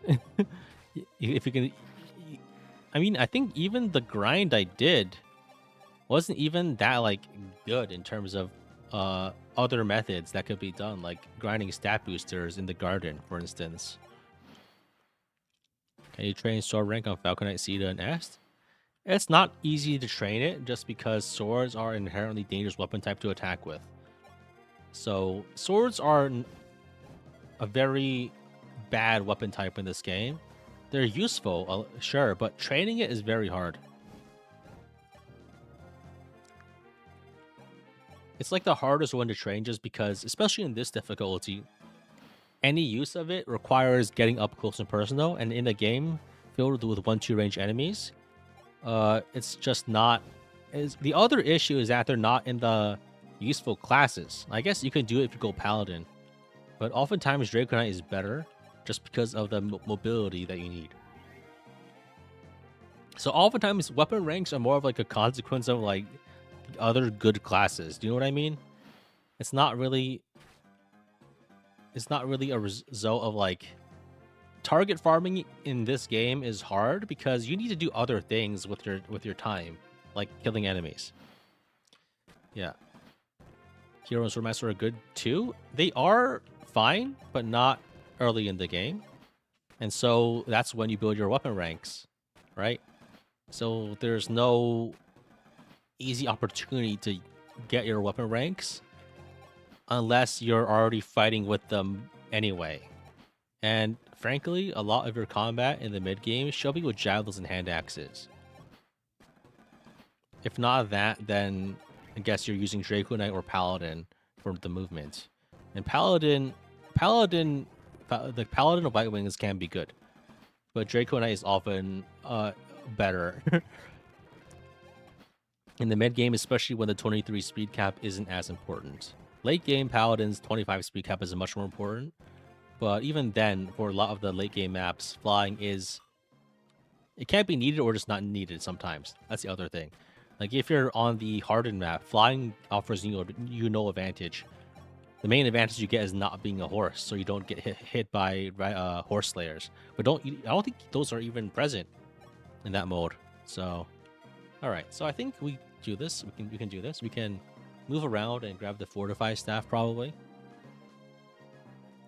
So I have an idea here, and it's really scuffed. But I think maybe what we could do is we can force this guy to use the fortify staff and get more hit XP.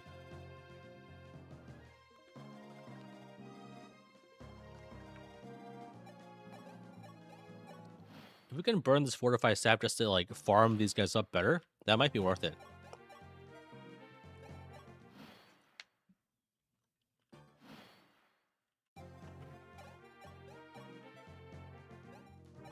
Moving the dancer around is like one tile here.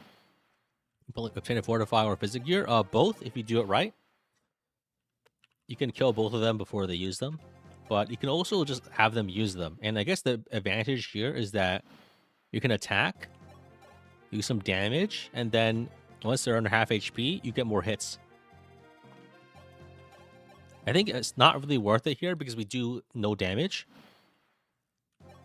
And because we have no damage, then if we don't have any damage, then we get more hits by default anyway.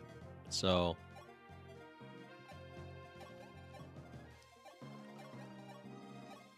I think the only start healing under half HP, so we can try timing things to do that. So we just like hit this guy until he has like... Actually, we start with the ones farther away, because if we mess up the block on the left side, that's a problem.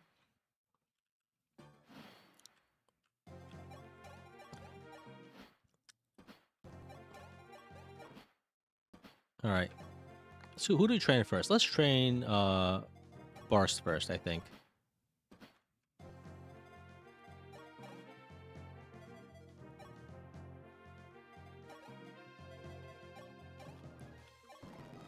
It's gonna be a while.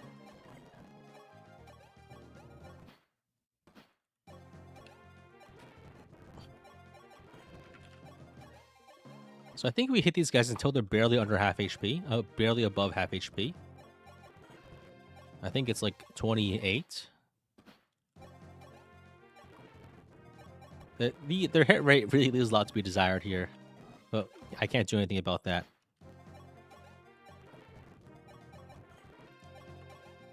And if I increase their damage too much, it reduces the XP I get. So it's technically not efficient. So this is like actually the proper way to do things, even though it looks bad.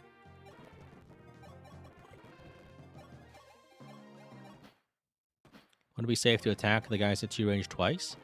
A lot of these guys have like weapon swap, so just to be safe, I should only do it once. And I shouldn't leave any possibility of messing up from waiting accidentally.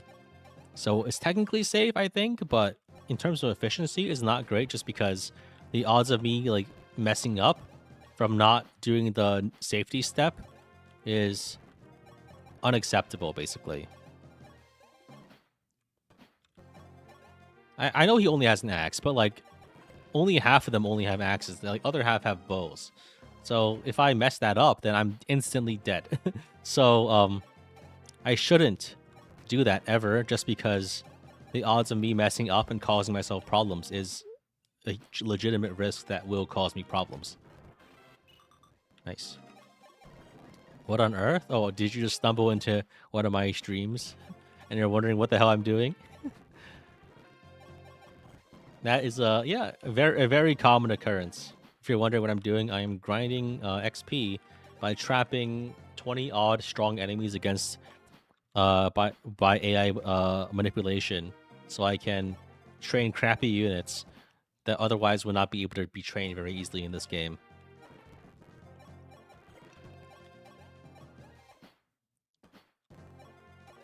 Never seen enemy formation like that though. Yeah, I mean this happens like specifically when you can break this guy's weapon and get all of them stuck.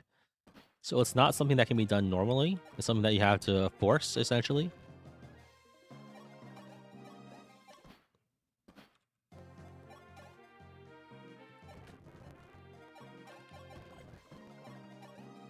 So I think we just hit all these guys until barely under half HP.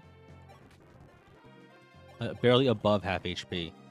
Maybe the mages we just kill, but I think it's going to be hard to do that because we want to feed the XP to units that, you know, can't fight. So it'll be a little bit until they're actually strong enough to not die to the mages.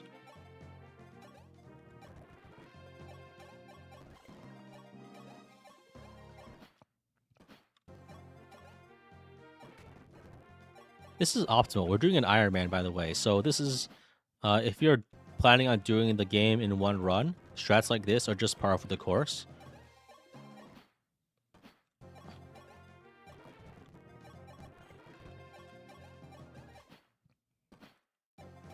I'm sure, like, if you play this properly and know what to do and have everything planned out, you could do things in other ways. I messed up. I crit them. Now they're gonna pop a Fortify probably. Maybe just a Physic, actually. Okay, it's only a Physic. So I think Fortify guy only chimes in if the Physic guy is used up, which is good. Because we do want the Fortify if we can get it. Nice. So I think if there's a few more guys out there on the left, so we can hit those guys too.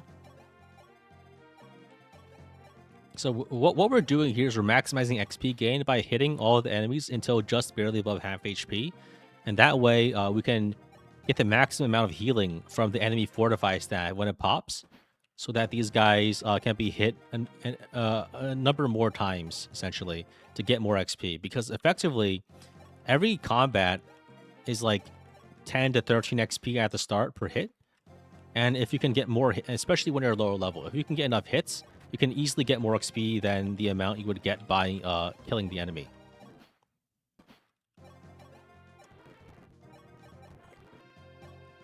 Am I gonna hit them all separately for the bishop to heal them all? Yeah? Do you have a problem with that? I'm waiting for because this is the best way to allocate hit XP, I think.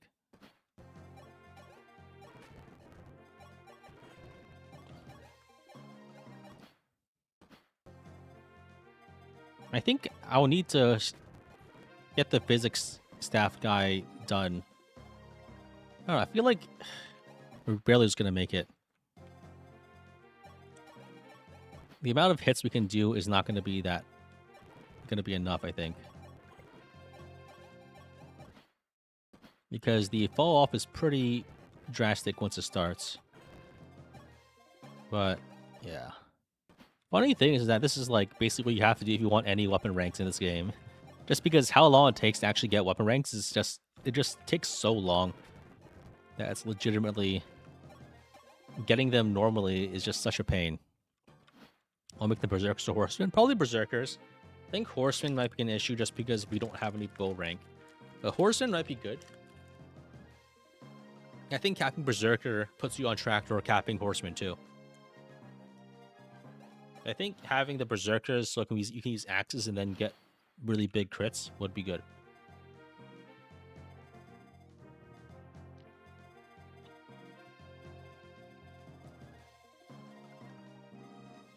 I think... I think we just burn the physics staff here, honestly.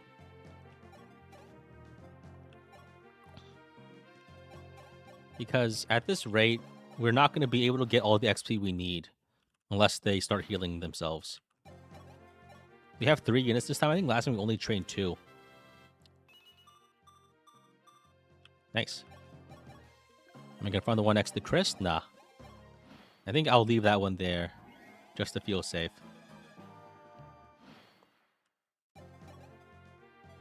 I think you can probably get more XP from Board here because he does less damage. The issue here is that once you start doing more damage, you can't get as much XP. This is chapter 16. This is the retaking the castle map. Is reused from the other game. 14 XP on one hit. That is so much.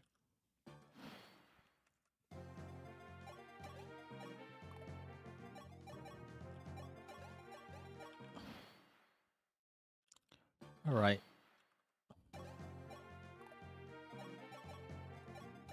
Keep in mind that, like, maybe this is just me, but I would rather do this than, like, do an Echoes dungeon for XP. But I'm just, like, weird like that. It's mostly just because this is, like, playing the game, whereas having to walk around and press the attack button to hit monsters to start a skirmish, I don't like that. Actually, I've banned this time around. I think we had a couple of guys, but they died later. Oh, wow. Boar just is not hitting anything.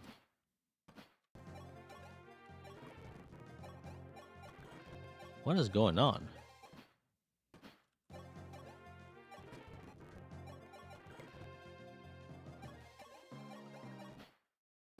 What is accuracy? I mean, at this point, I don't know what it is anymore.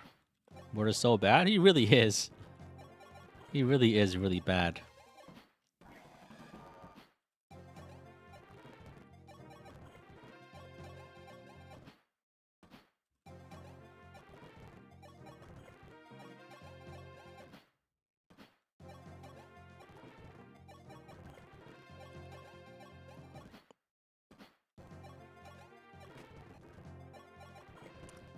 Fighting overworld enemies broke.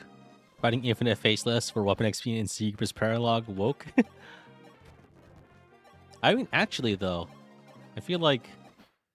Am I crazy? I'd rather, like, fight enemies on the map as opposed to doing, like, skirmishes. I mean, in some way, this is limited, and I feel like optimizing it and trying to get as much out of it as possible is the game. You know what I mean?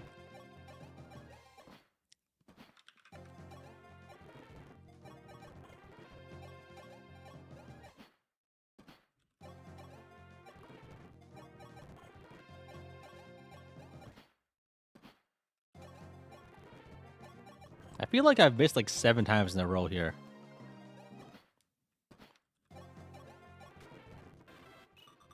Very good. Good level up.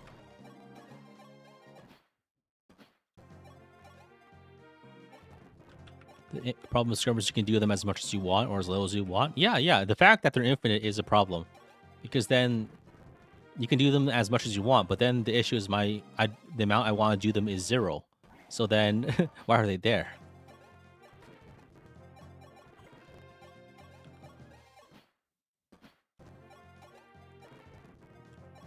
Okay, this guy, I think, is run dry a little bit. So let's start hitting someone else. I say that, but I'm not actually hitting them.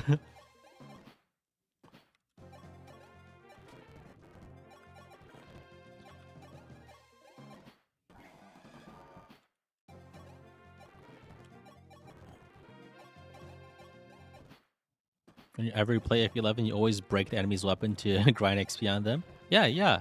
It's very fun because like you're breaking an existing system, you know? Like breaking a game is always fun because it feels like you're winning over the developer in a way.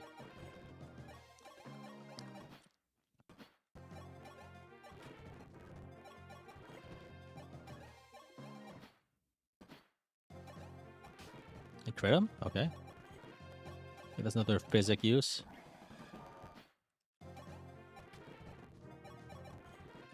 If you think about it this way, I'm basically getting like, okay, nice. We got the fortify off. You know what that means? We gotta hit everybody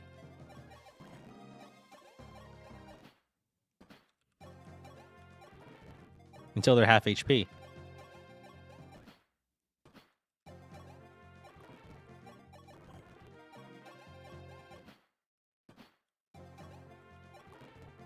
I say that, but then I'm not actually getting any hits.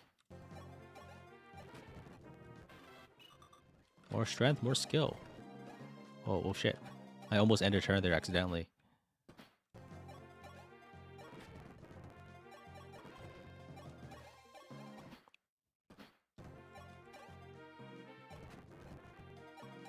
So I think that guy is... This guy's pretty dry, this guy's dry. We should kill them if possible.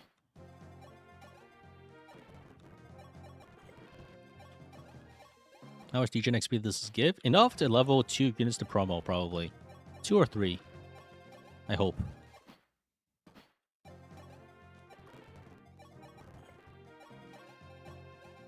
Have you ever set up macros with this kind of grind? The issue is, like, with the macros is that if something messes up, we just die, and then you can't really recover the state. So I have done it before, but only for... It's typically too fragile, especially in the context of also using emulator speed up. Because it breaks very easily, so it's not really worth it.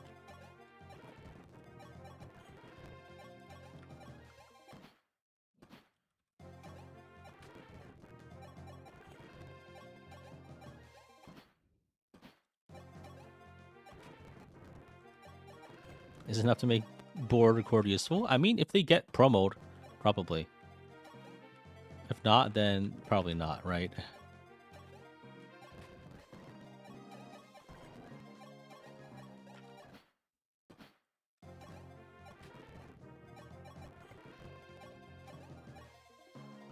So that guy, I think actually I can feed Barst. Does Barst get one shot by this guy? He does, definitely. Okay, never mind. These guys do too much damage for sure. I think only like S could do it because the natural res that pegs have. Will we berserkers? I might go horsemen. I think berserkers just because it's easier this way, and we will have built the axe rank.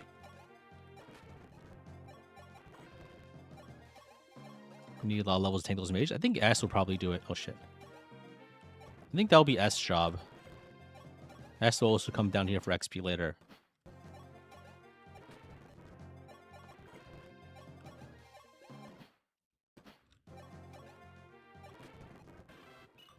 Nice. All right.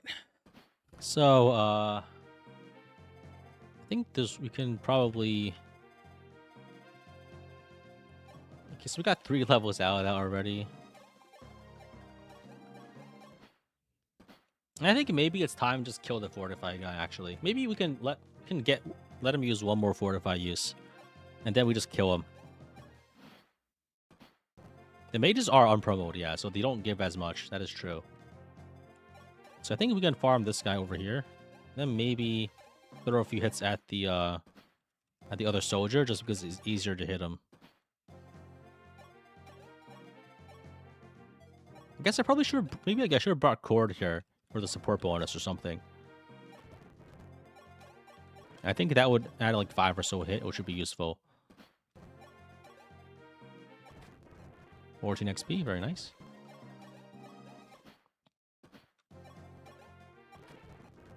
$13. It's a lot of XP. I don't like to have any crit chance here, but I guess you can't do anything about that. And X broke, that's fine. So we can focus this one. Try to get him to 31 or so. The support bonuses work in this game. I think it's just like within 3 tiles, there's a hit rate bonus based on support rank. And some supports are just built between preset characters. You don't really control it. You just see them in the How's Everyone menu.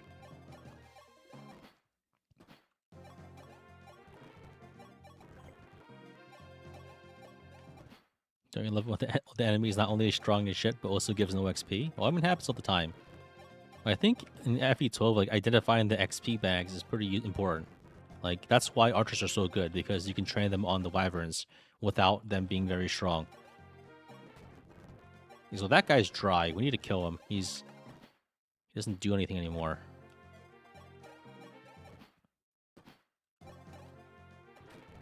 Okay, so that guy is giving me a bunch of XP.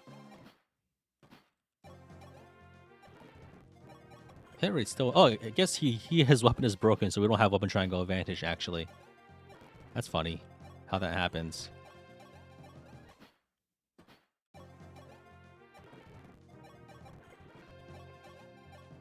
Watch out for the crit. It should be okay, because we won't kill. And all it means is that the fortified guy will pop a heal. Run killer right there? Yeah, it would be a problem for sure. But only if we actually kill the guy. And also only if we're on the other tiles. If we're over here, we should be fine. If we, like, kill this guy accidentally, all that does is move other people inside. And that should be another fortified pop. And I think after this, we just kill the guy. Because we do want the fortified staff. This is like already... We've already milked a lot of extra XP out of these guys. So we don't need to stay and get more. So I think we move Chris out of here and we have Maculin block. So that way we can leverage our actual units for the other farming operations. All right.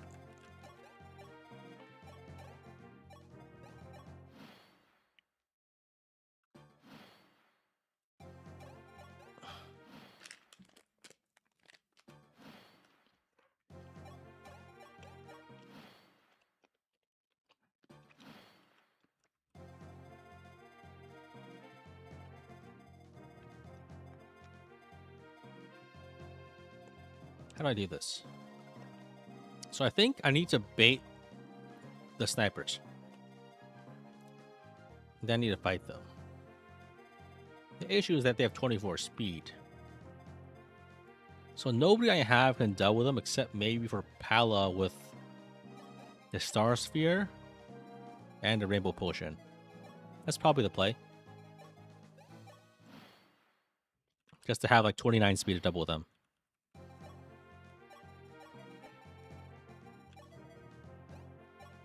I think Boar will actually end up fine. He's like... He'll probably cap his strength for sure. His speed might need some speed wings though. Which is unfortunate because that's like most of what's actually, you know... When you get a character, you want them to be able to do things. Alright. So we have a bunch of speed here, and that's enough probably to accomplish our goals. And that's Chris over there, so he should be fine.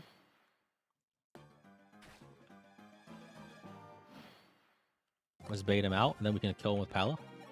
Hopefully Pala gets some speed. That would be nice, but we can probably just use some speed wings here, and that'll be fine.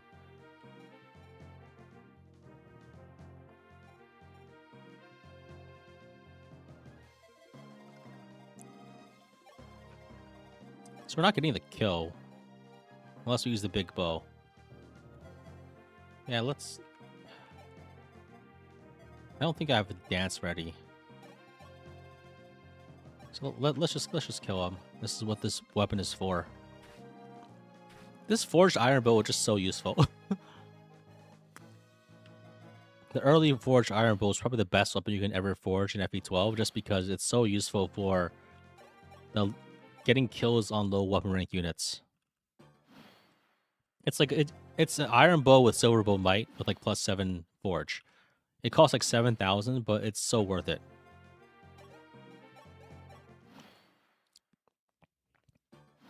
Are we gonna choke chef for harder snap? Yeah, absolutely. So when you have 22, that's a problem? Yeah, that's one of the hard ones. Alright. Let's heal here. I think you can bait with Chris to get the other longbow guy down here.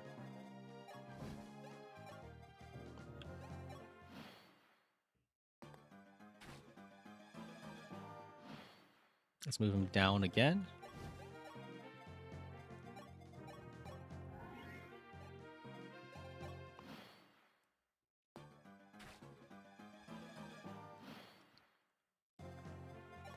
Alright, so let's go down here and we can bait it again and feed the kill. I think we don't even need to use the forged iron here, because we can just dance. This is why I bought like 20 iron bows. Very good. Can you hide on chapter 22 and kill the enemy slowly? 22? You mean the one with the Glower Tome mages? No? Wait, 21 is like the Wyverndale. And 22 isn't 22 the Dragon Altar? Oh yeah, that one's fucked up. That's the one with the Glower Tomes. You need a new staff to get out of there ASAP. To try to skip the boss area because there's like a meteor tome there. I don't want to play that map slow. I don't think you can play that map slow. You gotta rush it. It's scary. It frightens me. So I think I can go here and I guess I can start building some axe rank. That would be good. Just for later. I don't think this Chris is gonna be going berserker or anything, but that's an idea. This is Death Chamber once you unlock the door. Yeah, that getting it, moving in that, doing that properly is a challenge. Board Cord don't have bad growth rates. I mean, well, Cord specifically, I train him as a curate, so his stats are naturally going to be really bad. So his growth rates become really bad as a result. It's not really his fault, but it's how he is. I'd like to imagine there's a giant pile of hand axes at the bottom now. Yeah, that's that's probably the case, yeah. Let's go over here. I think you can probably block here with iron axes, I guess. The issue here, I think, is how are we? We can feed the kills probably, but it's gonna be inconvenient as hell. I guess we just do what we have to do. I think you can probably feed more of these damage to probably board, and we feed the heroes the cord. I mean to Darst. Damn it! I'm forgetting who these people are. You don't like all the enemy-only weapons? I think there should be more enemy-only weapons that are made to create problems for you that need to be solved in unique ways. And I think enemy-only weapons is like a very elegant way of doing that sometimes. Because otherwise you had to justify like how you can have the player have Luna tomes or something, and then that just makes the game fall apart sometimes. But it is like a pain in the ass for sure. Turn 200 already? Only turn 200? Oh wow. Thinks FE11 has Swarm at the very end. Yeah, Goto's Swarm is actually so cool. Having a Swarm on Goto is really nice.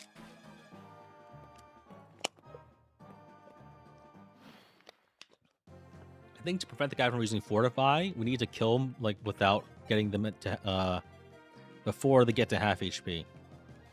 So I think we like attack with Chris and then we just pile on the extra attacks. Not S though. S does not have any damage. Oh wow.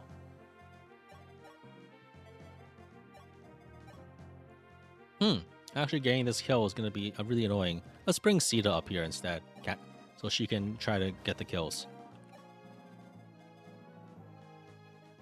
Because I don't really see how these guys are going to... Maybe we need to Rainbow Tonic them so they can actually get damage in. That's a waste.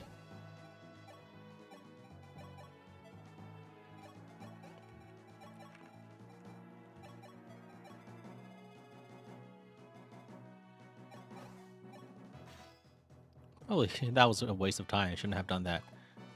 I guess also I could just unequip and farm these guys too. That's also an option, now that I think about it. I could just break this guy's... This guy has a droppable weapon though, so... But we can actually farm these guys too. We can get like 10 to 15 XP by hitting them each time. And we'll talk down to 37 uses already. Oh wow, I'm really using this up a lot. But at this point, the usage rate drops drastically once people hit their caps. Once they're at their caps, like, you don't need to tonic them anymore. So it's not that big of a deal.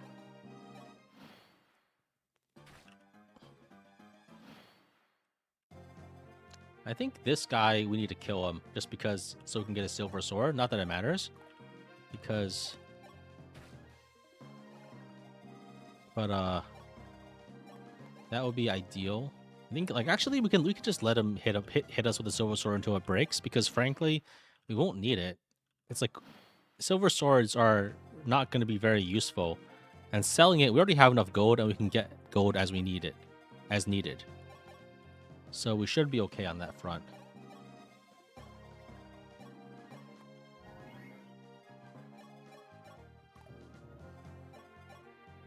Where's my star sphere? Okay, let's give it to Est so she can start training. Can she do any damage? No, she can't. Oh my god. I guess I need to Rainbow Tonic Est so she can do damage here.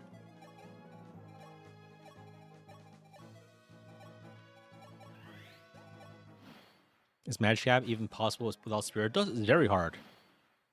Doing Sage Est? Maybe. I could. I might do it. I probably will.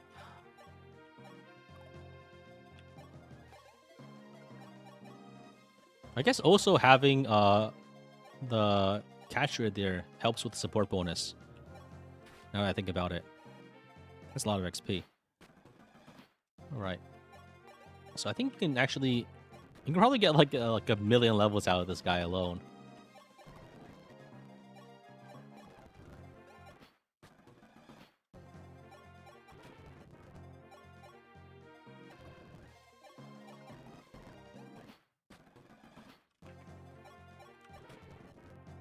Because we're so low level that this guy gives so much XP.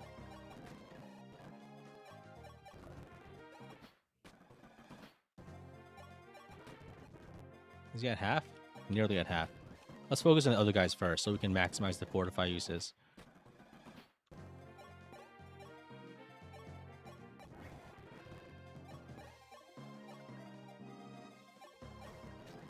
No damage in that guy, of course.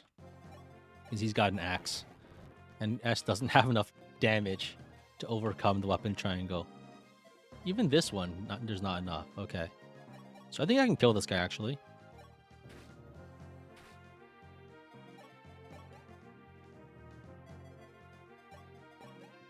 Hit him? Oh, nice. Actually got it. Dance and get him again for 4 damage. Okay, of course. That doesn't work. Oh, no. Wow. 3 damage crit. Lovely. There's a strength level up. Oh, hey, defense too. Very nice. Oh, yeah, we're fine here. Even if we kill every single enemy. Oh, wow. Wait a second. Okay. Even if we kill all these enemies, we won't die because Chris has enough defense. I got a little worried there just because of my past history.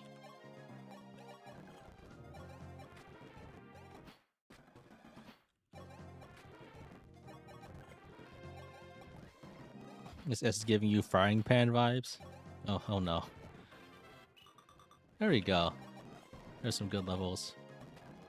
Now we're doing 2 damage a hit. I love to see it.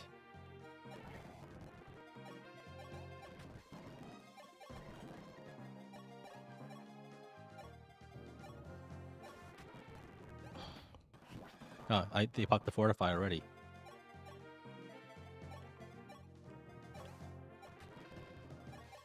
Nine. Right. Okay. Still getting 9 XP a hit. Very good.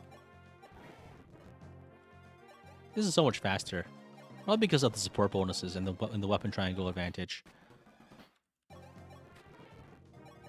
6, 5. Okay, this guy's run dry. Let's just kill him. Degen grinding methods are so necessary on Iron Man. I don't even think they are that necessary, just that I just do them anyway. Because that's what I know how to do. I think I need to get a steel axe on here or a steel lance just so I can get more damage in.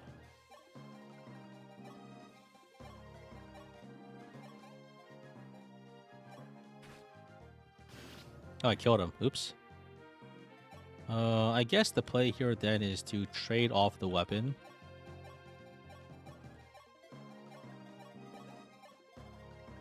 And then let the next guy move in. I was hoping to feed the XP though. That's like a lot of XP loss, like 70 XP probably or more. The accidental crit. Okay, so I think against these guys we feed the axe guys. Just because we're not gonna hit otherwise.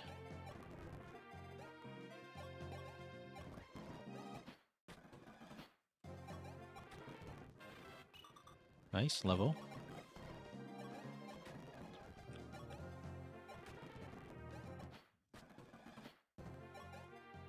You can save some every level up. That is also not a possibility, but I don't like using save states for that. This seems like a little much. Okay. So I think you can feed this kill.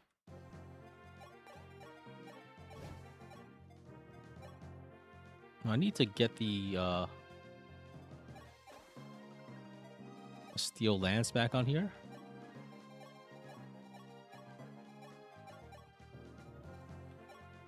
Don't crit him. Okay, good. Then we can feed the XP, possibly.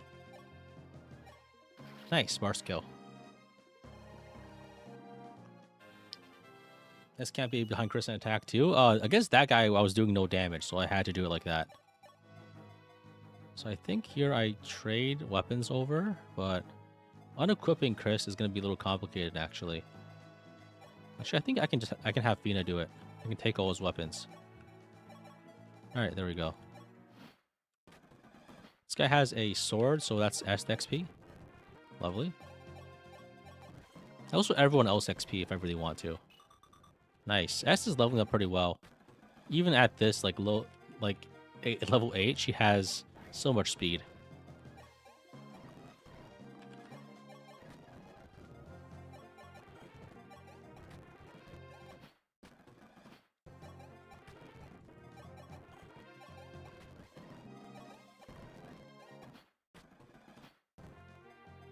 This is getting good levels. S has actually crazy high growths. She has such a high base strength growth. She actually has like 50% strength growth as a mage. As a cleric. Keep in mind that for the record, Cord had like 5% strength growth as a cleric, which is why he didn't grow any strength at all. Like the difference between like the good growth units and the bad units in this game are actually tremendous.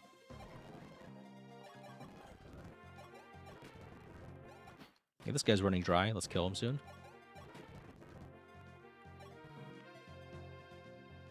I think this turn.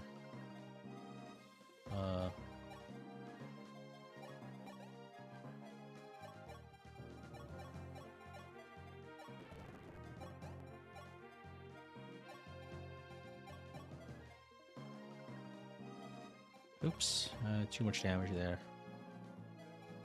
Let's take that away. I guess we just wasted Fortify, that's fine.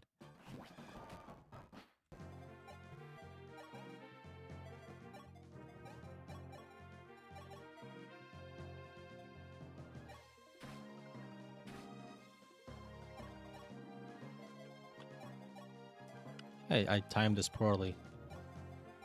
Just give the kill to Catrio. Just get it over with. 8 XP. Okay, that was not worth it. Another wasted Fortify use. 7. We wasted 5 already. That's a pain.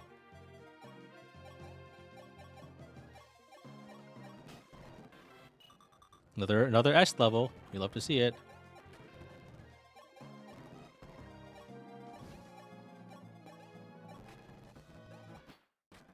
So I think if we hit the Steel Lance now, we can feed the kill pretty easily.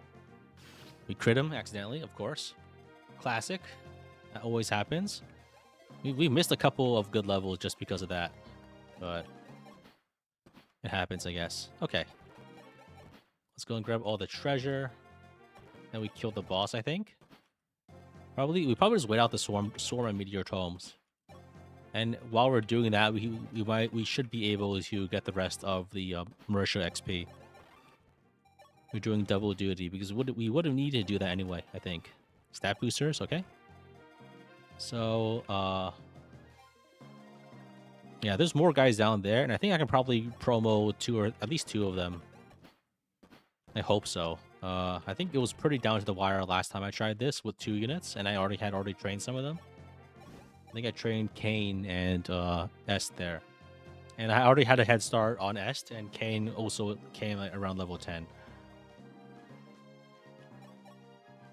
So I didn't bring board tank the Swarm Bishops. We'll be fine. Don't worry about it. Okay, let's... Wow, wait. Am I out of convoy space? What the hell?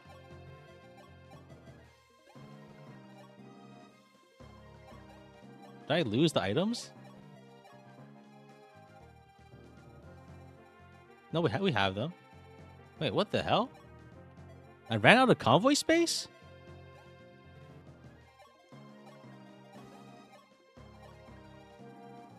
Did we lose any items from this or at all? I don't think we did, right? It's probably because I bought like 20 of every weapon. And like 20 heal stabs and 20 bend stabs. 99 burgers, 99 fries moment.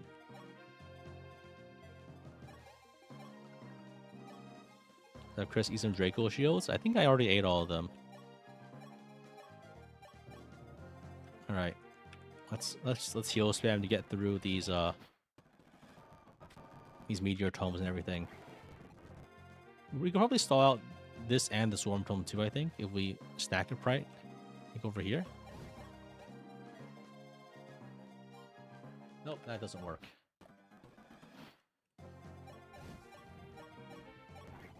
Talismans. Oh yeah, I guess I can eat some talismans. How the game would be if there were no unit limit on the map. I think the game would become very tedious, so I wouldn't want to play it. I think I already ate all the talismans. There's not anything left.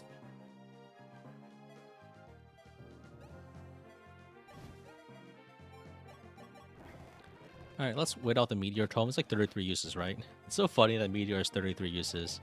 Because that's just an obscene amount. It just...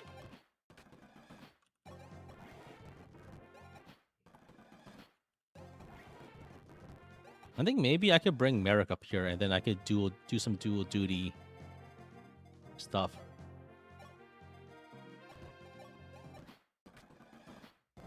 Okay. Let's bring Merrick up here. 25 usage tome is a choice. This is a 33 usage tome, so it's even more of a choice.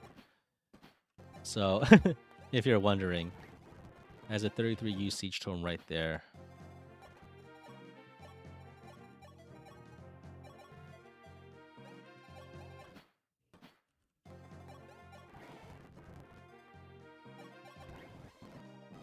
I think you can put Chris here and then probably heal from below with Marisha. That way Marisha gets shot by the Swarm Tome guy. And then we can heal the other unit that's being attacked. Because I think the Meteor Tome very specifically only hits this tile.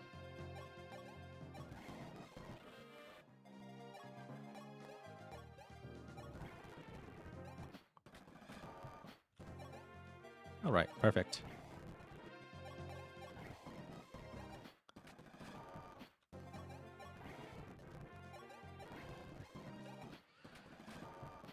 Alright, this is only going to take a bit longer, like another 25 turns, I think. Or longer, depending on the misses.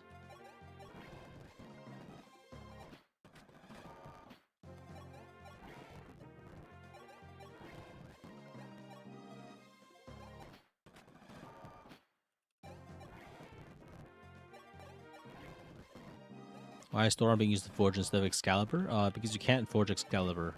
The Regalia weapons cannot be forged. So Thoron is forged because it's the next best option after that is able to be forged. Typically. That's typically what people do, I think. And that's why, at least. Alright, so I think once we get rid of the Meteor Tome, we can probably tank all the Swarm Tomes with Chris. Actually, no. Yeah, if I brought out Cord, I think I actually don't take any damage from the Swarm Tomes, which is pretty funny. Too bad it doesn't really matter, but the thought is nice.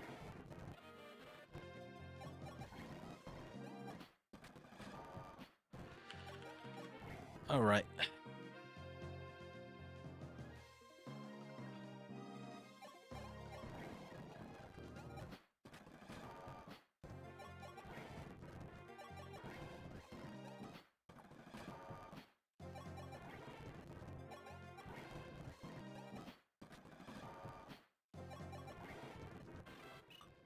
One defense. Okay. Marisha is... I think Marisha has worse magic than last time. Not very surprising, but it is what it is. Why Kamikaze attack Medius? I think I'll probably hit him with like Forge Thoron triangle attack probably. Or more realistically, probably I'll just do with a Forge 11. I don't know. I need to think about how I want to do it. Actually, you can't set up 2 triangle attacks in one turn just because of the space issues, unless you get people killed, now that I think about it. Right? If I attack with, like, if I set up board cord and I attack and get... Actually, no, it's not really possible. Let's use rescue. That's, like, a lot of actions for not much benefit. And the one thing I'm all for is actually getting benefit for sacrificing lives. Spirit Dust? For now, I think I'm considering whether or not I want to put it on Est. I think maybe I could probably just put it on Cord and max his magic, because he's already trained. I think for Est we might as well just go a proper melee unit, honestly, on Est at this point, just because we already have Cord ready, right? And Cord can probably do like the 11 sword shenanigans just fine. Alright, so we've grinded that out. Now we can grind out the other Swarm Tome guy. Yeah.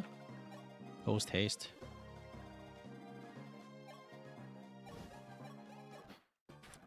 Once you get to 24, you can use all the strats you want. That is true, yeah. Once you're at that point, it doesn't really matter. Was that to kill the cleric surrounding Medius? Yeah, it's if you don't bring the additional units, things can get a little tricky. And also, I think the issue is, like, I don't really have the leeway to bring all those units. I think I can, if you're strong enough, you can just fight them. I think with triangle attacks it might be more doable, but still gonna be very rough. Last time when I was fighting the dragons, I had to get like max forge weapons and stuff to make it work. And it's a lot. That's a lot of gold. Also, if I want those, I need to start forging them now, just because I won't have enough time otherwise. Which is fine, but like, I don't really want. I didn't really want to grind that much today. That's basically it. The next one is at chapter 21, so we get at most like 3 or 4 more max forges. You need to start early on those forges if you want to actually get enough of them.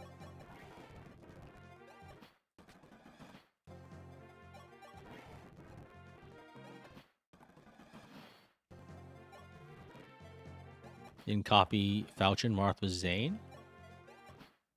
I mean, you don't get the copy of the Falchion. I don't think... can you even move the Falchion off of Chris? I mean, off of Marth? I don't think so. And even then, you have to trade it over, so it just seems like a lot of trouble. You can't attack... You need another action to trade it over. And there's not really many good options for a true range attacker on Medius. I guess like you could dance and then trade it over again, but then you have the issue of, again, is like, seems like a rough prospect.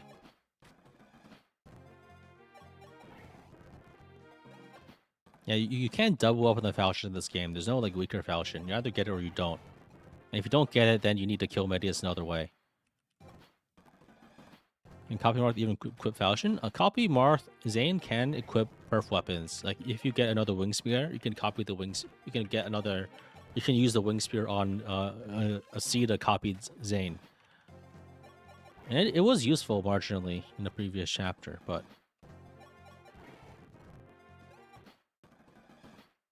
all right.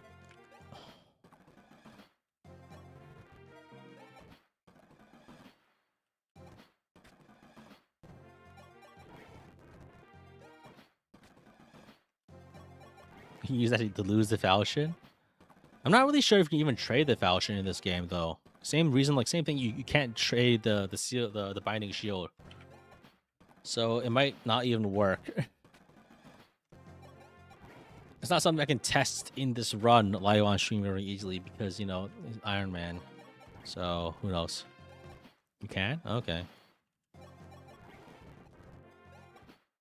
Can't use Alm? Hmm.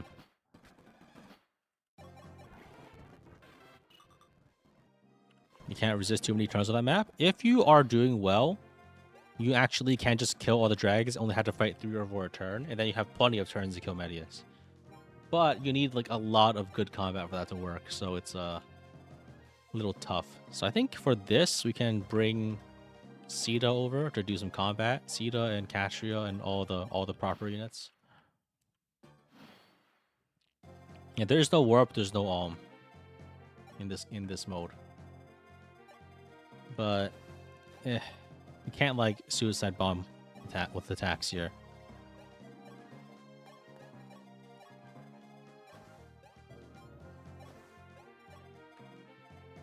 Removes Divine from Tiki. No, Tiki has Divine Stone. I don't think Divine Stone is effective against Medius, though. So you actually can't do that much against him with it. We're not feeding S the bottom swarm. We will, but I just want the Fortify Staff first. And they also feed these bishops to whoever needs it.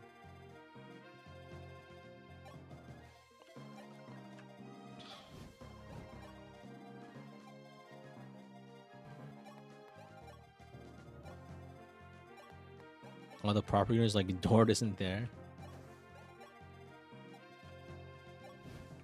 Actually, I think let's feed this XP over to probably just S, just because she's the most important one. We even use Dord. I've been training him a little, but it's been a little hard. I think I feed all these guys to S probably, just because it's easier. But maybe we can also feed them to board. That might be better. Hand axes really just have bad hit. That's probably why I'm having so much trouble here. If I use an iron axe, maybe we can get a little better results. New Mystery, more like New Misery. It's not even New Misery at this point. It's pretty old. Oh, the misery.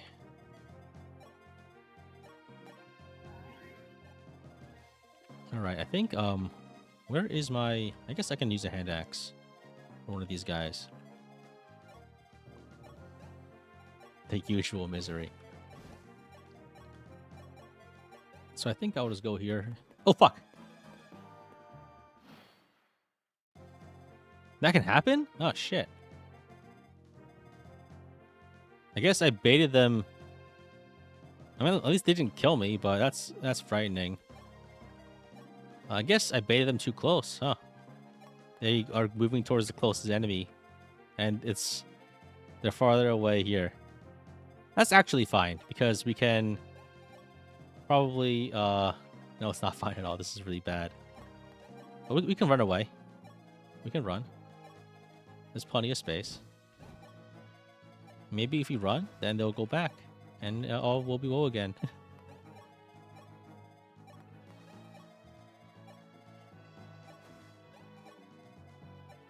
That's really bad.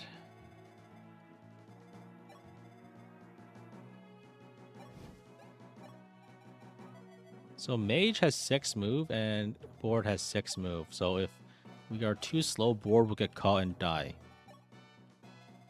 I should have left like one mage, one like guy over here, so they won't be convinced to move that way. But man, oh man, these guys are so dangerous with killer axes and all that jazz. I think I have to fight them. I mean, fortunately, Chris does have enough. He does not get. Chris can just tank them actually, so we're okay on that front. The issue is like everyone else.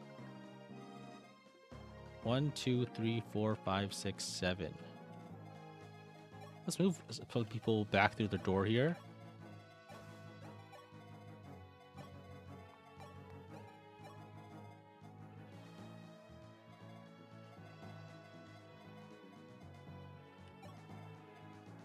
Move board this way, then we can dance board out of here. I think that's just barely enough to not get hit.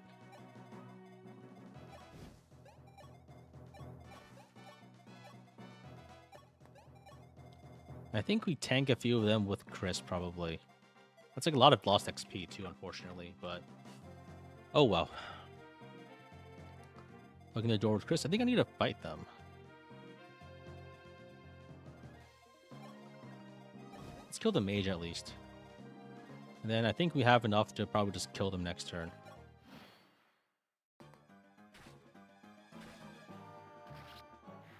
They can crit you? Not really. Because they have killer axes, but only 30 crit. So it's actually not enough to kill me. Even with like the killer bow, I think they only have like 20 plus 10 skill, so exactly 30 crit. And Chris has 30 luck, so he actually can't be crit. Ever.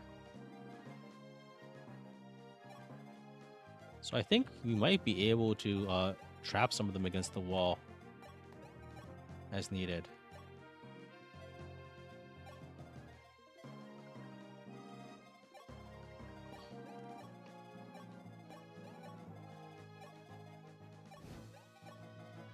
So I think I go here, I unequip and I heal.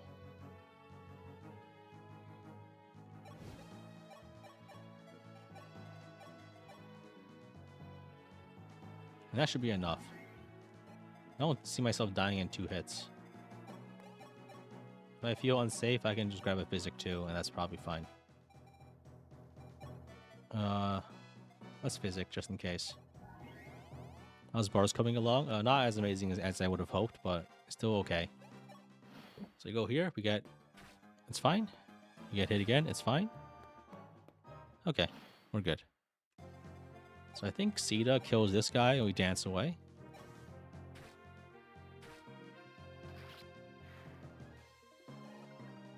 Unfortunate, EXP is pretty bad, but what can you do?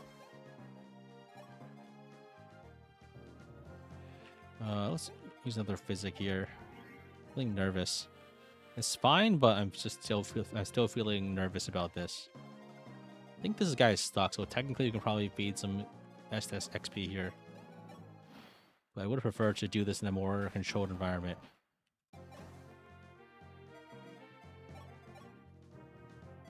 So I think I just pop heals and just kill these guys.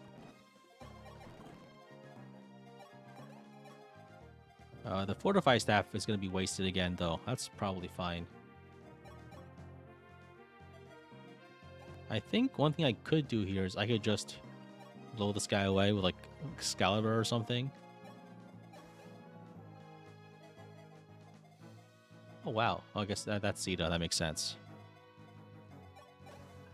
How do I do this? Let's take another hit this turn. It's probably fine. We can also break their weapons. That's probably not practical. Or maybe... No, it's not. Let's get out of here. So I think... Here's the play. Get this guy here. That's a killer bow. I made a mistake. I don't have a dance to get out of there. Well, actually, this is fine because this guy can't move.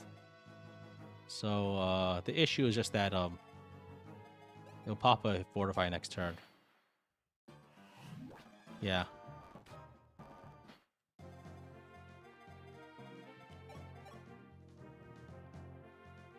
Okay, let's hit this guy. Dance, and then kill.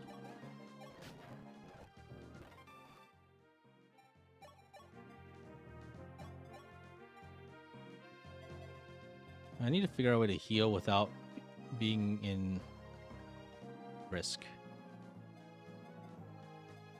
It's so wasteful, but fortify again. And physic again.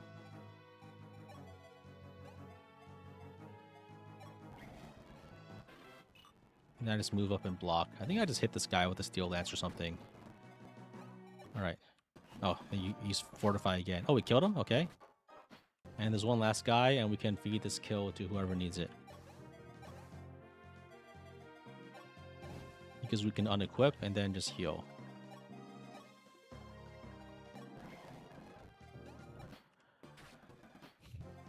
Alright, let's Patria attacks and kills. Okay, that's fine. Oh, nice defense on Sita. That's really nice. Sita might cap defense. Catcher might cap defense. That's really good. So I think the play here is we just go back down. That's Catra? Yeah. I know. I don't think we're actually promoting all 3 units this chapter. Yeah, let's leave the weaklings back behind until after we kill the strong enemies.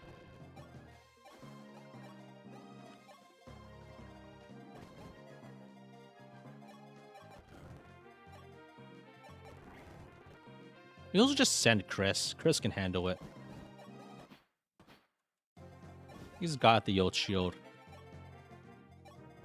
There's only 2 actual enemies that can do damage there. How's armor looking relative to the soft lock run? Much better state than before. Careful not to put more enemies up. Yeah, I think I should be okay there. Ah, damn it. They're still spamming fortify, man. At this rate, I might as well just, like... Actually, fortify is still so useful, though. I can't really... Alright, let's kill this guy. I guess this guy attacks us, and that's fine. I think you can bait him out and then trap him.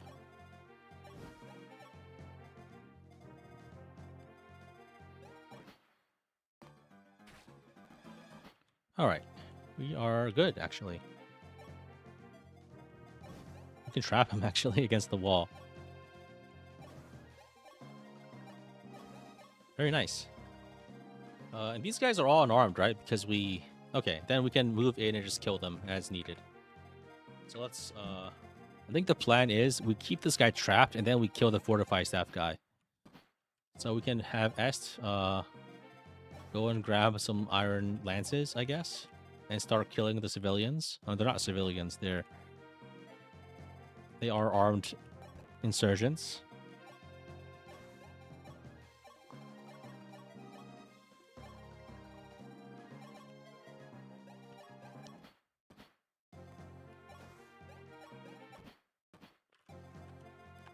And this is just going to be a lot of XP for free.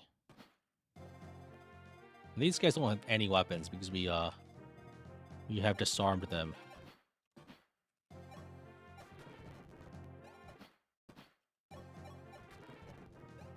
Very good. Once we kill the fortify guy, we can move back down. Big drops of XP. Nice. Okay, now we can move back down, and now we can take out this guy. 5 XP at a time, 5 damage at a time. Shivering Fiend to take less time. At this, I think it doesn't really matter here because doing the dance doesn't make that much of a difference as opposed to just ending turn. Fiend is mostly important for the, if I can fast forward, it's not really that big of a time difference. Fiend is mostly useful for the strats where you need to move out of the way after your attack. Other than that, you don't actually need her if the enemies are completely helpless. Very good. 55 XP. Okay. I think these guys, we can probably bring, let's bring Board, because he's the weakest. my units. And board could probably benefit more by doing less damage. And that way we get more hits and then more XP as a result. Actually, he doesn't do that much less.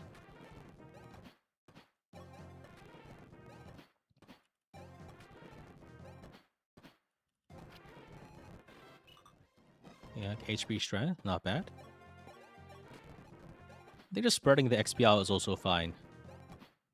And train both axe dudes? Yeah. It'll take a while, but I'll get it done. Eventually. I think it's better to just feed the XP to Est, actually. Just because Est uses it better and actually can be trained. Nice.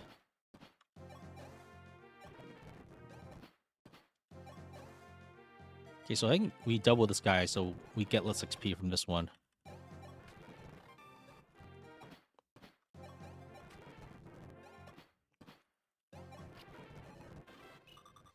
Nice.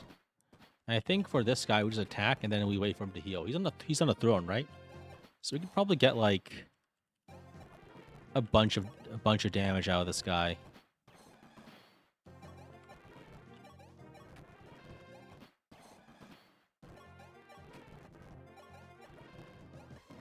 We're gonna miss a lot, but that's the cost you pay for trying something like this. Nice.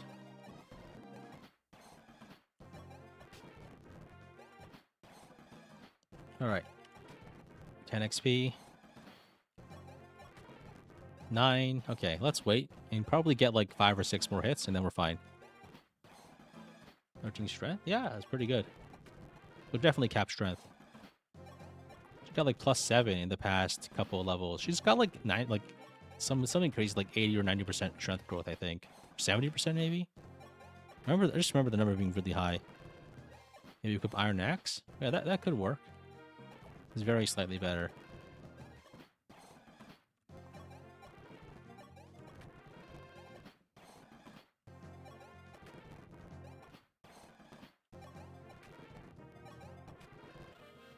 Javelin broke. Okay. S level, very good. Alright, it's time. Let's go back down and farm the rest of these guys. It's only gonna take forever. Don't worry about it.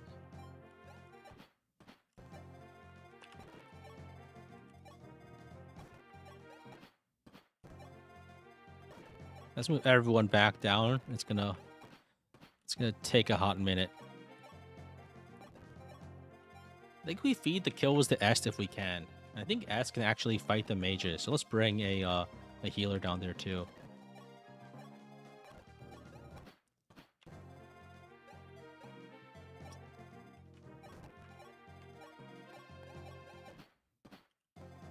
It's a lot of XP, by the way. It's really hard to get this much XP normally. And other options like the arena are very risky. Imagine I lose board and S in the next chapter. It could happen. I might also just like end stream and then I don't have to play those maps today because tired. I mean, its next chapter is 16x, right? So shouldn't be too much going on.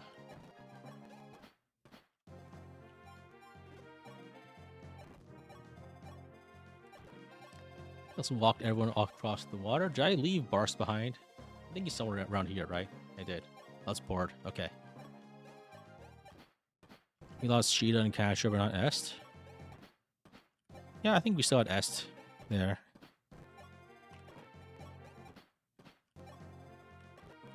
Yeah, I think I'll stop at 16x. This is a long stream. This is a long process, so I think with that we can do 17, 18, 19, 20 in one go. It'll be good to be fresh on the map where I actually lost things last time. I think, should I stream tomorrow? I kind of want to stream tomorrow. But maybe I should focus more on actual content as opposed to just streaming.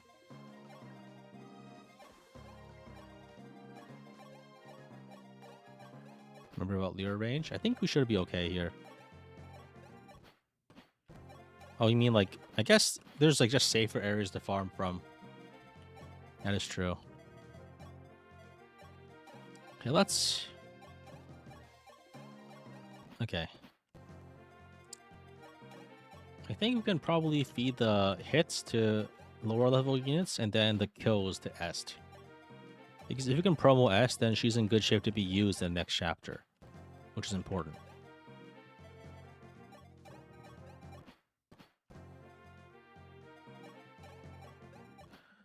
Alright. Yeah, that guy's out of XP, actually.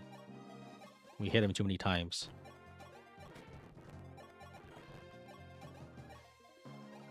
So let's feed the kill to Est.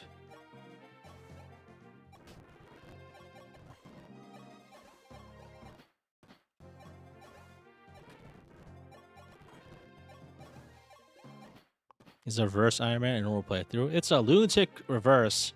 That's a difficulty, Iron Man. Lunatic Reverse being the hardcore difficulty where enemies always attack first. It's surprising how many people come into stream asking what that is when it's...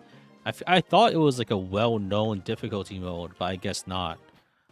I guess that's maybe just people don't play FE12.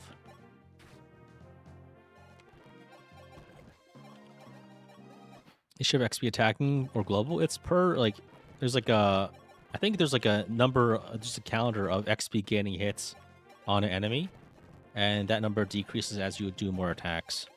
Nothing about this game is well known. Okay, fair point. Fair point. Very fair point.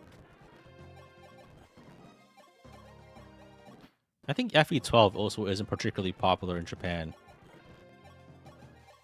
Probably because like FE3 is more beloved and everything, you know. But I really wouldn't know.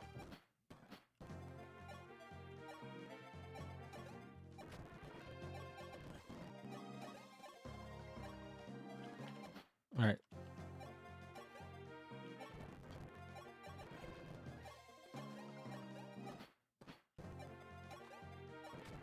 Is the XP for the enemy in general? It's for the enemy in general. So like basically, like I think they get hit like 15 times or 10, like 5 times or so, and the amount of XP you can get from them from any other unit is reduced. I think there's like a multiplier too. I think some lore there's like a base XP and a multiplier level, and I think the reduction is provided to the base XP. Like some lower level units can get like 13 XP from hitting an enemy, for instance. I think this is a soldier, right? So I don't think Est gets that much from him, but whatever. Only 30, okay. So there's a mage now. And I get 1 shot. Okay, I think I need to heal.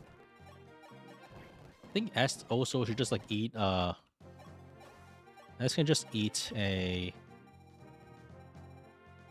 Seraph Robe. To feel safer against the mage. Not that it's really needed, but...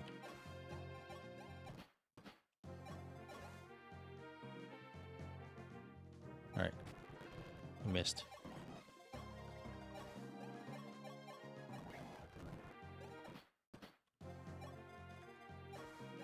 Attack. Nice. Dance and run. Then heal.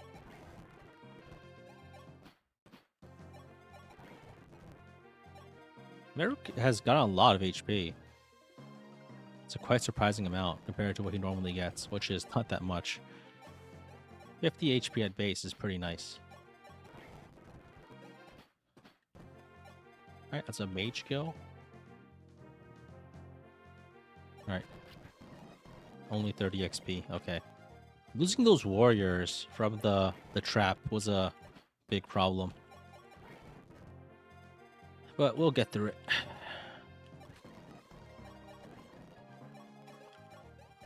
I think we can try to feed, maybe just feed the soldiers to board. Because he's lower level, he'll probably get better use out of it. I don't really know though.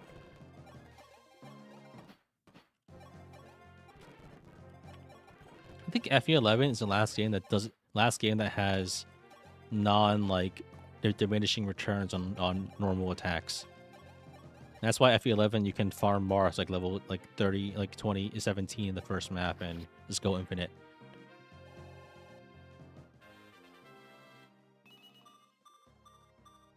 Okay, that's actually not amazing, honestly. Alright. Hit the mage. We double him. That's actually fine. It's better to just kill the mage because they're actually risky to fight. 30 XP a pop. That's fine. We can level, I think. I think we can probably level up S. You can probably promo S. That's probably good enough.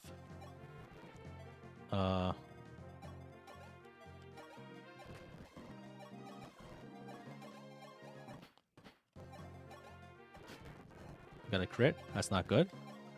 Bit of a waste. But what can you do? Alright. Let's grab another heal staff from the convoy. Another couple heal staffs. We are running out of convoy space. Because I bought way too many javelins and everything else. Alright.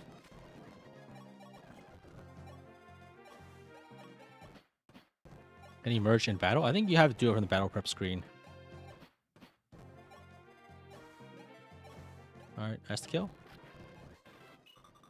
Very good.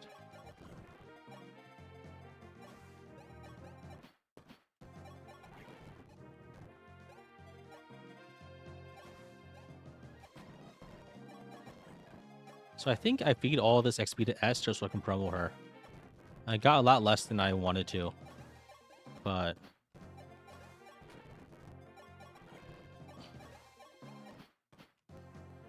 it's also good to grind weapon rank on Est because she normally doesn't have that much. So just mainly just to use silver lances would be nice.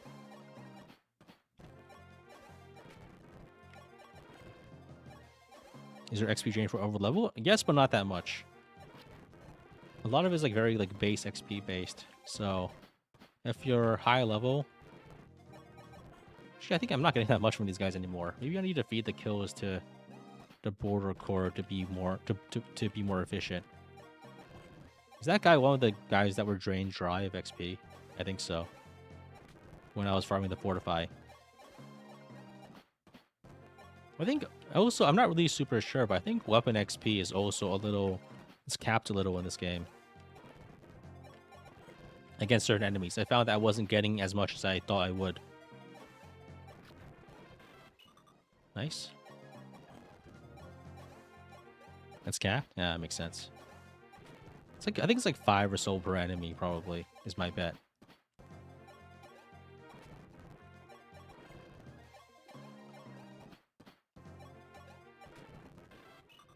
Nice.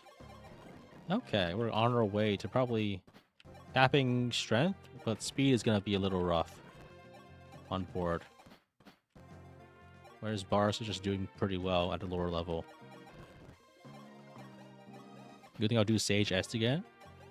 I think I already have Sage Cord set up. I think he's got more magic than Sage Est did.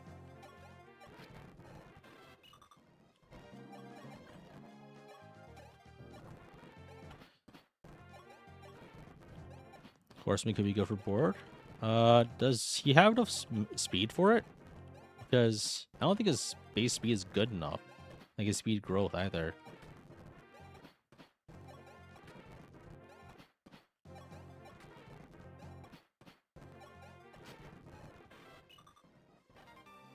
Am I get an FE0? Are you talking about chess? The answer is not really. I guess it depends on what you mean by good.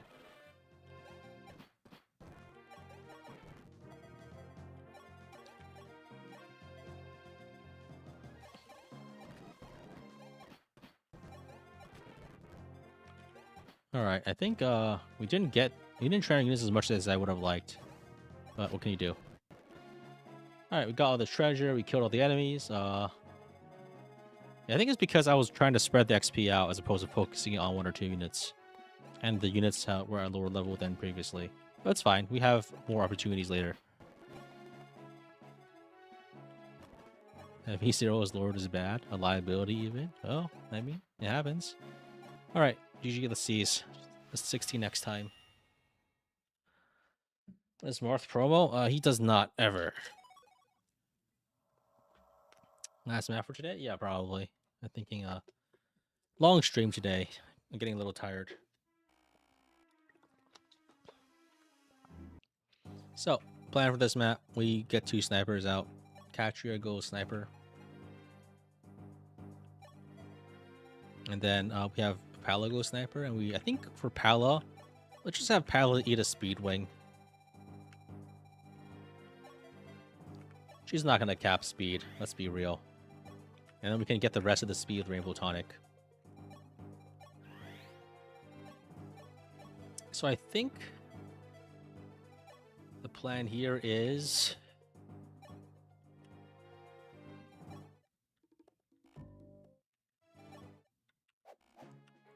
we beat this map, but then we call it. So the plan here is sniper on the top and sniper on the bottom. And then we block these 2 things. One with a healer, one with a dancer. And then Chris just blocks here. These guys don't have that much speed, right? But I think it's better to go Paladin for the higher res against Katarina.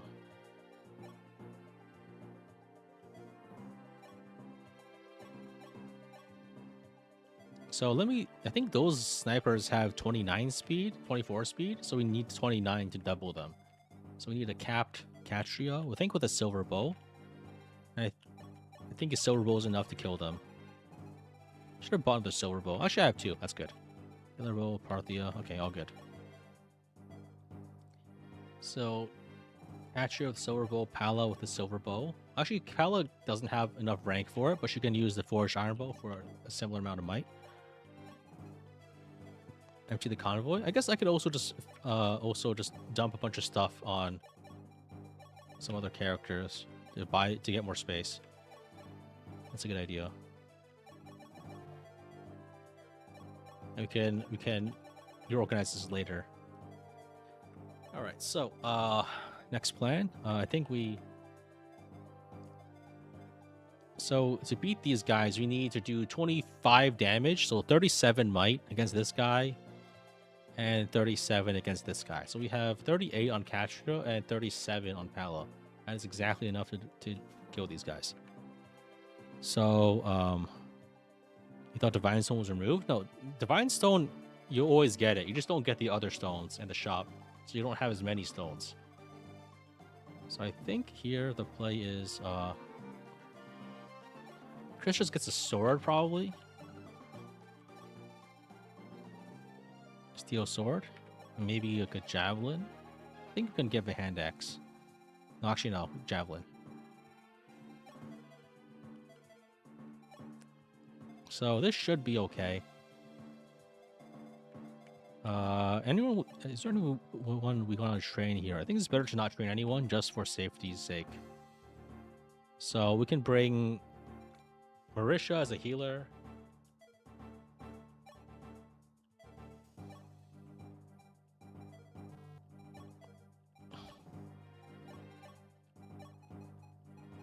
Let's give her a tome. Nosferatu Shaver. Maybe bring a Mend and a Physic. Maybe a Fortify, just to feel fancy. So I think we should be okay. We can reclass Est into an Archer, maybe. If we go Archer, we might be able to cop a few more growths on speed before we promo, which would be nice. And we can probably feed some kills too, which would be useful.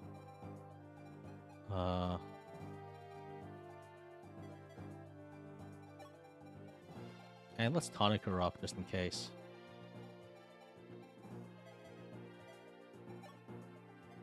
So we should be okay. We hit this guy over here. We hit both of the snipers. Then Chris can just block. And with this much defense, we should be just fine. We can either heal Chris or pop in, do a sneaky attack and run, I think.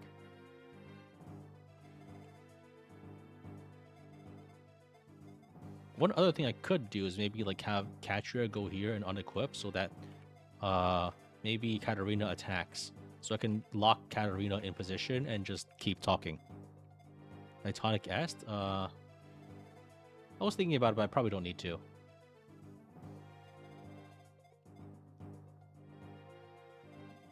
Oh, I just realized. I realized what I was doing here differently here.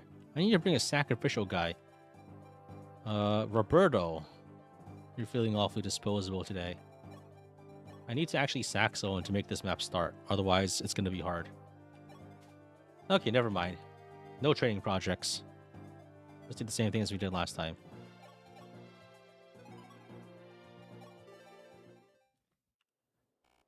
Alright. Roberto just goes here and dies, I think. We go over here with Katria, kill this guy. We go over here with Pala, kill this guy. And we double block. We leave Fina in reserve, and we put Marisha here and Marth here. I think maybe we back up one tile. So there's less space to be attacked from. Roberto dies. Oh, hey, I haven't... Let me... I wasn't expecting to actually... I don't have my portrait photo open yet. Okay, there we go. Dead Roberto. One stream for the day. One death for today's stream. Katarina attacks and then just does nothing. Okay, 5 damage. Hey, crit. Okay, I think we might kill all the berserkers pretty easily. Nice. Okay, we have more than enough damage to just kill all of them. Very nice, very nice.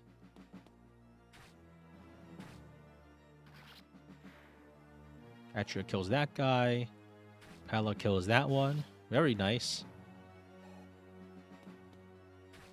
Chris kills this guy. Oh, wow! We just killed everything on the map. Holy shit. Okay. Wasn't expecting that. Alright. Game just played itself.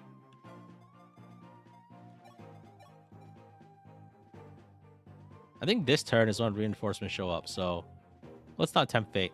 Let's heal.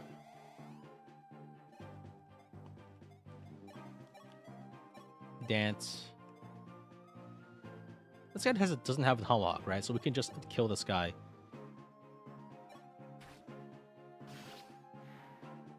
And then we just unequip the weapon. And I don't think Katarina can actually kill me or anything. Yeah. Just unequip here, and we just heal. This way, I think Katarina moves to attack. I think that guy moves first, actually, so it doesn't really matter. But he'll probably just die against Chris, and we're fine. Oh, I need to block the fort. That's pretty important. If we don't, then we're dead. Goes after Chris and does nothing. This guy goes after Chris and probably gets crit. He just dies. Okay. Classic. All right. Okay, that was an easy map. Nothing bad happened. Nothing bad ever happens. Talk here.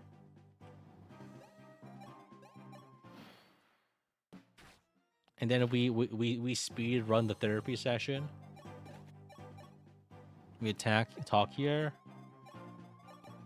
Dance, talk here. GG. Katarina's recruited. Not reading this. Nice, GG. It was surprisingly easy. I mean, I think normally I might stick around a little bit if Chris isn't strong enough to kill the enemies, but I think last time I put my Star Sphere on one of the snipers to get my enough speed. But here it's just fine, I think, because if it's on Chris as a paladin, you can just double and kill everything. Alright. Nice. GG. Alright, I think that's probably about it for today. We played 3 maps and also grinded like a lot of gold, so... Thanks for watching, guys. Yeah, I think I should probably try to make my Fortune's Weave video.